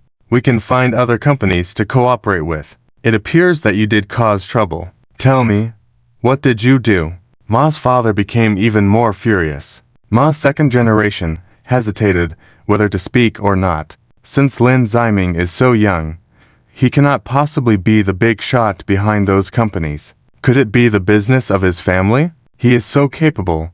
Ma second generation could not have not heard about him. You better speak up quickly. What did you do? Ma's father urged loudly. Ma's second generation hurriedly recounted what happened. Has he left? No, I can still see him, Ma second generation said, gazing at Lin Ziming's receding figure. You better hurry up and apologize to him. Even if you have to kneel and kowtow, you must earn his forgiveness, Ma's father commanded. Okay. After hastily hanging up the phone, Ma second generation ran towards Lin Ziming. Sorry. I apologize for my rudeness earlier. Please don't cancel the cooperation with our family's company. Ma second generation caught up with Lin Ziming, who hadn't gone far yet. Lin Ziming blinked and said nothing, continuing to walk forward. Seeing this, Ma second generation panicked, gritted his teeth, and asked, What do you want me to do to forgive me? Do you want me to kneel before you to win your forgiveness? Ma second generation looked indignant. Ma's second generation really wanted to kneel down to ask for Lin Ziming's change of heart. Of course, with his strong pride, if he kneels, there must be some price for the other party to pay. Lin Ziming had planned to retaliate against him for not selling the watch to him before, and now if he had to bow down to him, he would definitely have someone secretly take care of Lin Ziming. Seeing a glimpse of malice in Ma's second generation's eyes, Lin Ziming coldly said, "If you want to kneel, then kneel. Forgiveness is already out of the question. Kyoto has more companies that meet the cooperation criteria than just your family. There are better companies than yours," Lin Ziming said flatly. Then Lin Ziming turned and left. Ma's second generation did not attempt to stop him any further. Their actions caught the attention of passers-by, some of whom recognized Kyoto's Ma's second generation. "Isn't that young Ma? Who is the one who wouldn't sell the watch to him? That guy is in trouble. He's really courageous, daring to provoke young Ma. Everyone in Kyoto knows how strong his revengeful heart is. That guy seems to have quite a background. I hope he can deal with young Ma," a young man said slowly. Ma's second generation heard this remark clearly and turned to glare at the young man. The young man was scared and quickly left. "I hope he can handle Lin Ziming." Standing on the sidelines, Yi Shuyuan thought silently. Yi Shuyuan wished the person who said those words just now was him. Witnessing how Lin Ziming refused, Yi Shuyuan really wanted to say those words. And the reason for Lin Ziming's refusal was that he had several companies in Kyoto and had cooperation with the Ma Group. Yi Shuyuan originally wanted to make a name for himself in Kyoto and hopefully have a cooperative relationship with the big shots in Kyoto. Now, Lin Ziming had taken the lead. Considering his diminished martial arts skills, lack of money, lack of subordinates, and being kept by an older woman, Yi Shuyuan was really afraid to appear in front of Lin Ziming. Not because he was afraid of being taught a lesson, but because Yi Shuyuan felt embarrassed. Yi Shuyuan walked away dejectedly, without providing information about Lin Ziming to Ma's second generation, an enemy of his enemy. "What kind of person are you? I'm speaking so humbly to you, and you still won't forgive me," Ma's second generation said angrily. "Fine. This is what you brought upon yourself." Ma's second generation took out his phone and called the hitman he often sought out. It wasn't the first time Ma's second generation forcefully sold someone else's belongings. If the person was willing to sell, and their attitude satisfied Ma's second generation, he wouldn't seek revenge afterward. But, if they refused to sell or had a bad attitude while selling, Ma's second generation would have someone teach them a lesson. For those of low status, Ma's second generation didn't bother hiding his identity, deliberately letting the other party know it was him seeking revenge. Ma's second generation's goal was to make those small-time characters resent and fear him while being unable to retaliate. Regarding people of some significance, Ma's second generation had to consider carefully and have someone act covertly. And Lin Ziming was one of those people that made him consider. Without conducting much investigation on Lin Ziming, he simply instructed a mid-level hitman to assassinate Lin Ziming. The hitman easily found an opportunity to kill Lin Ziming since he always went out alone without bodyguards. However, the overconfident hitman was quickly captured by Lin Ziming. Another piece of evidence. Lin Ziming looked at the hitman lying on the ground with a faint smile. In fact, when Lin Ziming returned, he had people investigate Ma's second generation and his family, because if he really wanted to take action against Ma's second generation, his family would not just stand by and watch him get into trouble. The hitman was dedicated and initially refused to reveal that Ma's second generation was the mastermind. However, Lin Ziming displayed his power, and the hitman knew that Ma's second generation's influence couldn't rival Lin Ziming's, so he confessed. Mr. Ma made up his mind to sever ties with this troublemaker. Mr. Ma had 5 sons, 2 daughters, and the second generation of Ma's family was the most useless son in the family.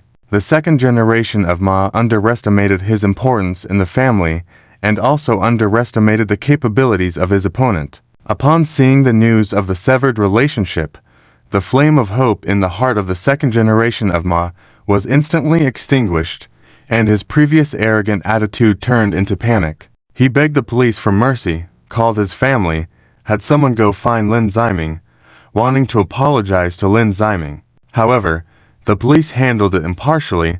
The Ma family blacklisted him, and Lin Ziming did not pay him any attention. As for the business cooperation between Lin Ziming's company and the Ma Group, it still had not been restored, and these businesses were being snatched away by the Ma Group's competitors one after another. Upon seeing the news about the Ma family, Yi Shuyuan became angry. How could you behave like this? Aren't you a prestigious family in Beijing? Why can't you deal with Lin Ziming from the magic capital? Suddenly, Zhang Fupo, who had just taken a shower, walked out from the bathroom. What? Do you have a grudge with Lin Ziming? Yes, a very big one, Yi Shuyuan admitted openly. Zhang Fupo, wrapped in a scarf, sat next to Yi Shuyuan, intimately embracing his arm. If you don't want to die early, you'd better keep your hatred to yourself. I heard that Lin Ziming has a lot of business in Beijing, and he makes a lot of money from those businesses. His business acumen is admirable. Many companies in Beijing want to cooperate with him. If you don't have a grudge with him, and you are acquainted with him, I would want you to introduce him to me. Not only does he have power and influence, but he is also young and handsome, still unmarried, Zhang Fupo teased. Seeing this, Yi Shuyuan felt disgusted. Am I not enough? Do you also want Lin Ziming? But Yi Shuyuan was wrong to assume that Zhang Fupo had intentions towards Lin Ziming. Some of my friends' daughters are still unmarried.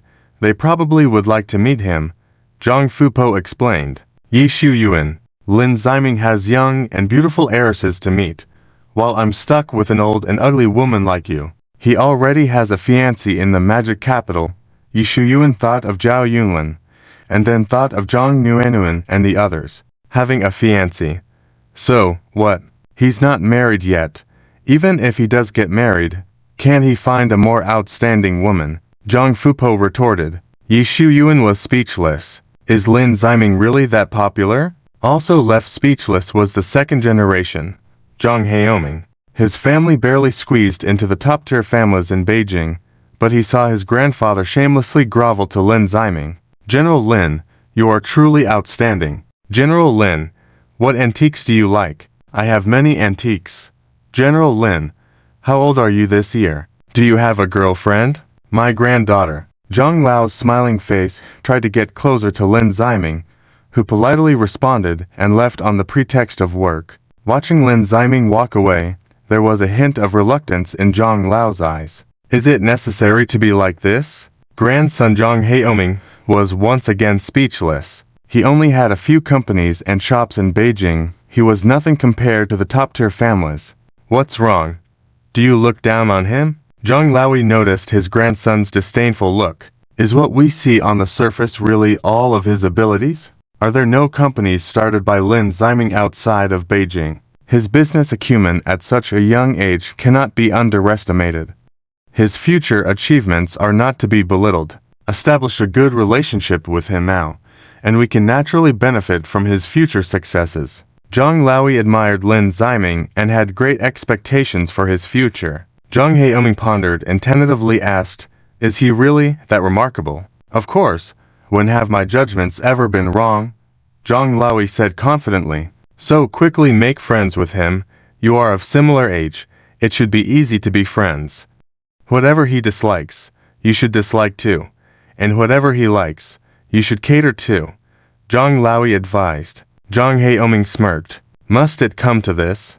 With his grandfather praising Lin Ziming like this, Zhang Haoming's interest in Lin Ziming was piqued, prompting him to investigate Lin Ziming's background and deeds. He discovered the various things Lin Ziming did in the magic capital. A racing prodigy, can hold his liquor, skilled in martial arts, proficient in playing the piano, and he had a beautiful fiancée, as well as multiple female friends with high looks. Zhang Haoming. For a moment, Zhang Haoming envied Lin Ziming. During the investigation, Zhang Haoming paid special attention to one person, Yi Shuyuan, who always opposed Lin Ziming. He seems to have come to Beijing as well.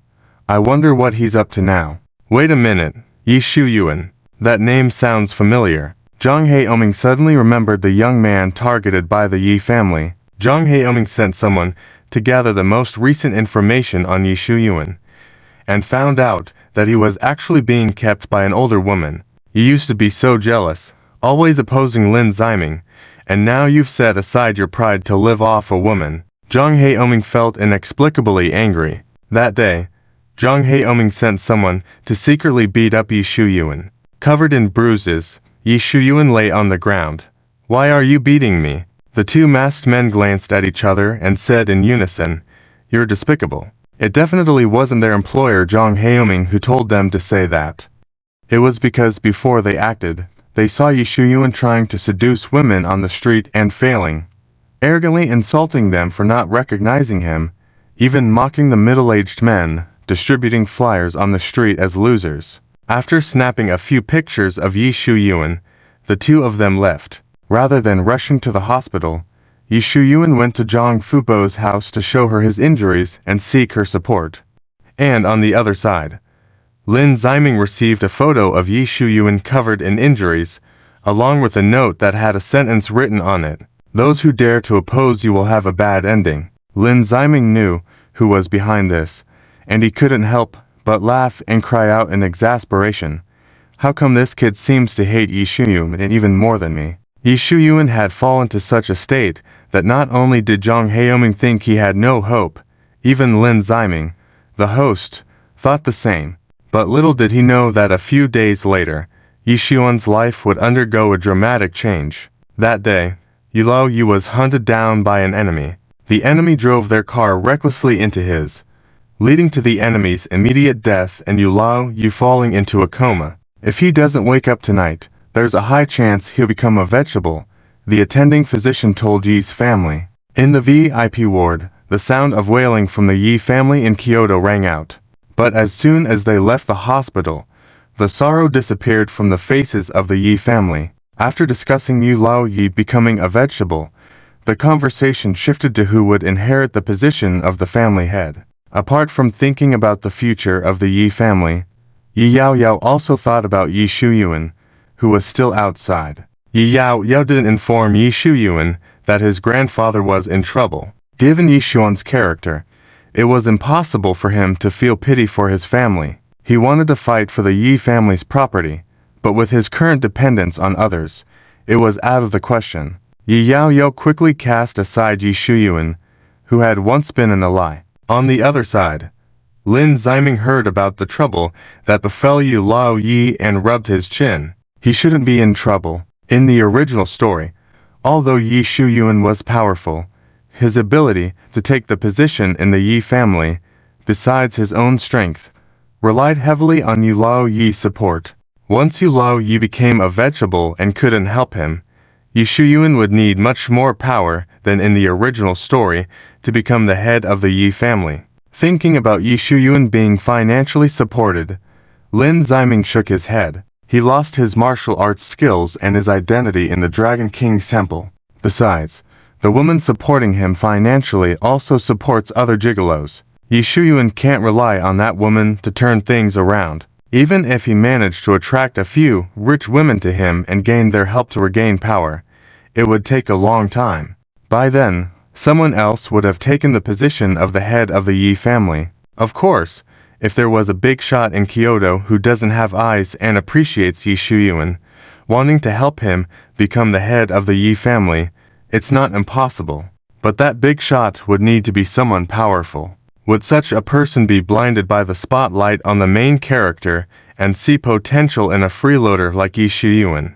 Lin Ziming speculated that Yi Lao Yu would be fine and that Yi Shuyuan's situation would remain the same. He was half right. Yi Lao Yu woke up and the first thing he said was to find Yi Shini's son, his grandson Yi Shuyuan, to come back. Upon hearing this, the Yi family was shocked. Does Yi Shini have a son? Wasn't Yi Shini the woman who eloped with another man? How could Grandpa suddenly remember that woman's son? Did they have secret dealings in the past? They crazily speculated about the meaning behind Yi Lao Yi's words. One of the most shocked was Yi Yao Yao. She knew that, when Yi Lao Yi said that, it wasn't to harm Yi Shuyuan, but he wanted to acknowledge him. Otherwise, Why bring Yi Shuyuan to see him instead of instructing others to eliminate Yi Shuyuan? Is he really going to turn things around? That day, just as Yi Shuyuan changed into the pilot's uniform, Zhang Fupo brought Yi Yao Yao over. Why are you here? Yi Shuyuan was surprised and a bit awkward looking at the strange expression in Yi Yao Yao's eyes.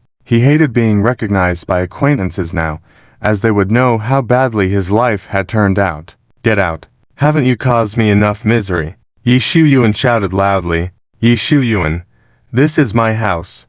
What right do you have to say such things? Quickly apologize to Miss Yi. Zhang Fupo scolded. Fine, if you won't leave, then I will, Yi Shuyuan said indignantly. You. Zhang Fupo wanted to continue scolding Yi Shuyuan, but Yi Yao Yao raised her hand to stop her. Shuyuan, you misunderstood. I'm not here to trouble you.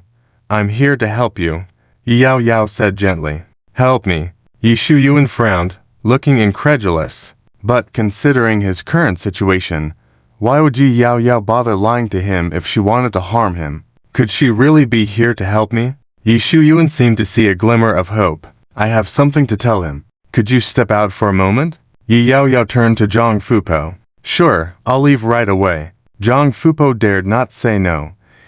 And looking at Yi Shuyuan with a change in her expression, saying, Be careful with your words. You must not be disrespectful to Missy. She left and closed the door behind her. What do you have to say? Say it quickly. Yi Shuyuan pretended to be impatient. A hint of disdain flashed in Yi Yao Yao's eyes. Pretending now. How are you faring now? Do you think I don't know? What kind of luck did you stumble upon for your father to suddenly want you back? Yi Yao Yao sighed deeply and proceeded to talk about Yi Xuan's lineage in the Yi family of Kyoto. Shuyuan, I am your aunt. After so many years of wandering outside, you've been through a lot of hardship. Yi Yao Yao pretended to be sorrowful. Humph, don't act like you just found out. I can tell you knew about my identity when I was in the Magic City. You didn't acknowledge me back then, and now you suddenly want to acknowledge me. There must be something about me that's worth using, Yi Shuyuan said coldly. Not completely hopeless yet. A trace of embarrassment flickered in Yi Yao Yao's eyes before proceeding to talk about how Yu Lao Yi woke up and wanted to see him after the incident with his enemy. After taking a trip to the gates of hell, you suddenly have a change of heart and want to acknowledge me. Yi Shuyuan laughed coldly. As suspected by Yi Yao Yao, he not only didn't care about what happened to Yu Lao Yi, but he even seemed to find joy in his misfortune. Grandpa, Yi Shuyuan excitedly hugged him, a slight smile on his lips. I am finally turning things around. On the other side, Lin Ziming had long known about Grandpa Yi meeting with Yi Shuyuan. Sigh, what exactly happened to him? If he walked through the gates of hell, realized his conscience, why did his conscience specifically awaken towards Yi Shuyuan? He owes more than just Yi Shuyuan. Could it be that he was dreaming about something related to Yi Shuyuan while in a coma? Lin Ziming secretly speculated. Lin Ziming's guess was not wrong. Grandpa Yi had dreamed of Yi Xuan's mother, Yi Shenyi. At first, she was crying to Grandpa Yi about her son's miserable state. Then she turned into a fierce ghost, scolding her father ruthlessly. But then, almost like a savior, she took Grandpa Yi, who was deeply engulfed in darkness, to a place of light. Grandpa Yi woke up then. His first feeling was that Yi Shenyi had saved him, and naturally, he remembered what she had been concerned about rescuing Yi Shuyuan. Having almost lost his life and dreamt about Yi Shenyi, along with his own involvement in harming Yi Shuyuan. Naturally, Grandpa Yi felt guilt towards Yi Shuyuan and wanted to make amends with him. He never mentioned this dream to anyone, but although Lin Ziming didn't know the answer, he had a good idea. It was Yi Xuan's protagonist halo at work. This is too far-fetched. Lin Ziming was shocked at how quickly Yi Shuyuan turned his situation around. Soon, the news of Yi Shuyuan being taken back to the Yi family by Grandpa Yi spread throughout the capital. From Yi Xuan's scandals, the conflicts between him and the Yi family, to suddenly being exposed as a descendant of the Yi family, how could people not be shocked? This is unbelievable. He's actually from the Yi family. When did you Grandpa find out? I bet he knew a long time ago. Why is he acknowledging him now? He made his grandson suffer so much before, now suddenly playing the role of a relative. It's hard to believe. Yi Shuyuan really lucked out. The gates of the Yi family, not easy to enter. Since Grandpa Yi is willing to take him back, he won't just abandon him. There will surely be compensation. Oh no. I think I made fun of that Yi Shuyuan before. I hope he doesn't remember me. Me too. Who could have thought this brat could turn his situation around? Online and offline, people were discussing fervently. A few days later, Grandpa Yi held a grand banquet, inviting prominent figures from the capital to publicly announce that Yi Shuyuan was his grandson. Yi Shuyuan's noble status was officially acknowledged. Lin Ziming also received an invitation, but chose not to attend. This will make things busy again. In the City of Magic, Zhao Yunlin and her group received news that Yi Shuyuan had been recognized by the Yi family in the capital and wanted to come to help Lin Ziming. No need. Whether he is from the Yi family or not, I have the ability to deal with him. You all better stay put in the City of Magic. Initially reluctant, Zhao Yunlin and her group eventually agreed under Lin Ziming's warning. If you encounter trouble, remember to contact me. Ziming, come back soon.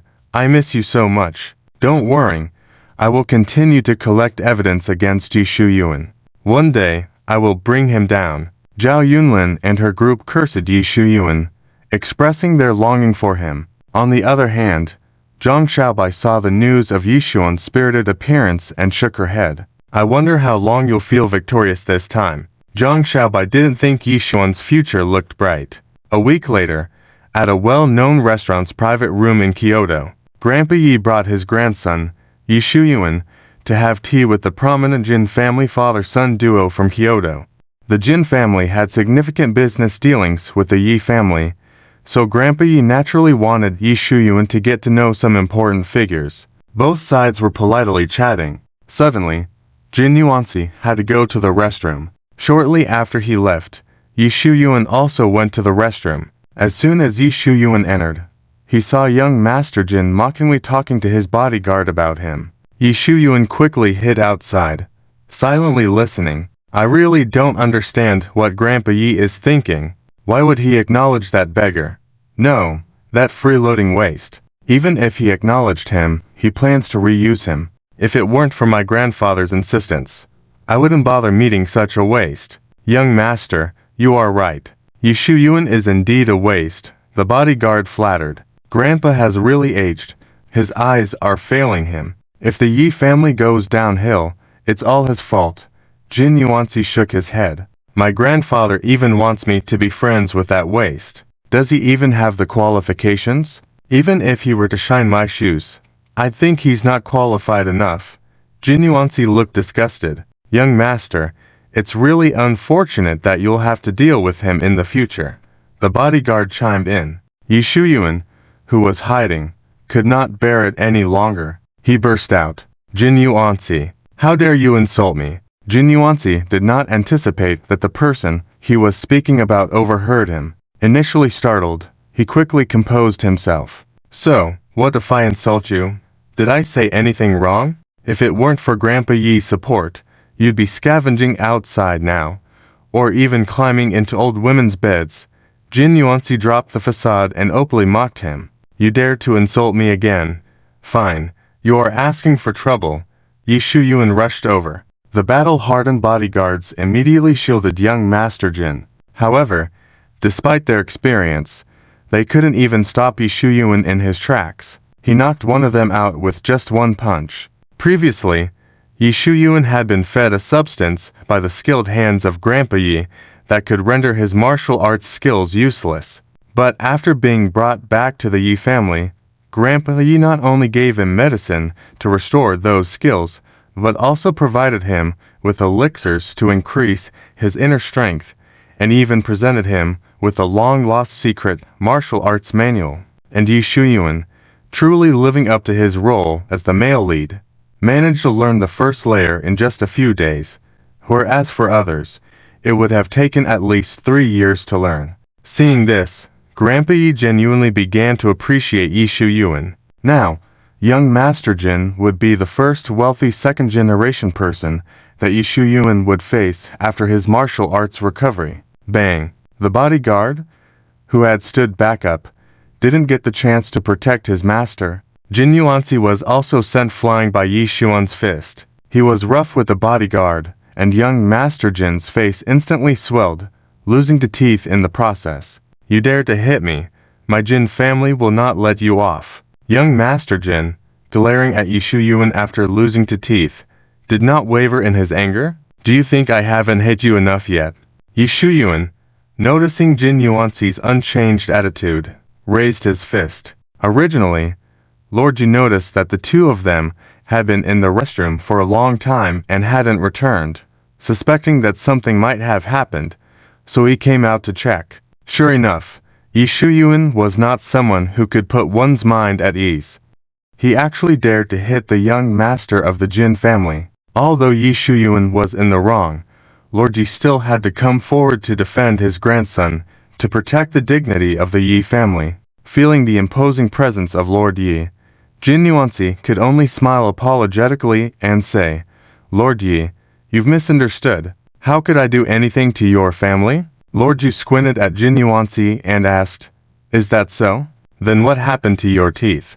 Jin Yuanzi clenched his fists secretly, trying hard to suppress his anger. Although the Jin family was a top family in the capital, they were no match for the Yi family, the most influential force in the capital. Lord Ji made it clear that he was protecting his recently recognized grandson, and Jin Yuanzi, as a junior, naturally had to save face for the elder. Moreover, even if he didn't want to, Jin Yuanzi had to, as Yi Shuyuan's martial arts skills were so strong that Jin Yuanzi couldn't beat him. At worst, he could find someone to kill him afterward, but this matter had to be done very discreetly, absolutely without a trace and without being discovered by anyone. You don't have to make things difficult for him. Come, let's continue drinking. Suddenly, old Master Jin walked out. All right. Lord Ji smiled faintly. Due to losing to teeth, Jin Yuanzi did not return to the private room for dining, but went straight to the hospital. Meanwhile, Yi Shuyuan continued to dine with them, but they treated him as if he were invisible. In order to make amends, Lord Ji deliberately gave some benefits to the Jin family in a business deal, taking Yi Shuyuan's attack on Jin Yuanzi as the price. Of course, Lord Ji also warned old Master Jin not to underestimate any member of the Yi family. Although old Master Jin praised the Yi family members as powerful, there was a hint of contempt in his eyes when he looked at Yi Shuyuan. Although Yi Shuyuan acted impulsively, this action also proved to the Jin family the importance of Yi Shuyuan. Soon, old Master Jin left, leaving only Lord Yi and his grandson Yi Shuyuan in the private room. Kneel down. Lord Ji ordered sternly. Why should I kneel? I haven't done anything wrong. It was him who insulted our Yi family, and I hid him to defend the dignity of our family. A man should be as valuable as gold. Yi Shuyuan did not want to kneel. Kneel down. Lord Yi's face grew even darker. You won't get a third chance. Lord Ji hinted to Yi Shuyuan that if he knelt, Lord Ji would not say this to him again, meaning that he would no longer pay attention to him. Yi Shuyuan's biggest support in the Yi family was Lord Yi. If he ignored him, would Yi Shuyuan still be considered part of the family? Yi Shuyuan clenched his fists, closed his eyes, and slowly knelt down. Even though you have knelt, you must feel very aggrieved. Lord Ji said slowly, if you're not angry, what's the point? You're weaker than me and need my help. So, you have to kneel. If you don't want to be looked down upon or disrespected, you should become stronger so that no one dares to provoke you. If you want to be feared, it depends on whether your fists are harder than others. Shuyuan, do you understand my words? Lord Ji asked with a deep tone. Grandfather, I understand. I will become stronger in the future. When my strength is not strong enough, I will not act recklessly. Yi Shuyuan replied seriously. I hope I won't regret restoring your martial arts skills. Lord Ji sighed helplessly. If one day, he hit someone he shouldn't have, even if Lord Ji looked at it in light of his daughter Yi Shini, for the sake of the Yi family's future, Lord Ji would abandon Yi Shuyuan. You may rise. Lord Ji extended his hand. Yi Shuyuan took his hand and stood up. Now, your priority is to become stronger. Put other things aside for now. There's plenty of time ahead, and you'll have opportunities for the things you want to do. Lord Yi reminded. Yi Shuyuan naturally understood what Lord Yi meant, sending people to find out where Zhang Fupo was. He could temporarily set aside his grievances with other people, but Zhang Fupo, who had once supported him, Yi Shuyuan would not let go of her under any circumstances. Her existence reminded Yi Shuyuan of his embarrassing past of living off women. On that day, Zhang Fupo saw Yi Yao taking Yi Shuyuan away and sent people to investigate. Before the Yi family officially announced Yi Shuyuan's identity, Zhang Fupo immediately left the capital and fled overseas. Luckily, she left early. Otherwise, Yi Shuyuan would have killed her by now. Although Zhang Fupo was hiding, finding her was not impossible for Yi Shuyuan, only a matter of time. Lord Yi did not want Yi Shuyuan to be distracted by seeking out Zhang Fupo. In fact, once Zhang Fupo died, Yi Shuyuan and his trivial matters in Kyoto were widely known. Everyone refrained from mentioning them out of respect for the Yi family. But Lord Yi's protection for Yi Shuyuan was only temporary. If he was still hopeless, Lord Yi would stop nurturing him and just give him a meal. Grandfather, I understand. Yi Shuyuan put on obedient and sensible look. But today, Lord Yi's attitude towards him had already been noted in Yi Shuyuan's heart. When he surpassed Lord Yi and no longer needed to rely on him, if Lord Yi still treated him with such a high-handed attitude, Yi Shuyuan might really not consider family ties and do away with him. Upon returning to the Yi family from the restaurant, Yi Shuyuan encountered Yi Yao, who had been waiting for him. Nephew, I have something to tell you. Aunt Yi Yao showed a very friendly smile. Yi Shuyuan flashed a contemptuous smile. You finally asked me for something. Once in Yi Shuyuan's room and the door closed, Yi Yao suddenly knelt down. Aunt, why are you kneeling? Get up quickly, Yi Shuyuan said, but he made no move to help her, looking at her with a hint of a smile. Yi Yao's face turned serious as she raised her hand. Slap. The clear and loud sound of a slap echoed. Slap, slap, slap. The sound of slaps continued. Yi Yao mercilessly slapped herself for times. Yexuan just wanted to teach her a little lesson so she would know how unreasonable she was being. Never did he expect that she would actually have the intent to want to kill him. Fortunately, he survived, unharmed. Now his status and position were higher than hers, so it was only natural for her to beg for mercy.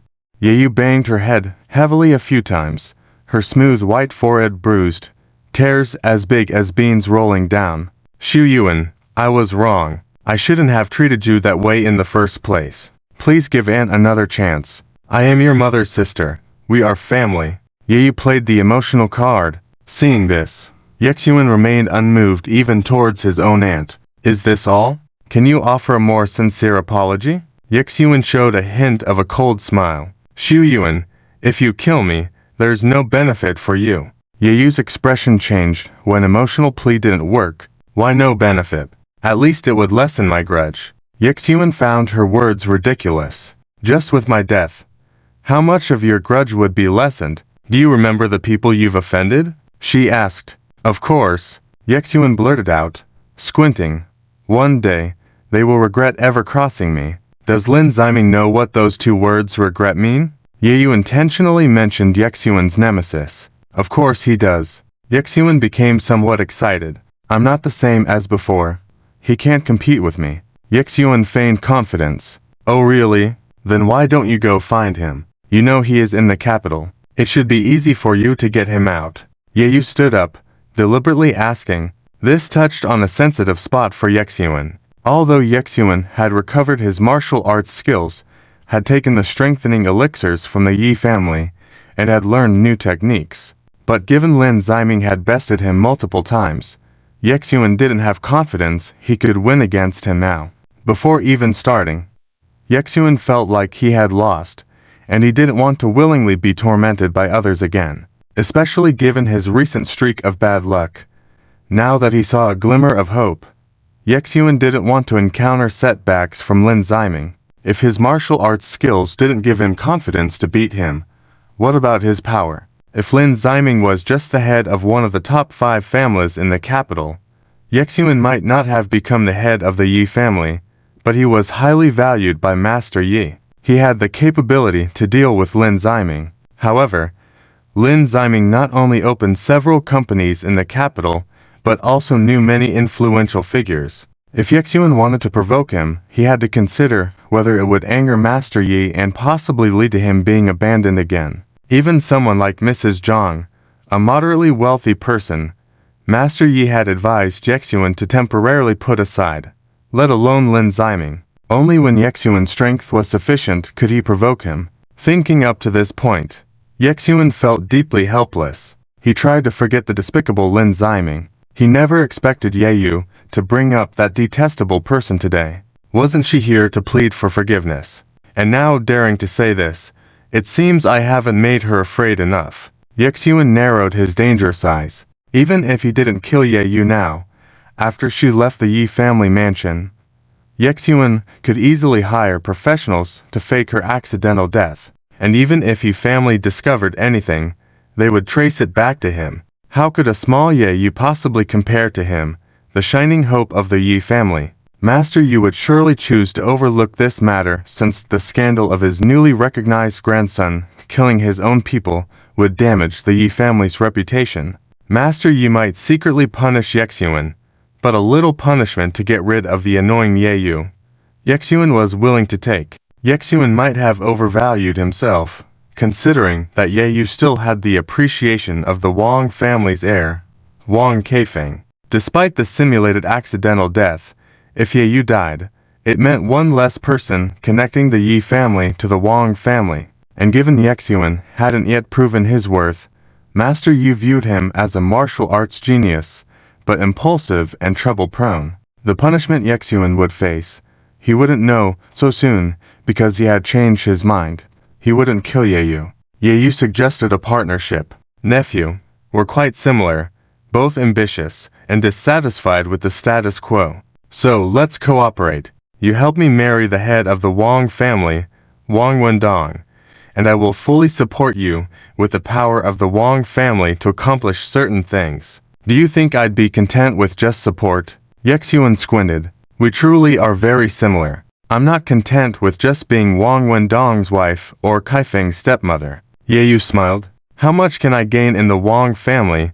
I will share a portion with you. Yeyu said seriously. Really? You better not just be saying this like in the past in Mo City. Yexuan was highly distrustful of her. I cannot climb to higher positions alone. I need your help.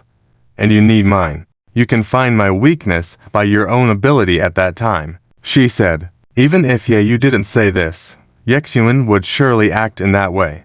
The more powerful the person, the more Yexuan must firmly control them, not letting them turn the tables on him. Alright, since you're so sincere, let's cooperate well from now on. Yexuan pleasantly extended his hand. Yeyu showed a friendly smile and shook his hand. The moment Yeyu's hand touched Yexuan's, he suddenly pulled her towards him, the smile immediately disappearing, replaced with a gloomy tone near her ear. You won't get a second chance. I know. Nephew, do you think I am that foolish? Yeyu smiled. Although they were partners, both were wary and guarded against each other. 2 days later, at the museum, Yeyu appeared very interested in ancient history, attentively listening to the staff explaining the history of those artifacts. Not everyone was interested in these things. Some people took a glance and left, but Yeyu listened intently from start to finish, and the more she appreciated, the more detailed the staff explained. Yet, the staff didn't know that Yeyu was feeling quite restless inside. Miss Yi, I didn't expect you to be interested in these things as well, the Wang family head, Wang Wendong, said with a kind smile. Mr. Wang, are you also interested in these things? Yi Yao Yao struggled to contain her excitement. After that, they talked about the museum exhibits and then their interests and hobbies. Yi Yao Yao had long investigated information about how to win over Wang Wendong, knowing what he liked and the type of woman he preferred. Yi Yao Yao did her homework, trying to play the role of his ideal woman. Since their initial contact that day, Yi Yao's interactions with Wang Wendong gradually increased. It started with a few coincidental encounters and turned into frequent meetings. On the other side, Lin Ziming watched Yi Yao getting closer to Wang Wendong and furrowed his brows. It seems like the male protagonist's situation is getting better, so his helper will improve too. Otherwise, how will he build his empire later on? Lin Ziming, of course, wouldn't allow Yi Yao to follow the original storyline, marrying into the Wang family. He was now speeding up his collection of incriminating information on Yi Yao. When the time came, he would show it to Wang Wendong. If he could accept such a woman, then Lin Ziming would have no choice but to help him. At worst, when Yi Yao was about to make a move on the Wang family father and son, he would stop her. If the Wang family father and son could still forgive Yi Yao and not kick her out of the Wang family, then they deserve to be controlled by Yi Yao. As Yi Yao and Wang Wendong got closer, Yi Laoyi's gaze towards her became friendlier, while those who didn't favor her naturally grew to dislike her more. One day, at the Yi family mansion, one of the beautiful women in the Yi family saw Yi Yao dressing up carefully to go out. Guessing that she was heading to meet Wang Wendong, the beautiful woman couldn't resist mocking her. No matter how much makeup you put on, it can't hide the wrinkles on your face. You should have self-awareness and not try to climb high, lest you embarrass yourself. The beautiful woman had often ridiculed Yi Yao in the family and didn't want to see Yi Yao rise, potentially seeking revenge for past humiliations. I heard that the young and pretty third miss of the Li family is pursuing Wang Wendong. You are already an old lady. Do you think you can compete with a young girl? The beautiful woman deliberately said. Upon hearing this, Yi Yao's face darkened. She had heard about the existence of that wealthy young lady, but she believed Wang Wendong wouldn't lack discernment to be interested in foolish young women. Intelligent and mature women like herself were the best choice. Yi Yao was certain that she could help Wang Wendong in his career. Instead of concerning yourself with my affairs, why don't you pay attention to your husband? I heard he didn't come home until late last night. Don't tell me he was out playing with young girls again. Yi Yao retorted coldly. If photos of his infidelity spread again, how will you explain to your father? The beautiful woman had caused the Yi family embarrassment by not managing her husband well and had been reprimanded by Yi Laoyi. He didn't see any women. He was out discussing business. The beautiful woman lied with a straight face. Is that so? Why did I hear from the servants that when he came back, not only did he smell of alcohol, but there were lipstick marks on his collar? Yi Yao smiled. There were no lipstick marks. It's the servants with poor eyesight who made a mistake. The beautiful woman continued lying. Is that so? Is it the servants with poor eyesight? Or is it you with poor eyesight? Yi Yao stared directly at the beautiful woman, a slight smile on her lips. All right, I won't argue with you. I have things to attend to. The beautiful woman, unable to contend with Yi Yao, quickly found an excuse to leave. Yi Yao watched her leave and smirked. It was only because of her current closeness with the Wang family and her newfound alliance with Yi Shuyuan, favored by Yi Laoyi, that gave her the confidence to speak like this. Otherwise, in the past, she was just an old woman from the Yi family who couldn't be married off. Without power, making such comments would only lead to retaliation and a quicker demise. It's good to have power and influence. One day, I will make her see me and only cower in fear. Yi Yao's eyes gleamed with ambition. A while later, at an upscale Western restaurant, Yi Yao had arranged to dine with Wang Wendong there, but upon arrival, she saw Miss Li from the Li family seated across. Hello, Miss Yi. Miss Li from the Li family stood up politely to greet her. It turned out that Wang Wendong was waiting here for Yi Yao, and upon encountering Miss Li from the Li family, she came over to say hello and ended up sitting down for a chat. Yi Yao was not yet Wang Wendong's girlfriend, just one of his female friends. Therefore, she couldn't justifiably ask Miss Li to leave. Thus, the intimate candle-lit dinner between the two turned into a meal for three. During the meal, Miss Li from the Li family tried hard to capture Wang Wendong's attention, always looking at him with an innocent desire for knowledge. Wang Wendong, in turn, eagerly explained things to her. One was lively and innocent, the other mature and stable. Yi Yao Yao and Miss Li from the Li family were completely different types of women, each leveraging their own strengths. Seeing someone hindering her, Yi Yao Yao found the dinner very displeasing. Do you not find the food delicious? Should I order something else? Wang Wendong, noticing Yi Yao Yao hadn't eaten much, asked with concern. This restaurant was recommended by Wang Wendong, but the person he brought along didn't seem satisfied. It's okay, it's delicious. I just haven't had much of an appetite lately. Yi Yao Yao replied apologetically. Yao Yao, I see you're not feeling well. I know a good doctor. Let me give you his contact. Miss Li from the Li family passed on a business card eagerly. Yi Yao Yao forced a smile as she accepted it. 10 minutes later, Wang Wendong excused himself to go to the restroom. As he left, Yi Yao Yao discreetly hinted to Miss Li from the Li family that she should find someone closer to her age to spend time with. Although the Li family was a prestigious family in the capital, being at the bottom of the family ranking, they didn't mind their daughter marrying a divorced man with a child as long as it brought significant benefits to the Li family. Having witnessed her sisters marry poorly, Miss Li naturally thought the Wang family head was a good match. Whether due to family pressure or her own desires, she would strive to pursue Wang Wendong. Ye Yao heard this and instinctively took out the mirror to check her makeup. Hurry and touch up your makeup in the bathroom to cover up the wrinkles on your face.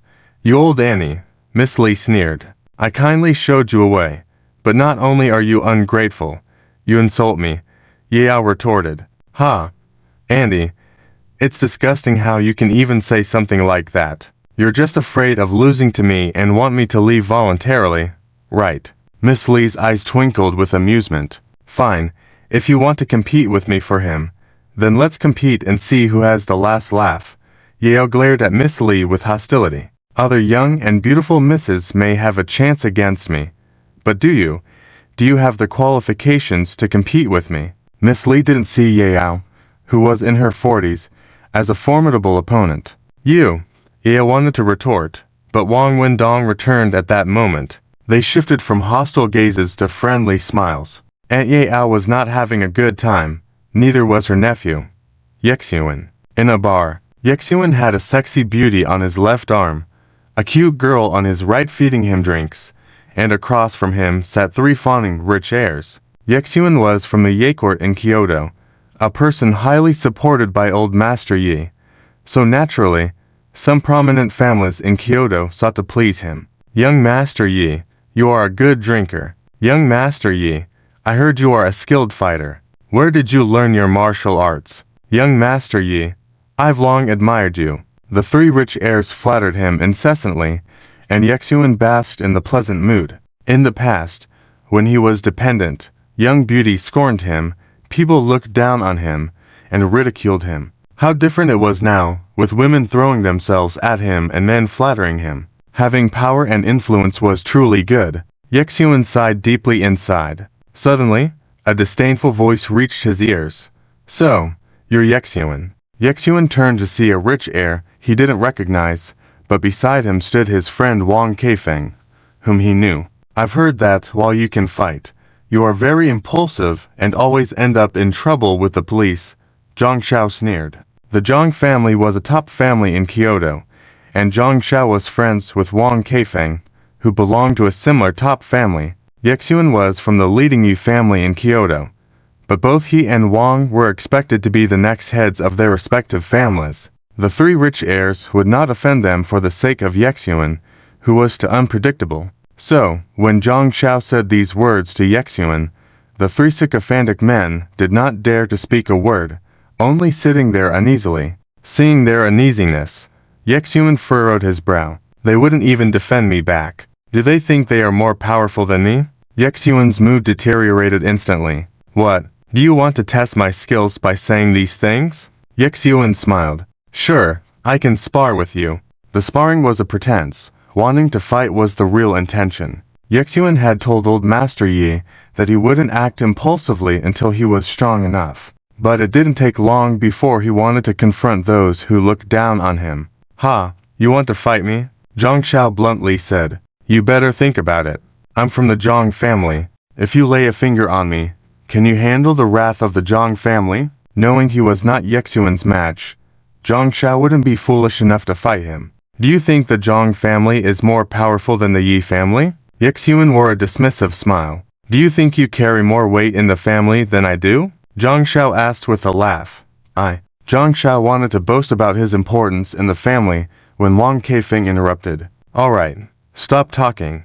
We are here to drink, not to argue with others," Wang Keifeng advised. Seeing his friend Wang Keifeng not wanting to escalate the situation, Zhang Xiao pursed his mouth and glared at Yexuan with malice. "Let's see how long you can stay in the Yi family." Knowing Yexuan's dark past, Zhang Xiao believed he would eventually be kicked out of the Yi family. "Tonight, I must return without getting drunk with you." Zhang Xiao turned and laughed as he embraced his friend Wang Keifeng. Feeling annoyed after being mocked by Zhang Xiao and watching him leave like that, Yexuan was displeased and considered standing up to stop him from leaving. "Young Master Yi, let's continue drinking." One of the rich heirs across from him noticed and quickly called out, "Young Master Yi, I have a female friend who wants to meet you." Another rich heir added hastily, "Young Master Yi, let's keep on drinking." The sexy beauty beside him coaxed. If it wasn't for their current intent to utilize Yexuan, they would have enjoyed the spectacle. If Yexuan had already clashed with the Zhang and Wang families and been expelled from the Yi family by old Master Yi, then all their earlier attempts to please him would have been futile. For now, they didn't want to witness Yexuan getting into trouble. Seeing each of them not wanting him to confront those two individuals, Yexuan couldn't help but furrow his brow. "It appears I am too weak. Otherwise, they should support me and ridicule those two for daring to offend me." How much he longed to hear those words. Sadly, he couldn't hear them today. The three rich heirs continued to flatter him, and the two beautiful women continued to serve him. But Yexuan's mood was different from before. In his mind, he kept thinking of the lofty postures of Zhang and Wang. "I'm done drinking.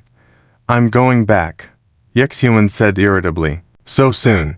One of the rich heirs across from him was surprised. "Young Master Yi, let's have some more fun," the sexy beauty suggested. "I said I'm going back." Yexuan turned coldly to her. The sexy beauty was scared and swallowed the words she was about to say. As Yexuan walked towards the bar entrance, he bumped into two exceptionally attractive women. These two women were even more beautiful than the one who had accompanied him at the bar. Yexuan suddenly perked up and wanted to strike up a conversation with them. "I heard that the young masters from the Wang and Zhang families are here." "Yes, the staff here told me. Let's hurry over and see if we can chat with them. If they could be boyfriends for the two of us, it would be great. Handsome, wealthy, and gentle. It's perfect." One of the women continued to swoon. Yexuan's spirits lifted instantly. Wanting to get to know them, he blurted out as soon as he met her, "Yao Yao, go find a way to make Wang Keifeng caught up in the scandal, to prove your sincerity in wanting to work with me." "Huh?" Yao Yao was startled. "I haven't even interacted with Wang Wendong yet. Moving against his son so quickly would affect our future plans." Yao Yao was unsure if she would harm the father and son once she married into the Wang family and schemed for their wealth. She couldn't guarantee it. After all, the risk was too great. But now, before marrying into the Wang family, she was being forced to act. Clearly, Yi Shuyuan might have some problem with Wang Keifeng and wanted to teach him a lesson. "Did something happen between you two?" Yao Yao asked weakly. "No, I just wanted to see your sincerity," Yi Shuyuan denied. "I just want you to stir up some trouble for Wang Keifeng, not kill him." "Why are you talking so much nonsense?" It sounded so simple, but if Wang Keifeng found out, she might lose all the favor she had carefully built with the father and son of the Wang family. Yao Yao silently complained in her heart. Yi Shuyuan showed impatience.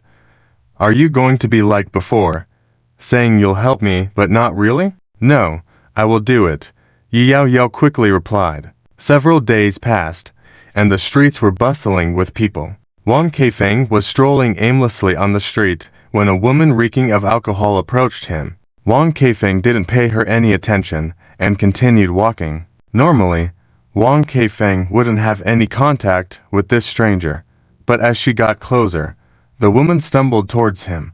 Wang Keifeng reflexively caught her. This one catch changed everything. The woman tightly clung to his neck, full of alcohol, saying, "Darling, which hotel are we going to today?" These words attracted the attention of onlookers. So bold, saying such things on the street. It's good to be handsome. You can have such a beautiful girlfriend. Unlike me, forever alone. You're misunderstanding me. I don't know her. Wang Keifeng pushed her away while explaining to the bystanders. The more Wang Keifeng pushed her, the tighter she grabbed him. "Darling, what perfume did you spray? It smells so good." The woman infatuatedly tried to get closer. Wang Keifeng couldn't stand it and forcefully pushed her to the ground. "Please get it clear. I am not your darling," Wang Keifeng explained in annoyance. "That's too much. Do you have another woman, that you can't acknowledge our relationship?" The woman cried with a look of grievance. "How rude. Not recognizing your own girlfriend. Scumbag. I think that handsome guy is not lying. The woman must be drunk and mistook him for someone else. Hey handsome, be a good guy and escort her back. It's dangerous for a girl to be drunk like this." People were discussing animatedly. Watching the woman sitting on the ground reeking of alcohol, Wang Keifeng furrowed his brow. Should he send her home? He felt it might cause trouble. But if he didn't, what if she encountered danger? But she was a girl who had been drinking so much. Wasn't it dangerous to leave her alone? How come she happened to cling to me after walking for so long? Wang Keifeng felt he wasn't unlucky to encounter a drunkard. "You should get up first," Wang Keifeng suggested as the woman remained seated on the ground. Feeling it was inappropriate, he only spoke and didn't extend his hand. He felt that once he did, she would cling to him like an octopus. And indeed, the woman had exactly that intention. As it turned out, this woman was hired and paid by Yi Yao Yao to create a scandal with Wang Keifeng. Unfortunately, this charming but drunken woman made an unguarded appearance, and Wang Keifeng didn't have the slightest feeling for her, but instead, he became suspicious. Unlike someone, when a beautiful woman takes the initiative, it's not about using one's brain, but a different kind of calculation. The woman slowly stood up. "Call your friend. I will wait with you until they come to pick you up," Wang Keifeng said slowly. "Friend, I have you as my boyfriend. Why do I need a friend to take me home?" The woman unexpectedly pounced on Wang Keifeng again. Startled, Wang Keifeng tried to push her away. Suddenly, a man's voice behind them erupted in anger. "You scoundrel! Let go of my girlfriend." He fiercely grabbed the woman's hand, holding her tightly in his arms, staring warily at Wang Keifeng. "You got her drunk.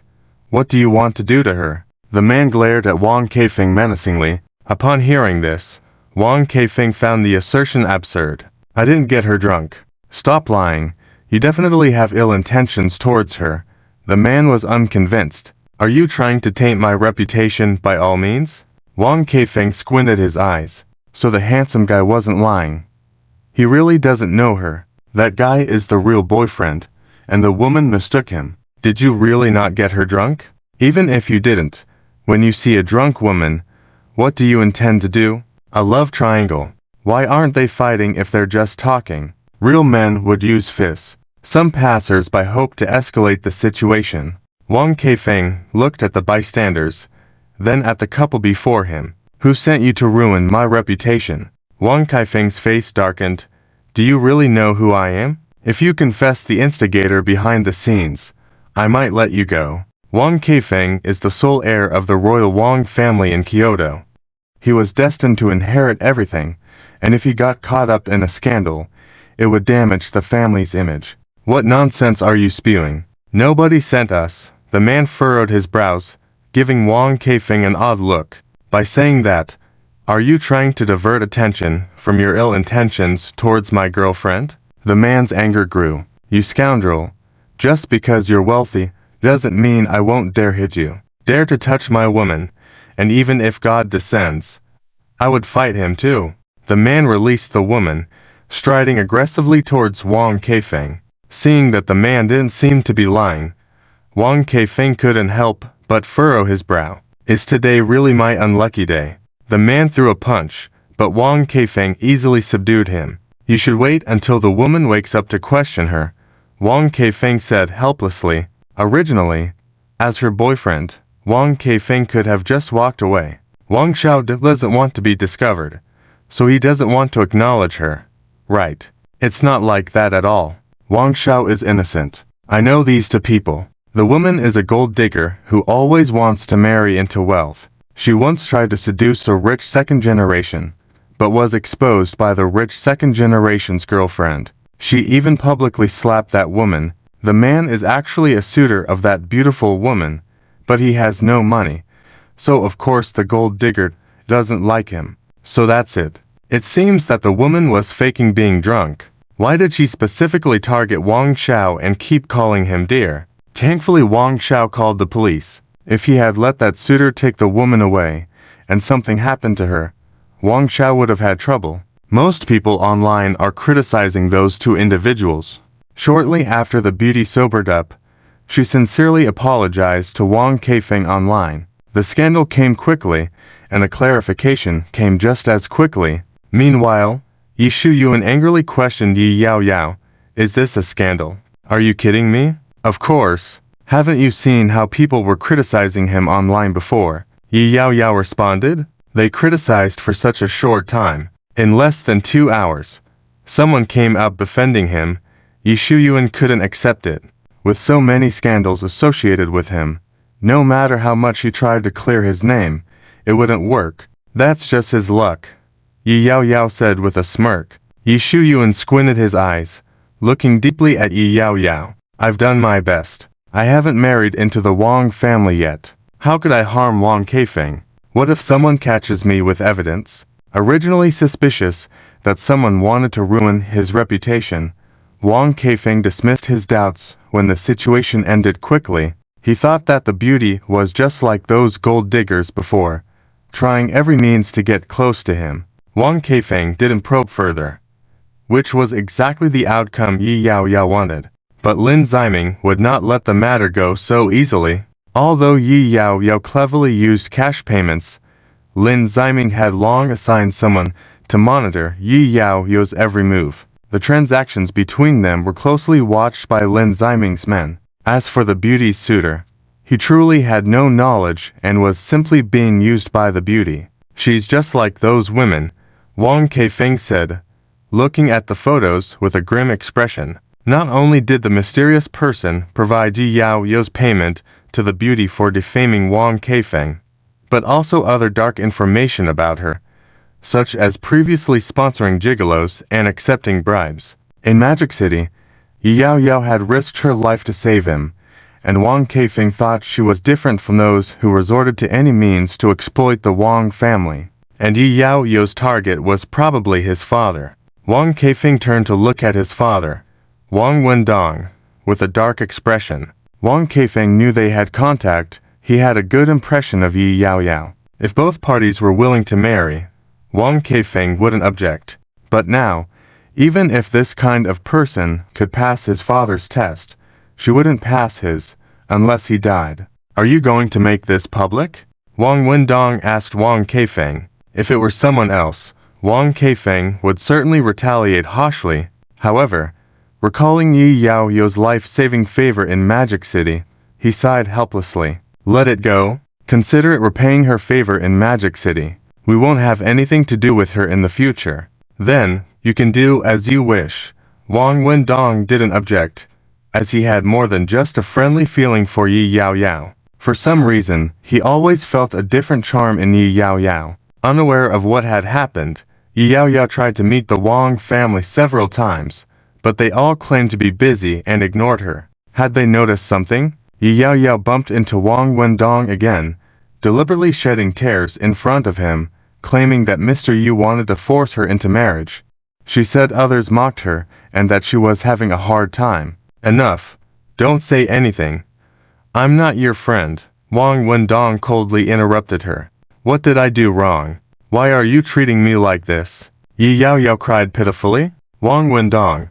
Previously feeling a certain charm from her, Wang Wendong's impression of Yi Yao Yao changed, seeing the evidence of her hiring the beauty to sabotage Wang Kaifeng's reputation. Wang Wendong thought Yi Yao Yao was a smart person.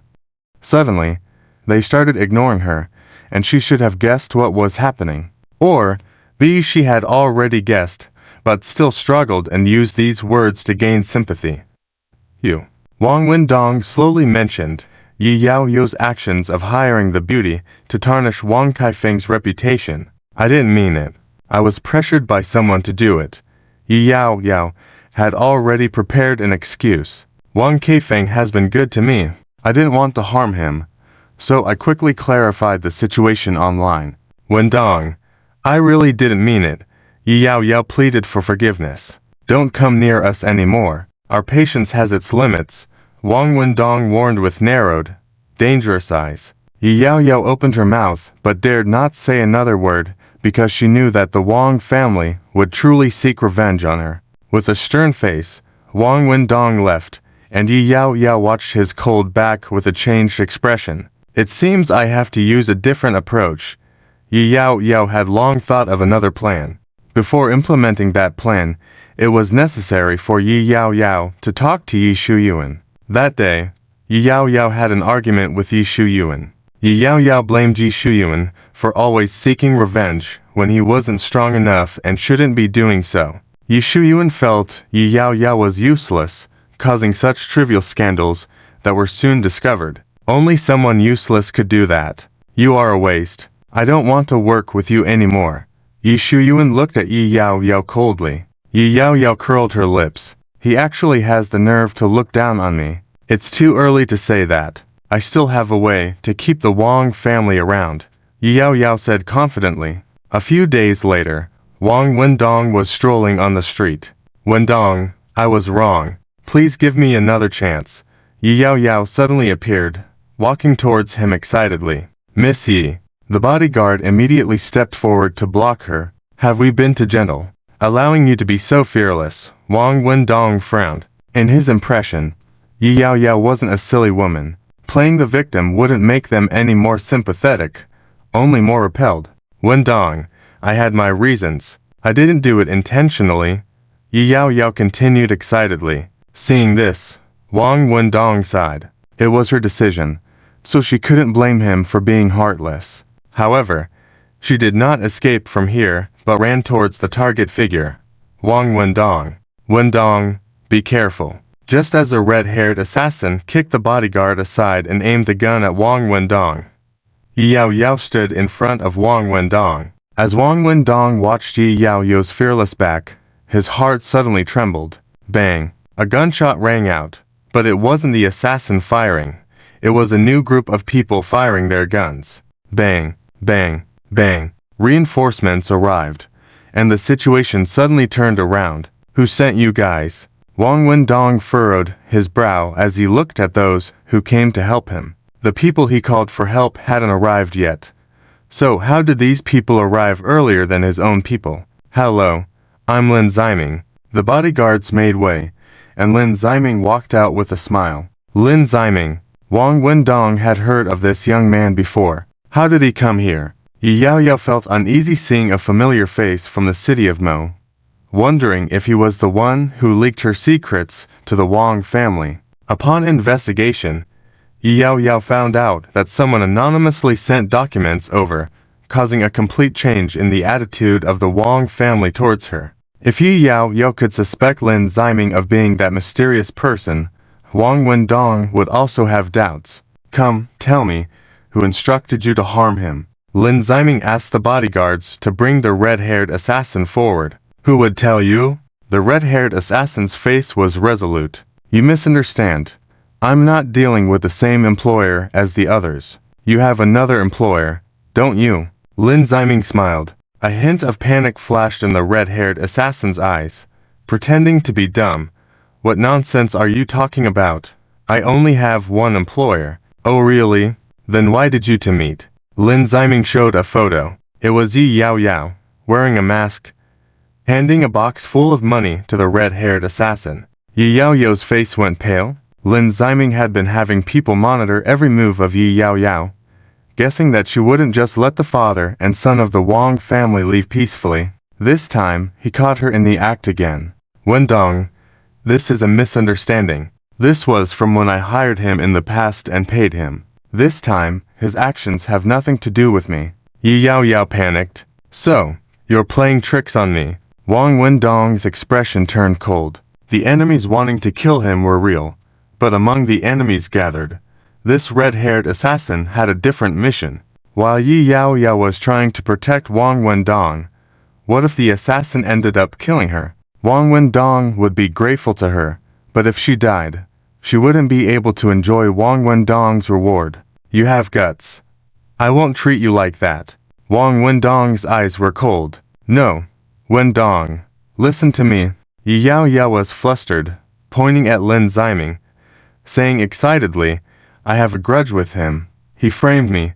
You must not believe his words. Smack. A crisp sound of a slap. You despicable person. Wang Wendong couldn't help but strike her, then turned and left. That day, Yi Yaoyao's scandals were posted online by Wang Wendong. She really had a kept man before. Impressive.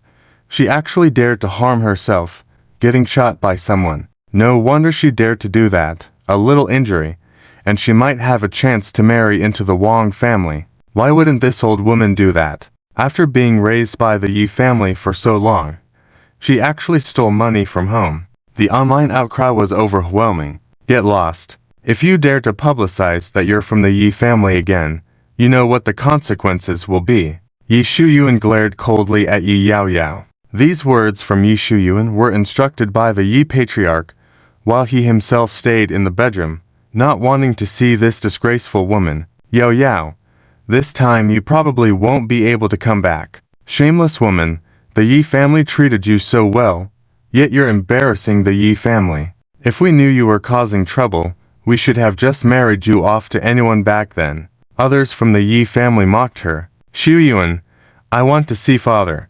Please let me see father. Yi Yaoyao knelt on the ground, weeping bitterly. Take her away. Yi Shuyuan ordered expressionlessly to his men.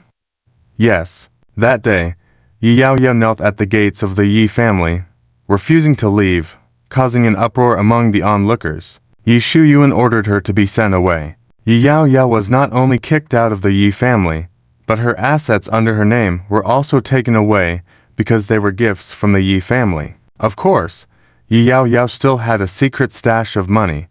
She couldn't become poor all of a sudden. I won't treat you like that. I will definitely come back. Yi Yaoyao's face revealed a sinister expression. A week later, in a secluded shack in Kyoto, Yi Yaoyao sifted through the documents on the table. There were illegal evidence against the Yi family, as well as confidential business documents. Yi Yaoyao could use these to blackmail someone in the Yi family for money, or help to return to the family. She could also sell them to the enemies of the Yi family for more money, while also getting revenge on the family that had abandoned her. Suddenly, an unfamiliar call came in.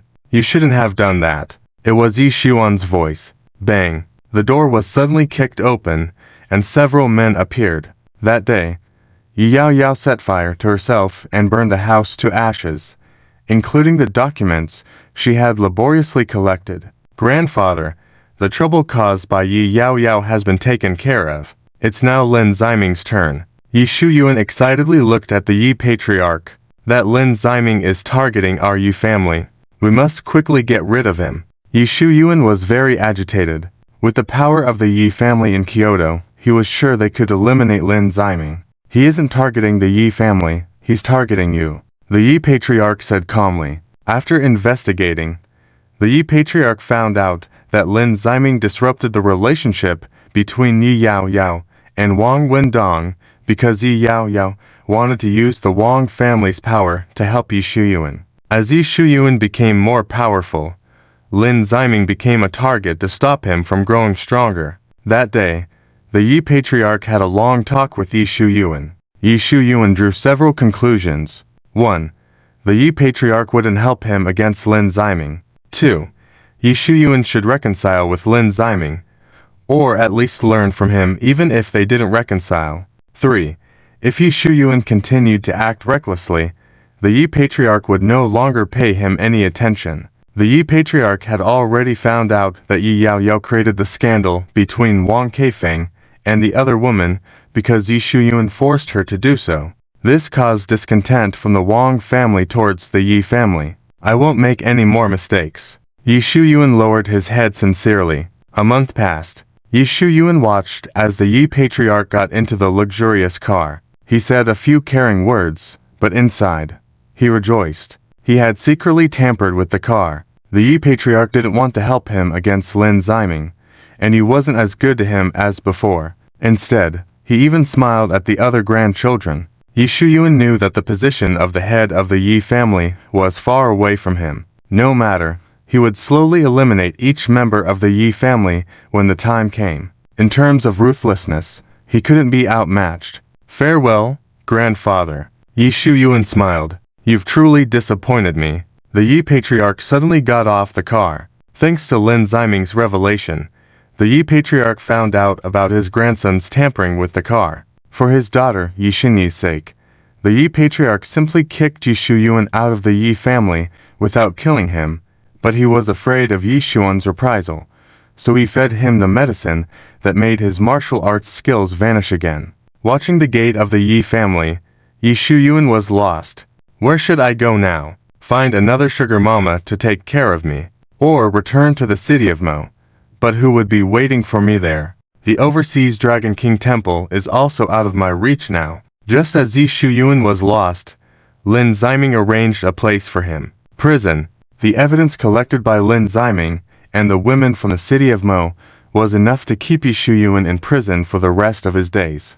My instinct should be right. His halo has already faded away. Lin Ziming didn't want to see any more shocking twists. On the other side, Zhang Xiaobai saw the news of Yi Shuyuan being imprisoned. He pursed his lips. Was he just a flash in the pan, being kept by someone, then suddenly becoming the treasured grandson of the Yi family, and now suddenly being put in prison? This turn of events was too quick. A week later, Yi Shuyuan accidentally fell down the stairs in prison and died.